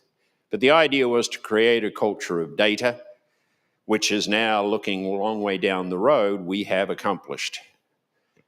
Consistent track composition, consistent test methods for new materials, new methods when needed, database of results for research, and particularly being open to all users. We weren't interested in creating a patent. We were certainly getting funding from various sources, including charging for these services once the testing lab started, but it was a little hand to mouth for a long time. But we had good support from the racetracks, considerable support from the participating racetracks at the time, as well as I said, AQHA, Jockey Club, and then the Southern California Equine Foundation, the Dolly Green Foundation. These all became involved and would help us. But this was the goal, a single reliable lab for the industry. So this was the first lab, the Laboratory for Analysis of Track Materials. It was basically Mick Peterson's garage in Maine. And had good equipment inside, and we started off with some fairly basic modalities that were being tested, and then it built up. And then, of course, linking the characteristics of the track to an injury database, correlating it, and then also the next phase was developing tests for synthetic track materials, with the wax being a critical component that had to be analyzed. And so this has led to some pretty sophisticated techniques that have been used. Different tracks, maintenance matters. Different tracks do things differently. And there's reasons for that. The weather's different. The design of the track, you know, it's not like you can go and change the design of the track without a lot of expense and a lot of trouble. How they're used, I think one of the challenges we have in America that we don't have so much in other countries is that horses tend to go to the racetrack and train over the racetrack every day, the same track that they're racing during that meet, and that's a challenge for maintenance. And to develop the best practices for maintenance methods. But your maintenance, the idea is that it would be based on data, on the characteristics from testing, as well as the physical characteristics and the weather conditions. So I'm going to fast forward to 2021. This is the team that Mick has in Lexington. And of course, there's a big boost to the lab there and the equipment, thanks to a grant of $750,000 from a contribution of $750,000 from the Jockey Club, which has enabled us to go out and have 4 sets of equipment. Initially, we had the hoof tester in California. Obviously, it's not easy to ship. Mick was driving it across country himself. And now we have 4 units thanks to the Jockey Club's contribution. And I'm just going to go through, these are Mick's slides that I've used and tried to understand properly for you. he coined the term maintenance quality system, and this is an update on the maintenance quality system, which is the aggregate result from the testing lab and from the testing at the tracks, and retrospective data as well. So there's 3 stages of MQS in this concept. There's documentation, pre-meet inspection. Now, pre-meet inspection is going and doing testing at the racetrack before the meet starts. And then once you're out there doing the testing before the meet starts, it's follow-up daily monitoring. And this is certainly, obviously, time-consuming, equipment-consuming, but this is what that Mick's managed to lead the program to. Regulations defined by the best practices MQS and now the HISA surfaces regulations, and I'll come back to that shortly, are an important part of it. Testing's based on standard methods. We talked about some of those briefly. Then a database, and then turf research has started, and we need to still we're still not there as far as the quality of turf testing, but we've come a long way, whereas before it was pretty much ignored for quite a lot in the program, just because we were limited with what tools we could use. And of course, as we know, turf racing is becoming an increasingly high percentage in this country, and so it's really useful. And again, turf is very dependent on moisture as well. So this was a slide that Mick made for 2020. The places on the left are full participation in the program. These tracks are also NTRA certified, and more recently Colonial Downs and Woodbine and Charlestown have come on board. The Jockey Club equipment is critical to support the growth. In other words, the equipment funded by the Jockey Club has been really critical to this. So phase 1 was design, documentation, and setup. So a racetrack's going to come into the program. They say, we want to be part of it. We want to be completely part of it. And so the track gets documented, the testing, as you can see lower down on the diagram, attention to maintenance, uniform equipment for maintenance, and then equally important are the new weather station design at 5 tracks. And this has been tested at 5 tracks. And these are very sophisticated. They're going to give you daily monitoring. And again, that's ideal to change of track. There's a lot of standards being created in sports arenas, sports programs like this. But as you know, the equine situation in the racetrack is unique. And of course, we do suffer from big swings in weather, and like the cluster of fatal injuries in Santa Anita in 2019 that was mentioned earlier today by Dr. Benson, and it's just a good example of the limited control you have when you've got very abnormal rain levels coming in. Track geometry, this is an interesting slide in that it's looking at the education. Early on in the program, Mick attended and spoke frequently at racetrack superintendent days. These events were once a year, and he was there educating. This is sort of an increased level of education in that they're training racetrack personnel to manipulation with laser. In other words, demonstrate proficiency with laser measurements related to the grader and what your levels are and where you put the grader. So he's called them a grader school, and at a recent one in Kentucky, 6 students or their workers at the racetrack or people involved in racetrack superintendent 6 students all demonstrated proficiency in this. So it's adapting the scientific techniques into practical management. Phase 2 is that, as I mentioned before, is at the race meet, you come out and do a thorough testing before the race meet starts. And so this is it, where we've got not only the testing equipment down on the left-hand side, the hoof tester, the Arono hoof tester, as well as Doppler radar evaluation for the track. And so this just brings up, emphasizes the Jockey Club gift, which consolidated organizations, updated equipment, and so that we have 4 complete vehicles equipped for the testing now available. At the moment, there's 1 in California, and there's 2 in Lexington and 1 in Maryland. And these will be, won't have to travel across the whole country for them.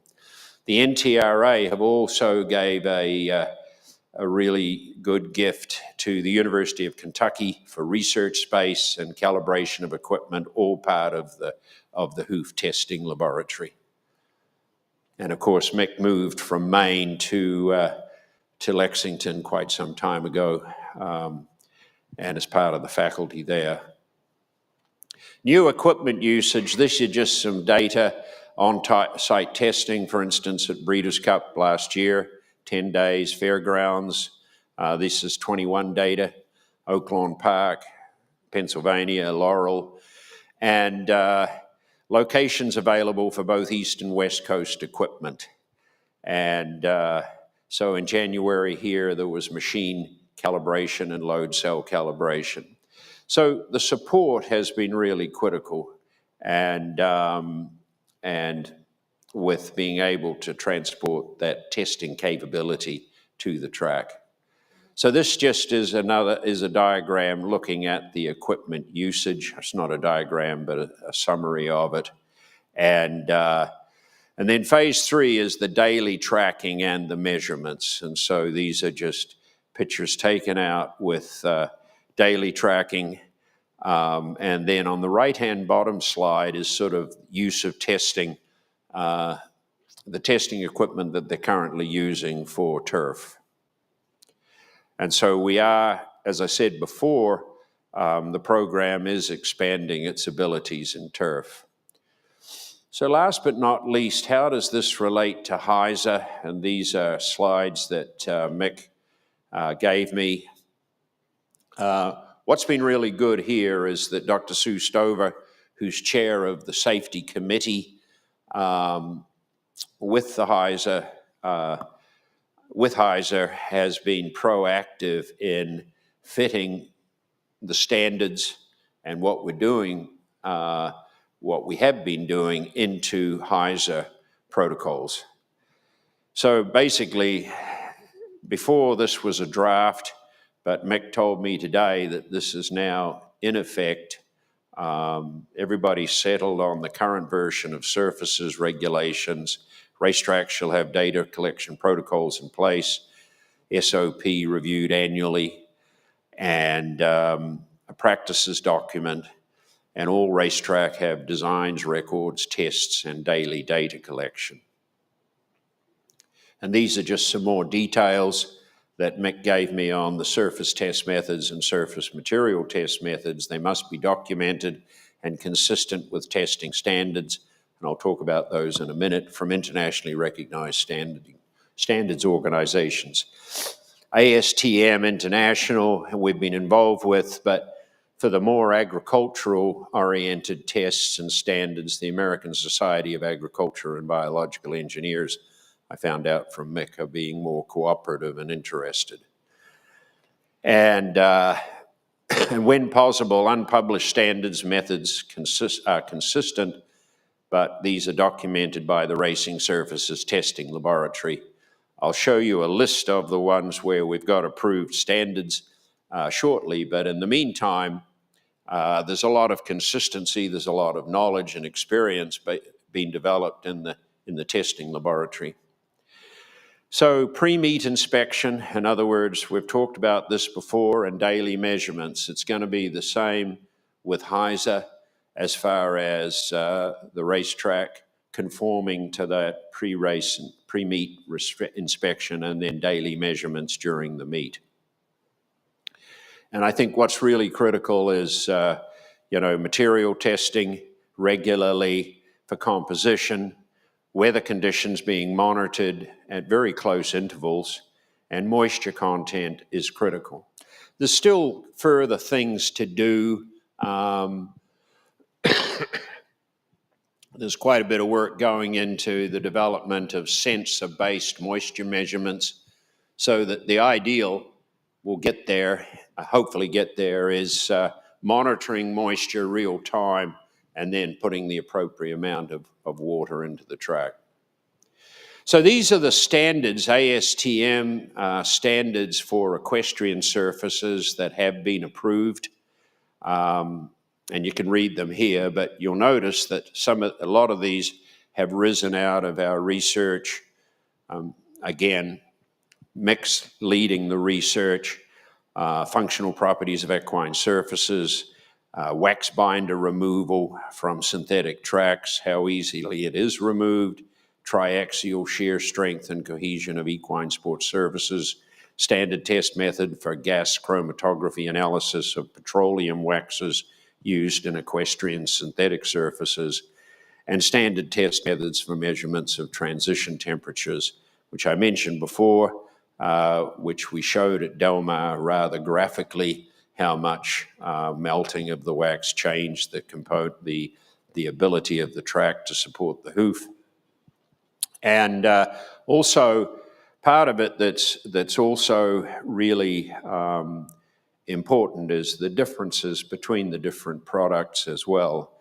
And this is spun over into non-racing equestrian surfaces, and I think is going to be a continued part of usefulness, and we're leading. Mick and with some colleagues in Scandinavia, we did write a white paper. My role was very minor, I have to confess, but had a white paper on maintenance of surfaces some years ago, and I think it'd be really good to update that. But I think that's coming with all of these proposed standards. These are proposed standards on equestrian surfaces that I think are going to be more and more important as we try and have uniformity throughout the country under the HISA mentality. So the next step on standards is the American Society of Agricultural and Biosystems Engineering for methods.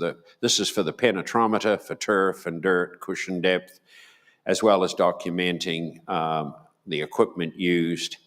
And we'll focus on ASTM on materials testing, but have to default to RSTL when we haven't got things standardized.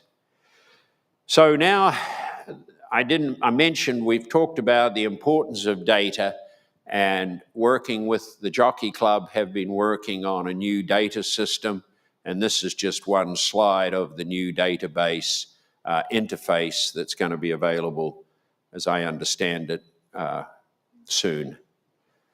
So finishing up, obviously safety is part of a bigger story. You've mentioned the fact of data.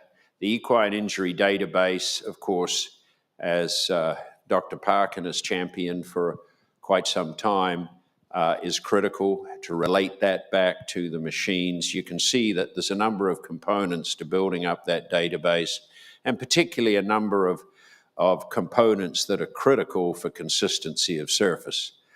Not just the equipment or the machines that are used at the racetrack, the materials themselves, and Mother Nature has seemed to become more and more important, or more and more unpredictable.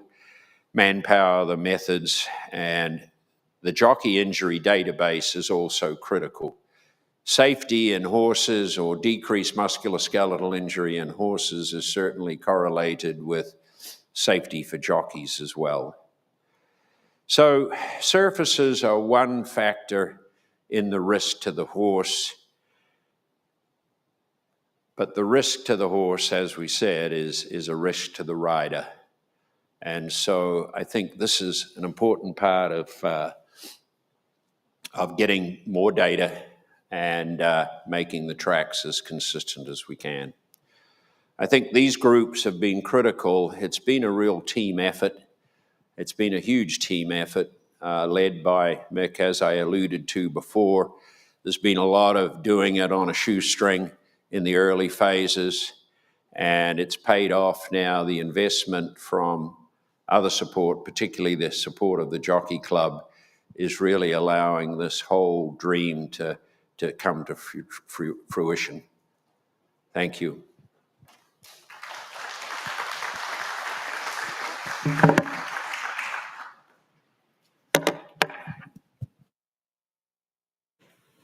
Turn it off.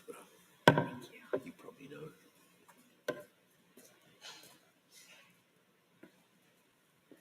Thank you very much, Dr. McElraith. We are now going to take another 20-minute break, and we'll come back together for our final 2 sessions of the day.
Red. Good boy. Hey, Red. Ready to go for a ride, buddy? Huh? I'm gonna miss you, Red.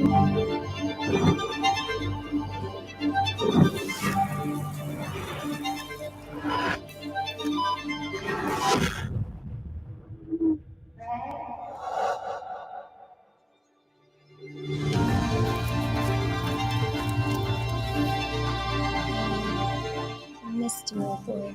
Grayson Jockey Club Research Foundation provides the best equine research to treat the horses we love.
Well, welcome back. We're really looking forward to the next panel. It's a panel that I actually wanted to do to get a different perspective on welfare and safety issues. We tend to hear a lot from the same people, and that's not a problem because that's their area of expertise. But we do have a growing generation coming into the game, into the sport, and taking care of the animals we love. So in addition to her keep work, Anise is also the president of Amplify. And Amplify Horse Racing is a 501c3 nonprofit promoting education and careers in the thoroughbred industry to youth and young adults. They have a mentorship program. They host in-person and virtual educational events, including Equine Careers Tour Series with the Keep Foundation, a children's equine education program, a podcast, a monthly virtual live stream, behind-the-scenes educational tours and engagement, and so much more from Amplify. It looks like they do a little bit of anything, and I'll say this is a very ambitious group of young professionals. I'm really looking forward to what they have to say. They're going to lead our generation in the future, so it's good to get the shapes and ideas of what they're thinking. So with that, I'll turn it over to Denise and the Amplify group.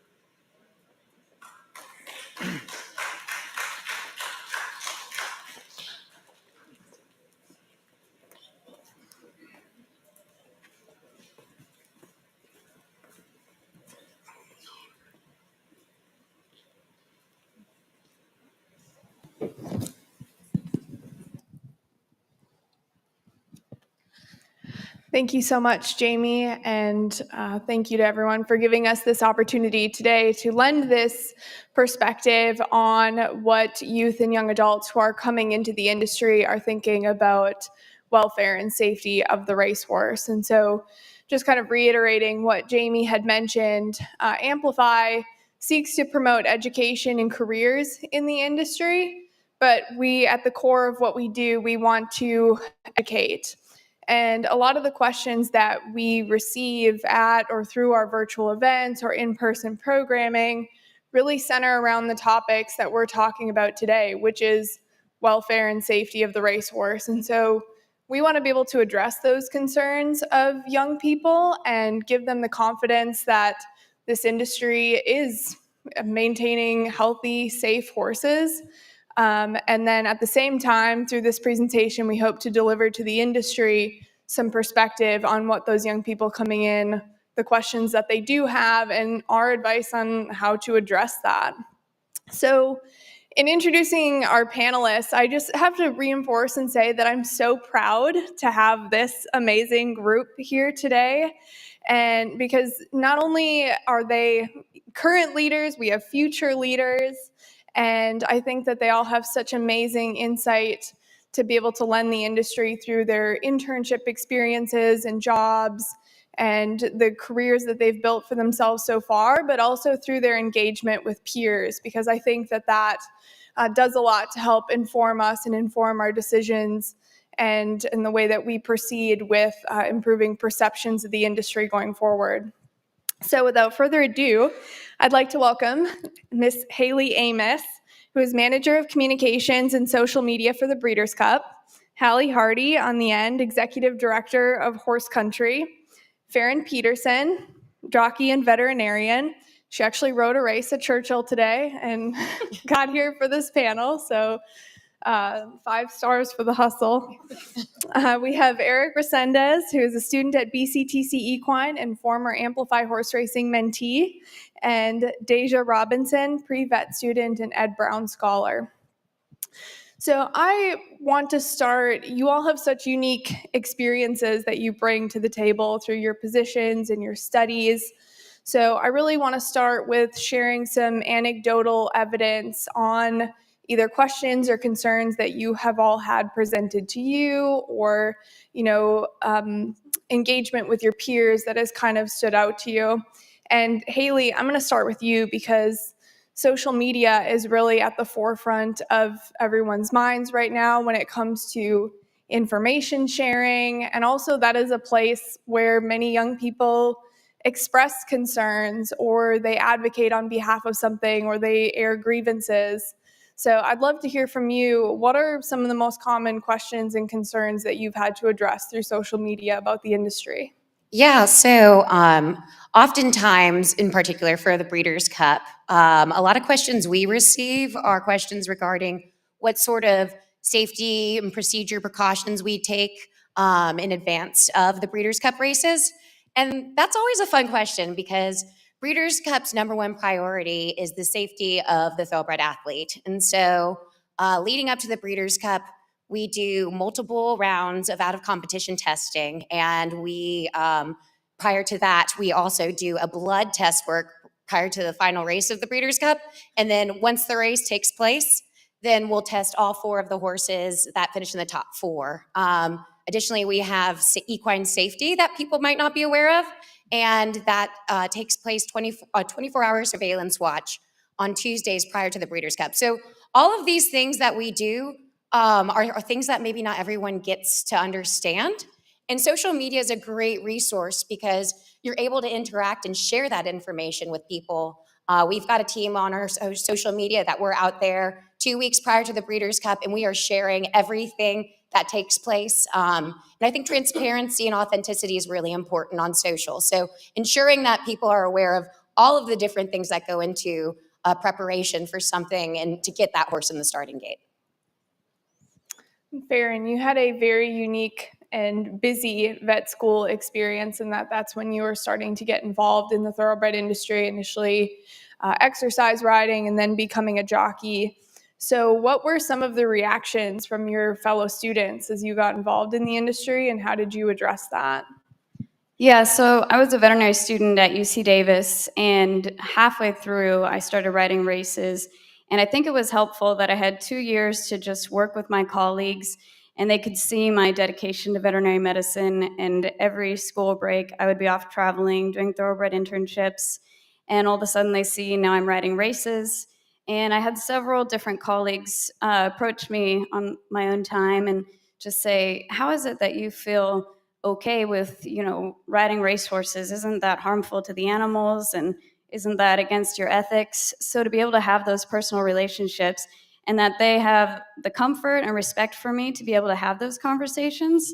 And once I spoke with them, I could tell that it really turned them around. And, a lot of them are vegan and, in vet school, you're going to get kind of the full spectrum and people who just really, really care about animals and have changed their whole lifestyle for them. And the perception of horse racing, especially out in California where I was, is not that well perceived. So I think it was really helpful that I had that established relationship with those people and that they could come and talk to me, because it still happens all the time, not so much in Lexington, that people will meet me and go, I've never met a jockey before. So it's a really unique opportunity to have those conversations with people. Yeah, certainly having a conversation can go a long ways in developing understanding between two people who might not have had that understanding before. And Deja, I understand that vet school is your aspiration, that you would love to work as a vet in the thoroughbred industry. And I actually don't know a lot about your story of how you were introduced to the thoroughbred industry. So if you'd share a bit about that, and did you have any of your own concerns as you were first getting involved in horse racing?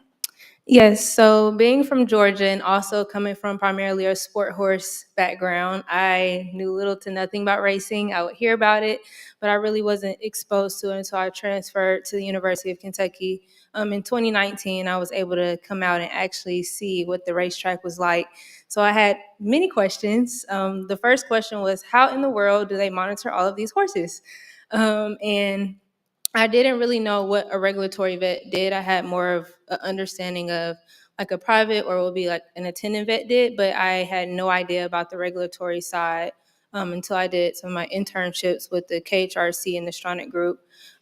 So that was my first question. And then secondly, I knew that racing was a global industry. So I was curious to know if these rules and protocols applied across the states and then in different countries. I was very shocked when I found out that it didn't initially. And then another question that I had, so I knew vets were responsible for the care of horses, but I saw that there were so many opportunities and avenues in the industry. So I was curious to know the role that other positions such as the trainers, owners, jockeys, stewards, track maintenance had in relation to equine welfare and safety.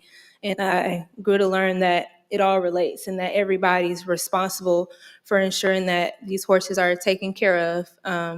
And then lastly, a main question that I had, I guess being Gen Z and interested in technology and just seeing how it's kind of revolutionized a lot of other industries, what technology was being used to help with equine welfare and safety, and then the potential that that had for the future. So those are some of my main questions coming into the industry. You know, it's really interesting. I'm going to ask Eric momentarily to talk about being a Keeneland College ambassador, but Amplify the last couple of years has given these mini paddock tours during Keeneland College Scholarship Day. And it was really interesting how many questions we actually got from college students just about regulation of the industry, and that a lot didn't even realize that, you know, to be on the backside of the racetrack, to work on the racetrack and be around these horses, that you have to be licensed. So sometimes it's even really basic things like that that can give young people a lot of confidence in the industry and the regulations that we have. And Eric, you've been in a very unique situation as a ambassador in that, you know, you're kind of representing the sport, representing Keeneland as a college ambassador. And, you know, during college scholarship days, which are very well attended with many students that might not have ever been to the racetrack before, you're kind of charged with a unique task in that you have to engage with those students who might not have ever, you know, been to a horse race in their life. So how did you navigate, you know, engaging some of these students? And then did you find that some of your own studies and internships and mentorship in the industry helped to guide that? Yeah, so perspective, like all the things that I've done have given me different perspectives. So I think sharing that with people or students that aren't really knowledgeable in this industry is being able to explain kind of what the process is to get a horse to the track and kind of what their daily routine entails, and as well as including like the management aspect of what a farm does and how they might even process to get to the sale. And I think it's very interesting watching all of their reactions when you explain to them like all of the steps that a horse takes just to get to the track and just to train. Especially they're always so shocked to explain that they never think it's going to be as complicated, I guess, as it might seem. It might seem as it's just you buy a horse and you train it to race, but in some cases it's you buy a horse and you have to, you know, send it to the sales, and then that someone else buys it, and then it's a whole process. So just explaining that to people that aren't familiar with this industry has been very, very interesting, to say the least. You mentioned to me before that you got questions about equipment, that you find that sometimes comes into play. Can you talk a little bit about that, like some of the basic questions on things that might seem very obvious to us as being involved in racing, understanding what the horses are wearing and the purpose that it might serve? But I think you mentioned like a martingale or something when we were talking about this previously. Yeah, so especially in the mornings when horses sometimes I get questions of why are the saddles different? Why usually it's tack related, or why does this horse have bandages and that one doesn't? It's just explaining what certain bandages support for which different reasons, and I think it's just being able to explain it in a way that someone can understand it without feeling belittled, especially because sometimes it's so basic. Someone explaining it might be like, oh, how do you not know this? But I think it's being able to keep an open mind and just know that not everyone is everyone just wanting to learn. So I think it's just filling that curiosity with answers that keep them more interested in the industry. So I'm going to present the next couple questions to all of you guys, actually, and I'm going to start with you, Hallie. If you all had to summarize why is welfare and safety at the front of mind for young people who are getting involved in the industry? And then why is it important for the industry to understand and address those concerns? Yeah, well, it's a big old question to be asking, isn't it? I mean, I think most of us here today, we're fortunate to, I would primarily say, engage with horses at some point in our youth, right? That's why we were passionate about following a career in this industry. And it's important, I think, to each one of us that welfare and safety is considered when it comes to the equine athletes that are in our care and that participate in our industry, and jockeys and the human athletes as well.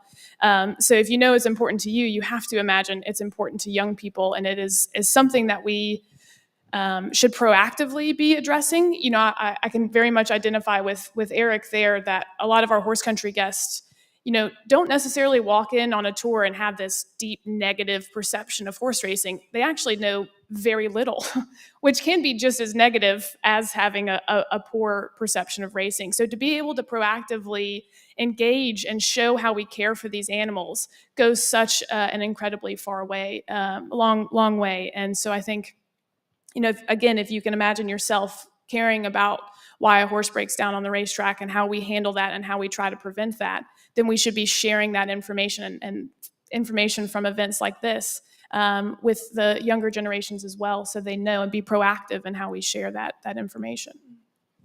And for anyone who's not familiar with horse country, it's a really impactful tourism initiative that's based here in central Kentucky that welcomes people onto the farms and brings them on this in-depth educational tour. So just getting into that perception piece a little bit more, which you already kind of touched on, you know, what are the most common perceptions that people bring in, or questions and comments on their tours about their experience, and you know, maybe that was their first interaction ever with the thoroughbred industry? Yeah, so it's actually quite surprising, and it's changed over horse country's history as we've more regularly given tours. You know, back when we started, it was your real diehard fans that were coming out to, you know, see their favorite racehorses that had now retired and were stallions or broodmares, and they are, you know, one of our greatest assets. They're out there on social media defending us constantly.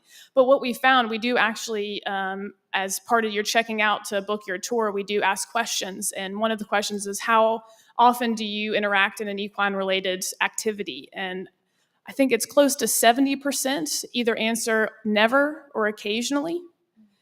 So the majority of people are coming through, like Eric mentioned, on College Scholarship Day, and they know very, very little.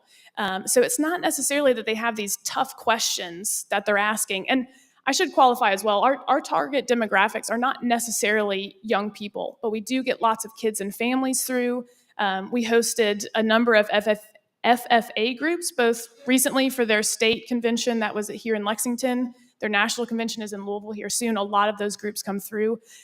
So we do, I mean, honestly, a lot of times those students do have perceptions and have very hard questions to ask.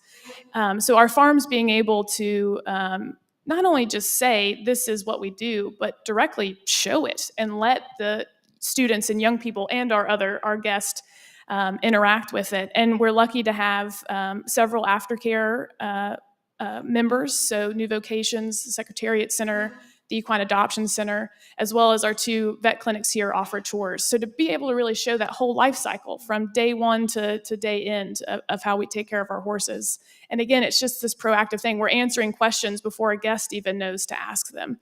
And I can speak from my experience. When I was in college, I gave tours when I was at Windstar Farm. It is so impactful. I mean, to have somebody, you know, hear somebody say, oh, I didn't realize you took care of them like this, or I didn't realize that things like the Retired Racehorse Project and, you know, the Thoroughbred Makeover happen. It, you know, for me as a young person, it makes me very proud to be part of this industry when we can speak to initiatives like those. So going back to that summary question, Haley, I'll have you address it. You know, why do you think that welfare and safety is at the front of mind for so many young people coming into the industry? So yeah, I think, you know, social media is a great tool to share that information with them. Oftentimes, as someone that operates an account like the Breeders' Cup, you're going to get a wide spectrum of questions, in particular on Twitter. That's a really good conversational piece. So it's really important to use that opportunity in that space to educate people. Obviously, you're entertaining too, but social media is a tool that you can do both in, and you can reach wide audiences that may not otherwise get in front of a horse, whether it's geographically or other constraints. There are plenty of people that we've connected with that are so far from a racetrack they've never even seen one, but to be able to share the information about horses, which they clearly are passionate about, and to share that we are taking the best care of those animals and our athletes is very vital to our audiences. Farron? So for me, it's the way that the culture is developing. You can take, for example, the food animal industry, and people who consume animal products are now asking, how are those animals raised? Were they given antibiotics or hormones? So it's just something that people have started caring about more recently. And so I think that transfers over to all animals, and it's great that people are caring more about animals and welfare.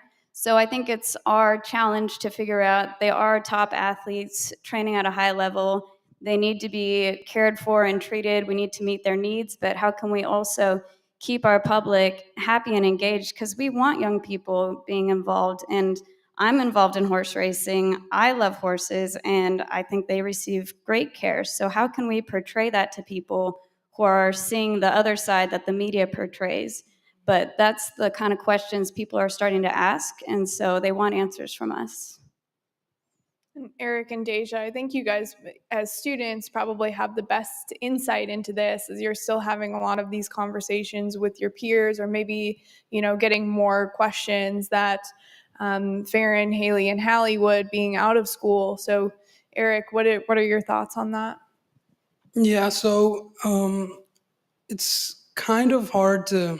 I'm still learning a lot, so there are some certain things that I don't really know. But I think it's just where the sport, I feel like, is becoming more mainstream. People that might not know a lot about racing are starting to identify perhaps more with certain horses that win big races. For example, Rich Strike, like he won the Derby. A lot of people fell in love with that story. So I think the more popular this sport becomes, the more we have to take care of these animals that give their all for the races. And I think it's just important to treat those horses and inform the people that perhaps might be a little bit skeptical about what type of treatments they get or medicine, or why certain horses get specific things. And I think it's just important that the public is aware of why people do certain things to take care of the horses. Mm-hmm.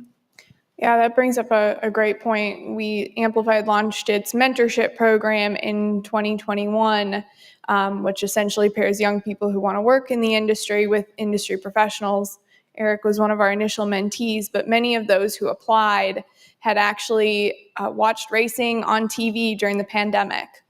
And that was how they initially got into racing. So that's a very good point on something to be conscious of as it gets in front of more eyes, to have an awareness of how we can address the questions that will be coming at us.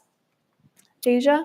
Yes, and I would have to agree, especially in a sense of just kind of the cultural influence and impact, and also the use of social media, especially just during COVID, and how people have just been on social media more, and able to see kind of what racing is and all that it has to offer.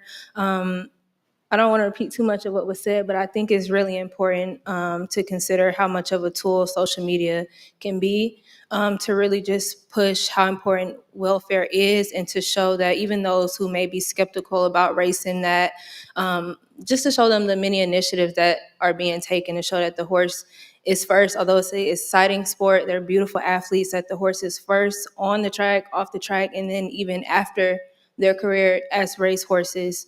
So I think that's why it's on the forefront now. And even just for those who may be familiar, just of course with HISA coming, that's also going to put a huge emphasis on just uniformity within welfare and safety. And I think that'll really help with the sustainability of the sport, because people who may not know are seeing all these initiatives that are being taken. They're able to see what was being done, maybe what didn't work, what did work, what's being done now, and then what could be done in the future. So I think that'll really help with getting a new demographic into racing as well. So then, Hallie? I was just gonna kind of connect all of those things really quickly and tell me if we're running out of time. I love to talk, so I can always You're good. shut up We're whenever I need actually to. doing very good on time, which is why I threw that curveball and Yeah. asked you guys all that question that I said I was going to ask a couple Well, of you. I mean, I just think Farron's point about recognizing the food industry and how they're having to answer certain questions, and you think, even with my generation, but going more and more so, kids are farther and farther away from interacting with livestock, whether it's horses or whether it's any type of farm work or working with livestock on farms. So a lot of those questions become more and more elevated over time. With this younger generation, I know from some experience at even Locust Trace here in Lexington, which is an agri-science school, they have students who show up who don't know anything about the horses that they're going to be working with. But I think to your point as well, that's where social media becomes such an important asset. And I think talking what you said, one of my favorite words is edutainment. We're educating in an entertaining way. And to make sure that across the board, whether it's Breeders' Cup or it's the Jockey Club or America's Best Racing or Horse Country or Kingland, that we're doing a good job of edutaining, of having engaging educational content out there. And I do know from my experience on giving tours that people eat that up. And then in line with that as well, we have detractors from our industry who are incredibly engaged on social media. So we have to combat that. We have to be just as active as they are. Otherwise, we'll get lost in translation. So then kind of going from the, why is it important to young people to converting that into action? I would love everyone who's watching today to actually have some action points that they can take away from this conversation and how we can continue to address this and educate and proactively engage with people on this topic. So Haley, I'll start with you. What would you say are some specific targeted ways that the industry can engage with young people and continue to educate and address any concerns that they might have? Well, we're just going to go back to the exact same thing I've been saying all along, which is social media. One of the things, and I keep going back to Twitter because I think Twitter is a really unique platform that the horse racing industry in particular takes advantage of. You get that immediate reaction. You get to hear immediately the results of the race. You get to hear a lot of instant statements of what happened after the race from trainers. And whereas if you were reading an article, it might be a little postponed. So that being said, Twitter is a great tool, but you also have to approach it as the yin and the yang. It's got the good and the bad. So making sure that you are on top of the conversation, that you respond to situations that take place in a timely manner and authentically. No one wants to hear a robotic response. People know that it's a person behind those pages, whether it's a brand or a persona, and they want a response that shows empathy and connects with them. So making sure that you are consistently transparent and authentic throughout that is very important. I think that brings up a great point because I feel like there can be a bit of temptation there when there are maybe negative comments or comments that kind of dig in a negative way to just delete them from your posts. And I think that you brought up that's a great point to take that as an opportunity for further engagement and education, because you might not be able to change that person's mind, but somebody else reading through that feed might be able to say, okay, I understand this other perspective, or this, horse racing account has addressed this concern of this person. So that's a great point. Eric, I'll throw it to you.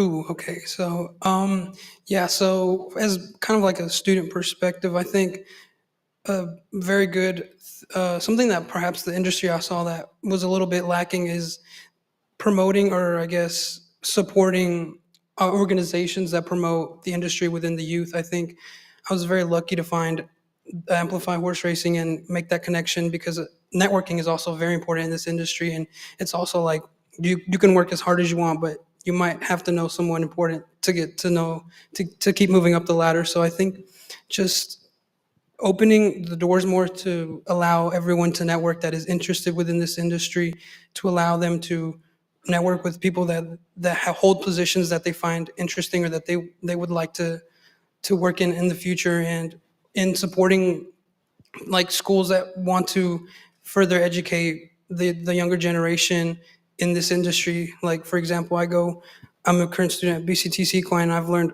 like a lot of stuff. I've done the mentorship thing. I've learned more about different aspects. I think it's very important because it provides different perspectives, and it's given me like perspectives. Even, for example, the Keeneland ambassadorship has given me the opportunity to see what it's like to be a racing secretary, how he goes about writing on all of the condition book, and that's been very interesting. And I think just being able to support the industry, being able to support those programs as a whole to anyone that's interested, whether that be networking or education, I think that's very important. That's a great point. Just overall promotion of our programs and making sure that young people know that there are opportunities to take the next step and get more involved. Farron? I think there's a lot of importance in personal conversations. When I rode the Del Mar meet in 2019, it was when the media was hitting horse racing especially hard, and they would have protesters out front more than usual leading to the entrance to Del Mar, and so the people who were coming to attend the races had to read all these disturbing signs. So the horsemen worked together, and we stood on the other side and wrote signs with phrases about the research that we're able to fund and the jobs that we offer, and support families. So I would go to those, and then I would sneak over to the other side and just start talking with the people and just approach them respectfully and try to find out where they were coming from. And it was really interesting to see because some of them really believed horses shouldn't be in pastures, they shouldn't be on lead ropes, dogs shouldn't be on leashes.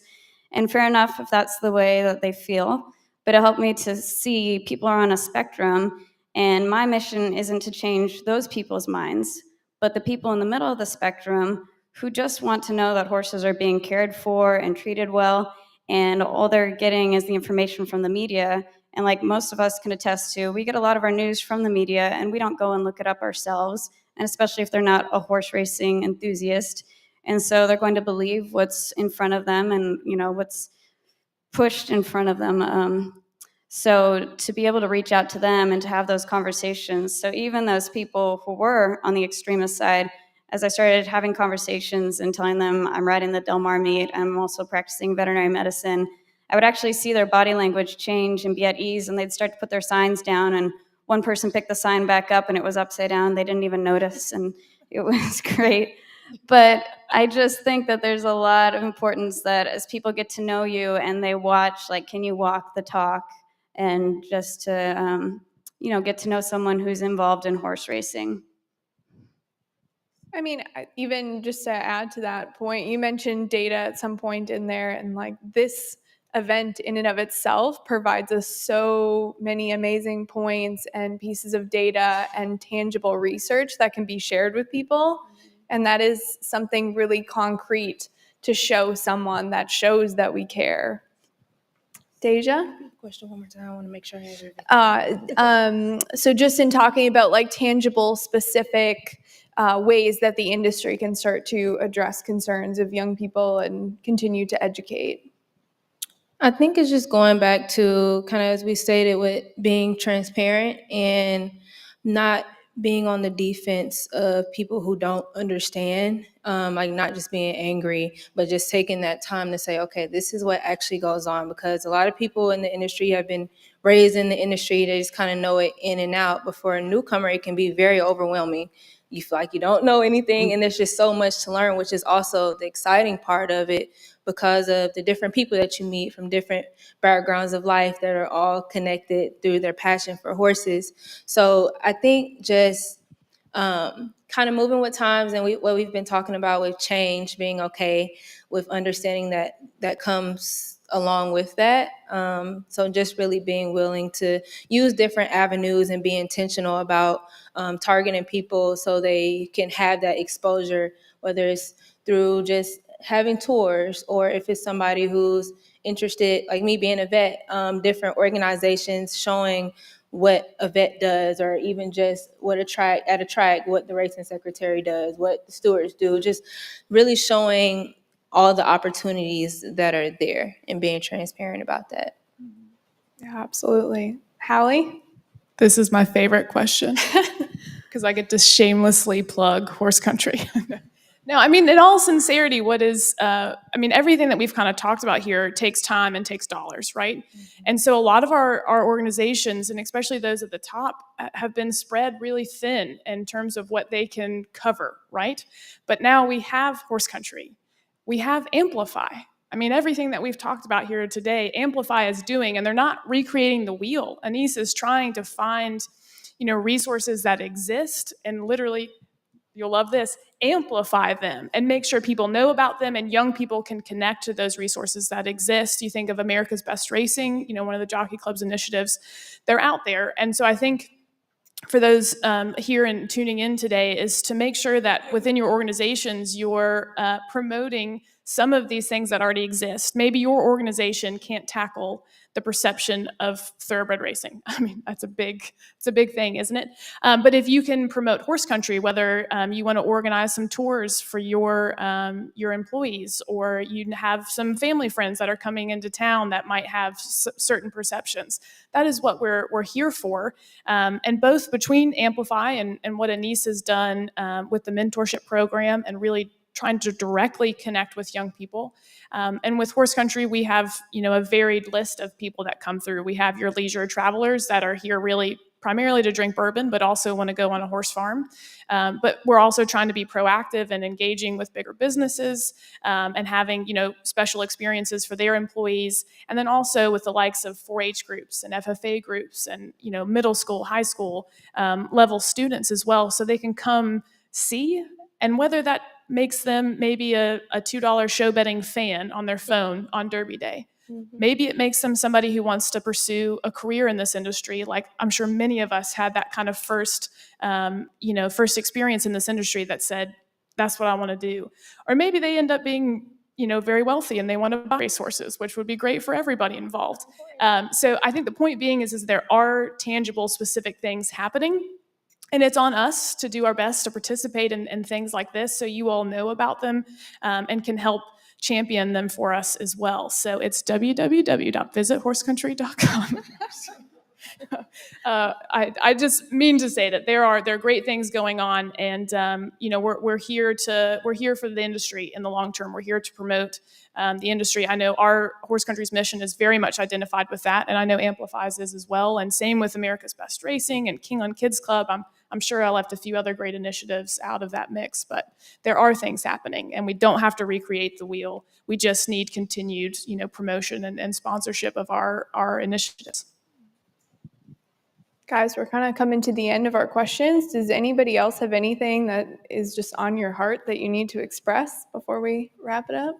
To parlay off what Hallie said, I think there's a lot of information that we can provide, but also making that information digestible to the general public and making it easy to understand. Because I sat in the seat and I was listening into a lot of these speakers, and a lot of things that I didn't understand was they used a lot of terms that I was not very familiar with, and that was something that came to mind is, so these terms, a lot of things that we find normal might not be as understandable. Like someone that doesn't know that much about the industry perhaps doesn't understand what we mean when we say specific things. So I think making that information available in a manner that's digestible to the general public is very important.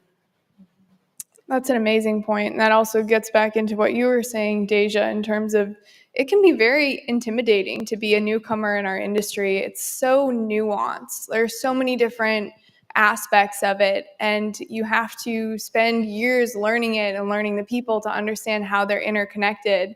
And we have a lot of jargon that we all just kind of throw around, and we all kind of know what it means. But then sometimes it takes taking a step back and realizing that when you're around somebody who's new to it, we need to be inclusive. And part of that is making our language very understandable to anyone until they can meet us at our level of, having the same amount of understanding of the sport.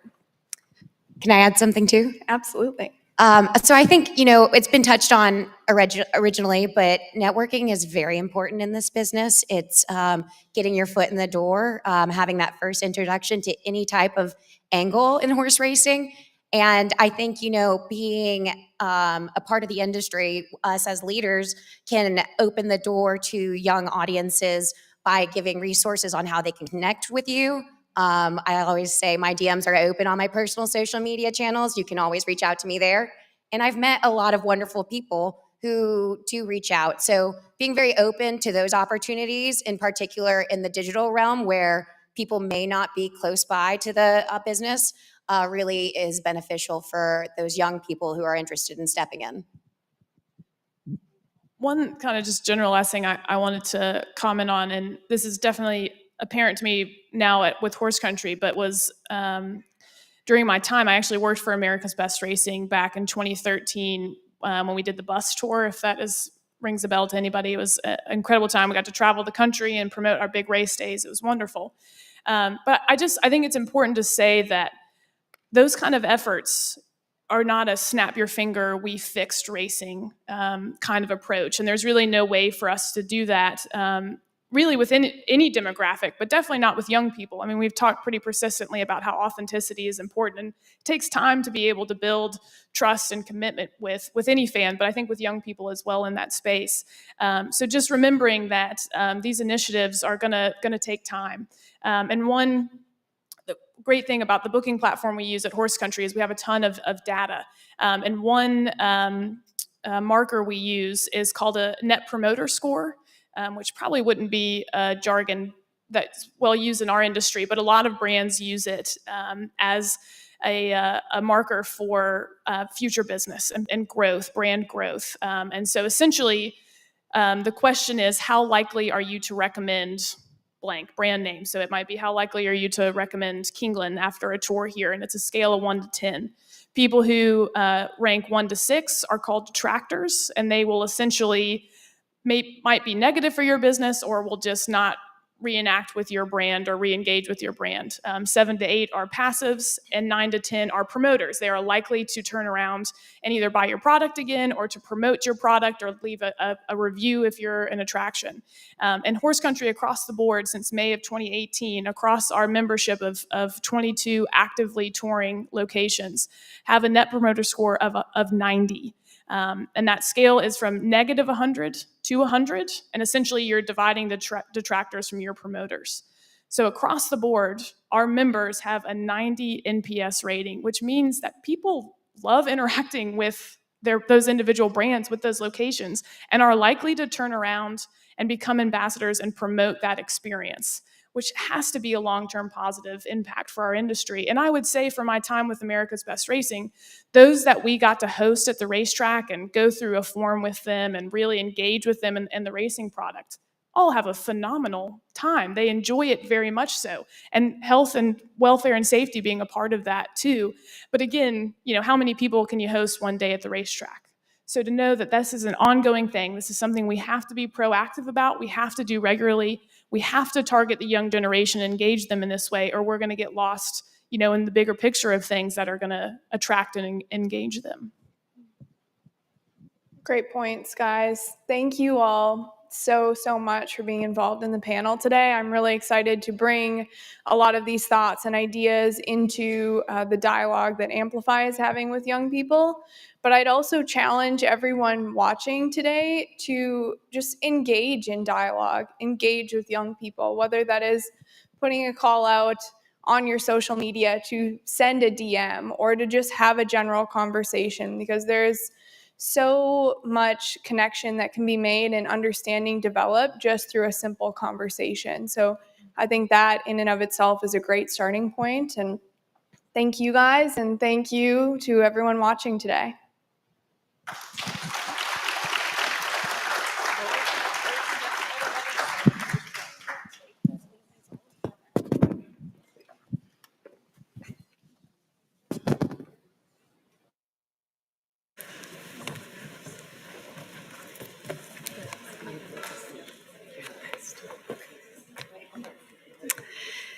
And just like that, we are on to the final presentation of the day. Encompass Solutions is a system used by the majority of racing organizations to run their racetracks and meets, providing a centralized platform to organize data.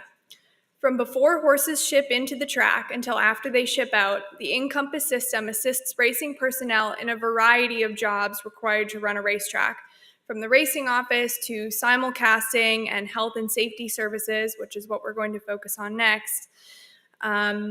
Encompass includes several features that assist veterinarians in maintaining a safe and healthy racing population. To discuss Keeneland and the Encompass programs, I'd now like to welcome Chris Dobbins, Senior Vice President at Encompass, and Dr. Stuart Brown, Vice President of Equine Safety for Keeneland, who not only oversees equine safety during Keeneland race meets, but also year-round during training at Keeneland and the Thoroughbred Training Center. So welcome, Chris and Dr. Brown.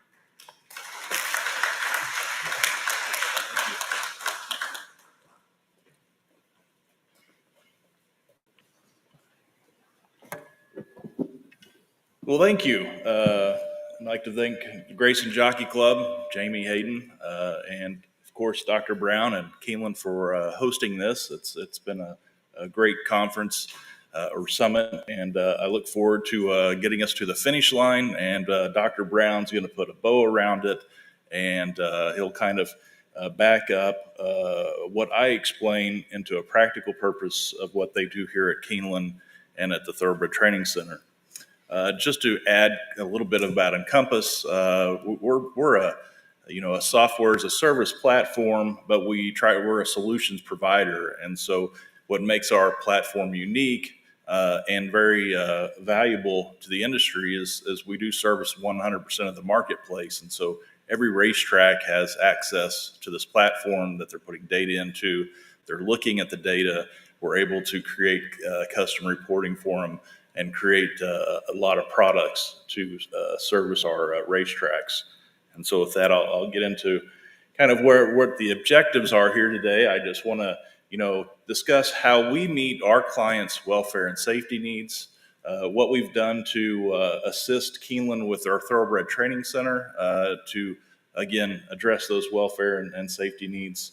I'll give a quick update on what we have worked with HISA on in our flagship product, Track Manager, which falls into that first set of rules, the 2000 series, which again are the safety section that we're assisting HISA with, and of course assisting our customers, the tracks, to leverage the data they put in to assist them in their reporting and their requirements to HISA. And then I'll just wrap it up with just giving a quick discussion on our Equitaps product, which is a new service that is going to be available for folks to put in their electronic treatment records, pass those along to HISA or the commissions.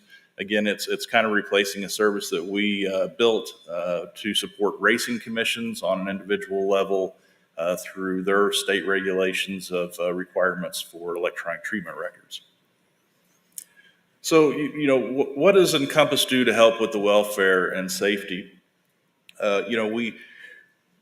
We create a lot of custom reporting packages, which Dr. Brown will definitely go into and provide a lot of examples of in today's reports, their inventory control, and then we added another section in that I believe was touched on in the regulatory panel, our non-race observation, which assists veterinarians to put in examinations outside of just your race examinations. I'm sure you were able to hear a lot of great comments from that panel on the use of those products. We host the pre-race exam module for all the tracks across the country. We host the EID module as well for all the tracks across the country, and as well as the vet lists. And so we built this area of the non-race observation for, again, the ability to put in more information about the horse, to tie that all together with your pre-race exams, and have a bigger picture of what you're looking at when you're evaluating the horse before a race or just in your day-to-day, as Dr. Brown and his team do here at Keeneland. We integrate those electronic treatment records into a lot of that reporting. So again, single reporting, instead of doing all the hours of research, you're able to run single reports that give you that view of, well, here's a PP of a horse's history on the track, a PP view of here's its pre-race exams that have occurred, a PP view of any non-race observations that have occurred. We get to then also throw in, all the treatments that have occurred with that horse, any vet list history. So again, they're getting that full picture of a horse's history when they go out and do an exam, evaluate a horse, and decide whether he's, capable of participating that day or not. Or and in some cases, it's not that he's participating that day, but just seeing a horse on a track, the vet walking around looks up this information and may have a conversation with the trainer about the physical status of that horse. And then the risk reporting that we've created, a lot of that emerged from a lot of Dr. Parkin's data that's emerged out of the EID and these conferences. And so, we look at high-speed furlongs. We look at, has the horse had vet list history? We look at, has a horse had not started before he's 4? Has he had so many furlongs before he's ever started? There's a lot of different factors that we look at. And again, Dr. Brown will get into some of that aspect of what they look at here. But each racing environment's a little unique, and each customer has some unique parameters that fits their population of horses that they want to monitor a little more closely. So the Thoroughbred Training Center, Dr. Brown came to us and said, we really need to look at this population of horses a little more closely like we would look at our population of horses here at Keeneland. And so we created that facility for the Thoroughbred Training Center in our Track Manager product to act just like a racetrack. So Dr. Brown has the ability to now, look at trainer inventory reporting, assign stalls over at the facility, monitor the in and out process at the training center. And again, all the safety reporting along with that, with inventory starts and entry data for other tracks, along with the risk factors that Dr. Brown likes to look at that pertain to that inventory of horses. And the one thing that he is really focused on, and we'll get more into, is, the Thoroughbred Training Center feeds a lot of other tracks around the region besides just Keeneland. So they're really doing a service for many of the other tracks in this region, whether it's Belterra Park or Indiana Grand. They're able to evaluate horses before those horses even go up there for a pre-race exam, which is very beneficial. Just some quick updates on HISA and what we're doing in our flagship product Track Manager. Is we're adding in some entry notifications at the time of entry that we bounce the data back off of the HISA database to say, can this horse race? Has he been registered? Has the trainer been registered? Has the jockey registered and completed the required procedures that they need, whether it's a physical date, a concussion test, and a acceptance of a concussion protocol at the track they participate at? Is the horse on a HISA vet list, or is the trainer have any fines owed, etc.? So we'll bounce that data off of the HISA database, bring that back to the entry clerk at time of entry. He or she can notify the person making the entry that, hey, this horse is on a HISA can't race list. They can then advise those folks to take care of that before the horse actually races or becomes scratched on the day of the race. So just a way for our tracks to be alerted that at time of entry, these are some things that need to be resolved.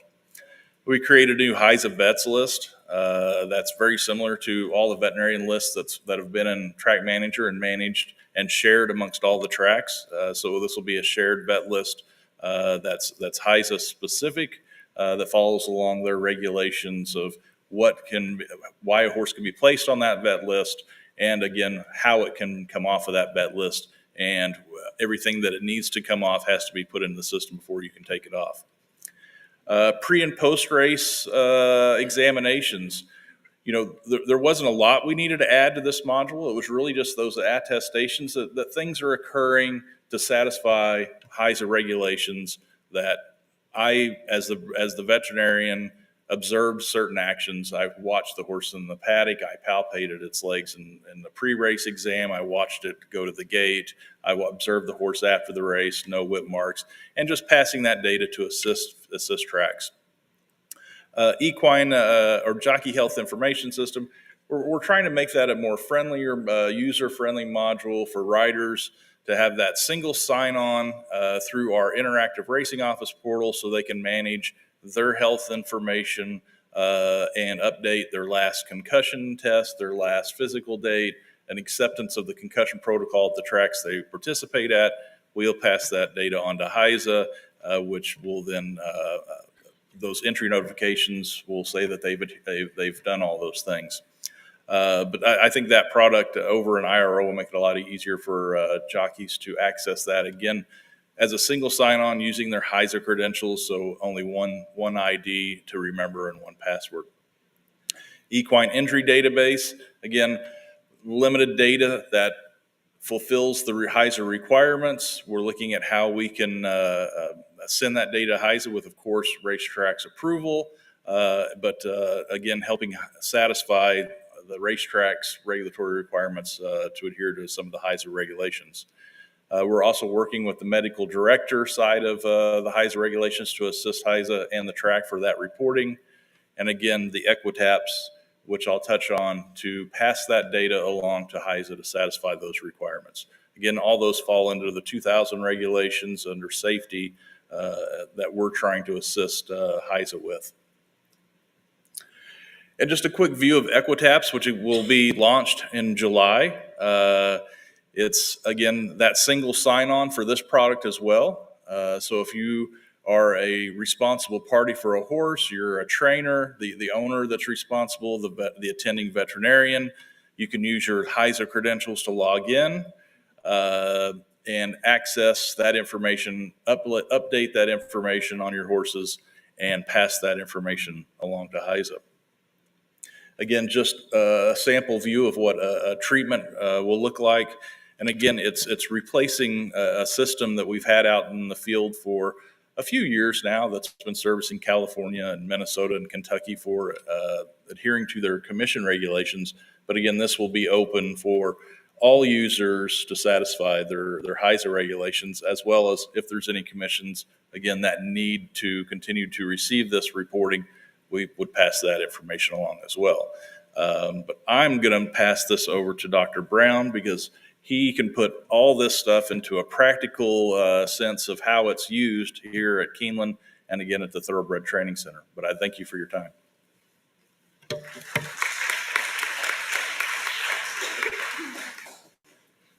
Thank you, and what an honor it is to be here with all of you today. The Equine Safety and Welfare Summit on behalf of the Racehorse is, just an incredible event, emblematic of the excellence that the Grayson Jockey Club Research Foundation stands for. And I think we've enjoyed a great day of comprehensive and sophisticated presentations centered around, sharing that information, what presenters know and understand and have learned and disseminate across our industry about protecting the racehorse in service back to the industry. And we're honored at Keeneland to be able to host this summit on behalf of the racehorse and all these initiatives, that are centered around that. Also want to thank Mr. Jamie Hayden for positioning me from between you and the end of your day here at the summit and probably a well-deserved cocktail or break from the day. But again, I am honored to be here. And I'm also very thankful for the opportunity to present alongside Chris Dobbins of the Encompass Solutions. This could be looked at as a consumer report of such as one of those people who is an enthusiastic consumer of the products and the services that the Encompass team provides under the auspices and direction of Chris Dobbins and his team there. Because in coming to Keeneland, from a background that I had as a private practitioner in Central Kentucky, one of the things that I really thought to do here in this role here at Keeneland when Bill Thomason contacted me about this opportunity to execute on a vision that he had for an advocate here that was a part of the Keeneland team that was to be found everywhere that Keeneland touches a horse relative to the welfare of all the horses on our grounds, both in sales and in racing. And so one of the questions that I posed to Chris, in coming here today is, what do you think people would like to hear? And he said, well, we think people would be interested to know how you use a lot of the things and integrate those into the systems and processes that you put in place here, because we seek to serve, especially on the racing side, a very unique racing population through 2 race meets that we hold here in April and October, in a population of horses many times that ship in here at very, very important times of the year for the racing calendar, but also keeping in mind that we have a commitment to those horses that occupy our grounds throughout the year. So that charge to me on behalf of Bill Thomason when I came here to be found everywhere that everyone touches a horse was even further enhanced under the leadership of Shannon Arvin, our CEO, to actually form a division within Keeneland that I lead that encompasses an entire team of people now dedicated to utilizing all the resources that can be found at this facility on behalf of the care and the welfare of the horse.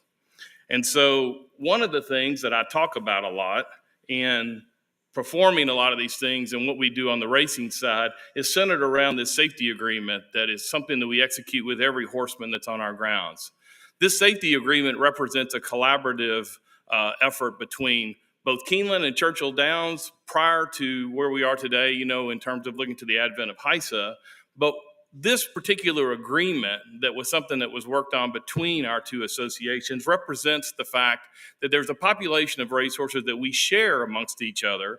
And when we work and endeavor to collaborate together to form parameters through which we look at as portals and times relative to horses that could be at risk, we can advocate better for their safety. We can share that information and help to work with one another. And this agreement connects every horse on our grounds to a trainer, an attending veterinarian, and back to us on our safety team. And in so doing, it opens up unique dialogues about those horses that we seek to understand better about their welfare that are here on our grounds. We constantly work to reinforce a lot of the information that's found in that agreement in the condition books, because we're critically assessing that from race meet to race meet. We're looking to improve upon those things, and we're also looking to reinforce a lot of those things relative to our ability to react and to advocate on behalf of the horse through initiatives that we have in there about, the attendance of, trainers to notify clockers about speed works, because we can identify horses that we're interested in that way. And then we can also continue to assess those situations relative to renovation breaks, where we preserve those for horses with speed works where we can respond accordingly when the need arises. Utilization, though, of the equine injury database and the information contained therein comes oftentimes, though, to us and starts my day every morning daily with a report from the Encompass team with this list of risk factors relative to the horses that occupy the grounds both here at Keeneland and at the TTC. And as time has gone on, I've become to incorporate that as a part of the repertoire. It's something we share too with our team, because this information is front and center with risk factors about the comprehensiveness of those horses that are here. And they're horses that we seek to understand better. We seek to look for parameters around which they are approaching times of entry, as well as speed works and the exercise that they do here in training. And we're able to integrate systems and processes like this into our ability to go out in real time to understand better about how those horses are cared for. We also, as we approach race day, have reports like this that are a part of the Encompass system that come to us that we ask for in a customized way to look at various numbers of risk factors relative to a program that's already been developed after the time of entry on a race card. Those kinds of opportunities give us the ability to refine our focus relative to horses that come up to race day, so that we can continue to advocate for the best interest of all those horses that will be with us on any given race day. One of the other things that becomes incredibly important, though, is the ability to know the horses that are on your grounds. And in so doing, information that's housed within the Encompass system relative to the horses that come and go relative to an active race meet becomes incredibly important. Without the confidence and the accuracy of the information on these lists, managing the horses that you hope to become advocates for becomes, at the least, very, very challenging to accomplish. But it's not lost on me, too, after a 30-year career as a private practitioner, that one of the things that I have taken away from those experiences is to bring to Keeneland the ability to use those experiences, as well as the advocacy, working within the industry, as well as through organized veterinary medicine, to help to bring reforms to an industry to help to serve the horse, that I can't get away from the qualitative aspect of looking at horses. You know, it's not uncommon for most people to find me in that location virtually every morning, either here or at the Thoroughbred Center, because I can't escape the fact that I have to wanting to watch horses. And we've listened to a lot of really great presentations, and I've shared stories with a lot of my colleagues about how exciting it is for the instrumentation effort that we kind of recognize today in terms of being able to assess the quality of movement of horses, because on any given day, that's actually what here we're looking for, the evenness and the quality of the movement. And I can't escape the fact that in those positions, when I take the opportunity to watch horses and to observe them and to at least make some judgments about how they're handling their training regime, it may or may not be always related to lameness. It may also be about anxiety or about the other things that they're experiencing and challenges. It again opens up this dialogue for conversations with horsemen about how best to help them. And it becomes extremely important in those situations, you know, it's not lost on me that at Keeneland we have this really strong team that's been built here with a common interest around advocating for the horses. And so the relationships that I share with people like the stable office team, the folks in track maintenance, the outriders in particular, you know, all of the security personnel that are on our grounds, regular part of the maintenance team member staff, as well as my safety team members, means that we work together and collaborate because we can all make a difference. We all own a piece of safety when it comes to the horses that we seek to serve. And at the center of all of that here, with all these relationships, the horse is in the middle of all that. We're all here working for the horse. We're all here taking the resources that we have available to us, distilling them down and working with them here in a team approach in order to serve the horse, in order to be in a position where we can respond when the need is there. And in a lot of ways, as we think about it in terms of an epidemiological standpoint, it's population, you know, medicine at its best. One of the things that I'm really proud of that has happened in the time that I've been here is that I get to work alongside the racing safety officer, my colleague here, Dr. George Mundy. We leverage his experience, expertise, and dedication to the racehorse in over 30 years of regulatory veterinary experience working in this jurisdiction. And to work together, we have developed a unique surveillance system to help us execute on our strategy to understand better about the horses of interest that we have concerns about, those horses that we want to understand better, those horses that we want to track their progress as they return to racing. And what we have been able to do is work within a system of carefully articulated cameras that are PTZ cameras that surround both the main track as well as the training track here, and to borrow on the experiences that Dr. Mundy brings to the table as a KHRC previous equine medical director in his role there, and think about creating the opportunity for profiles that we can have to watch and to monitor a population of horses in training, and to also use this as a tool on race day. And I have to underscore the fact that this is a system that we've been able to develop here at Keeneland that belongs to safety.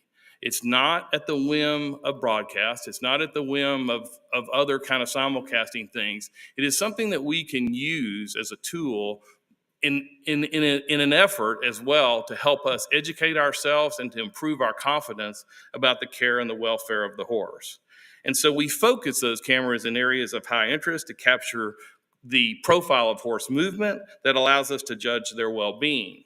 And so I pulled together, with the help of my colleague Cassie Creed, some of the information here that we would kind of have that's available on race day. And so with this particular system, Dr. Mundy, who is positioned on the fourth floor of our grandstand, has this really unique opportunity to view and observe and to drive the system. Where I'm found typically on the ground level, watching and looking after horses that are there and available to us, we're able to use this system to see virtually all of our racing surfaces in multiple locations at various times of the day. And so we have found that the capability to use this system in order to talk to and open up dialogue and discuss with trainers, even to have trainers come and review information with us, but also to have our intending veterinarians come in. And we've also instituted in our barn area, because we learn lots of different things about the welfare of our horses that we seek to serve through things that happen just in their stable area. Working together, though, with this kind of adaptive modality and the technology that it brings to us allows me to at least to engage and talk to my colleagues as veterinarians and private practitioners that are connected to these horses, as well as to help those horsemen that are here on our grounds to care for those horses. So the burning question that I had as I began this approach and tried to think about the things that Bill Thomason had charged me with and then tried to execute on in terms of giving some structure to how we would address a lot of the things of safety, it became also not lost upon me in that charge about, the Thoroughbred Center on Parish Pike that Keeneland also owns and the group of horses that are housed there.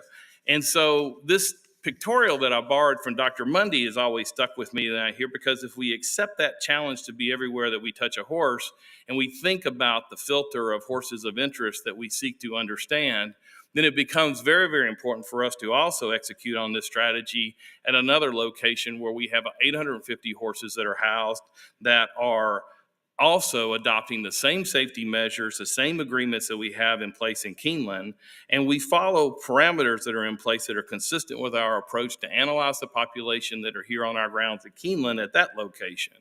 And so it became very, very important to establish, with the help of the Encompass system, a system with which we could also look at in a similar manner information related to the inventory that we had on those grounds. So it was things about the status and location of horses that are in those barns that we didn't have at the time. It is biosecurity information that is housed there and recorded relative to entry, healthcare, health certificate recording, as well as vaccination records that we have, as well as microchip validation capabilities. That becomes very, very important for us relative to being able to go and assess horses and be confident wherever we are about the horses that we're looking at.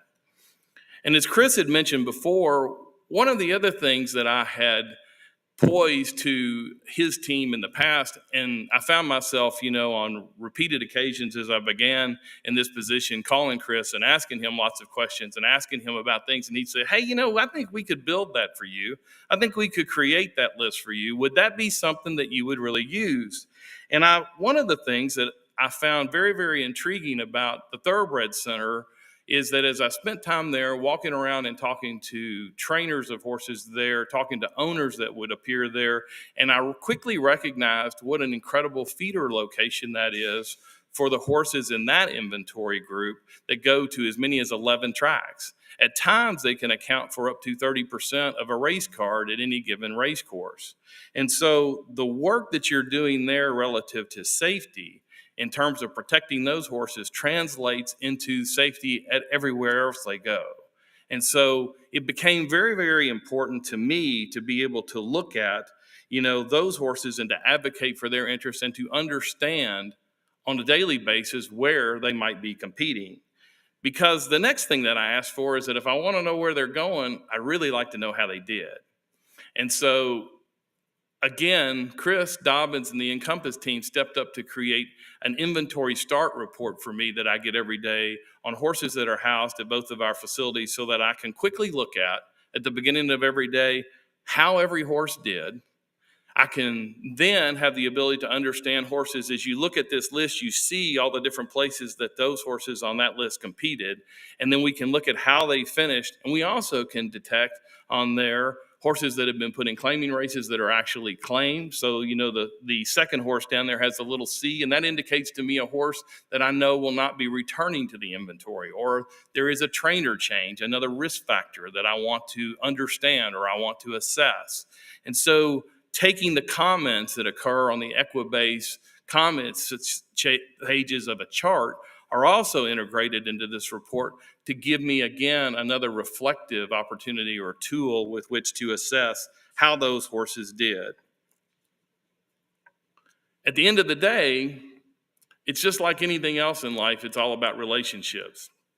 And understanding from those reports and giving us the ability to advocate for those horses gives us a chance to share in the successes of those horsemen and the owners who have invested in having those horses in their care, both at Keeneland and at the Thoroughbred Center. And it gives us also the opportunity to advocate for the horses under their care that we seek to serve. And so in sharing in those outcomes, it puts us in this collective position to support, this industry based upon the safety and the welfare of the horse. So once again, on behalf of all of us at Keeneland, we remain honored, thankful to be the host of this 10th summit of the Grayson Jockey Club Research Foundation. And thank you for your time.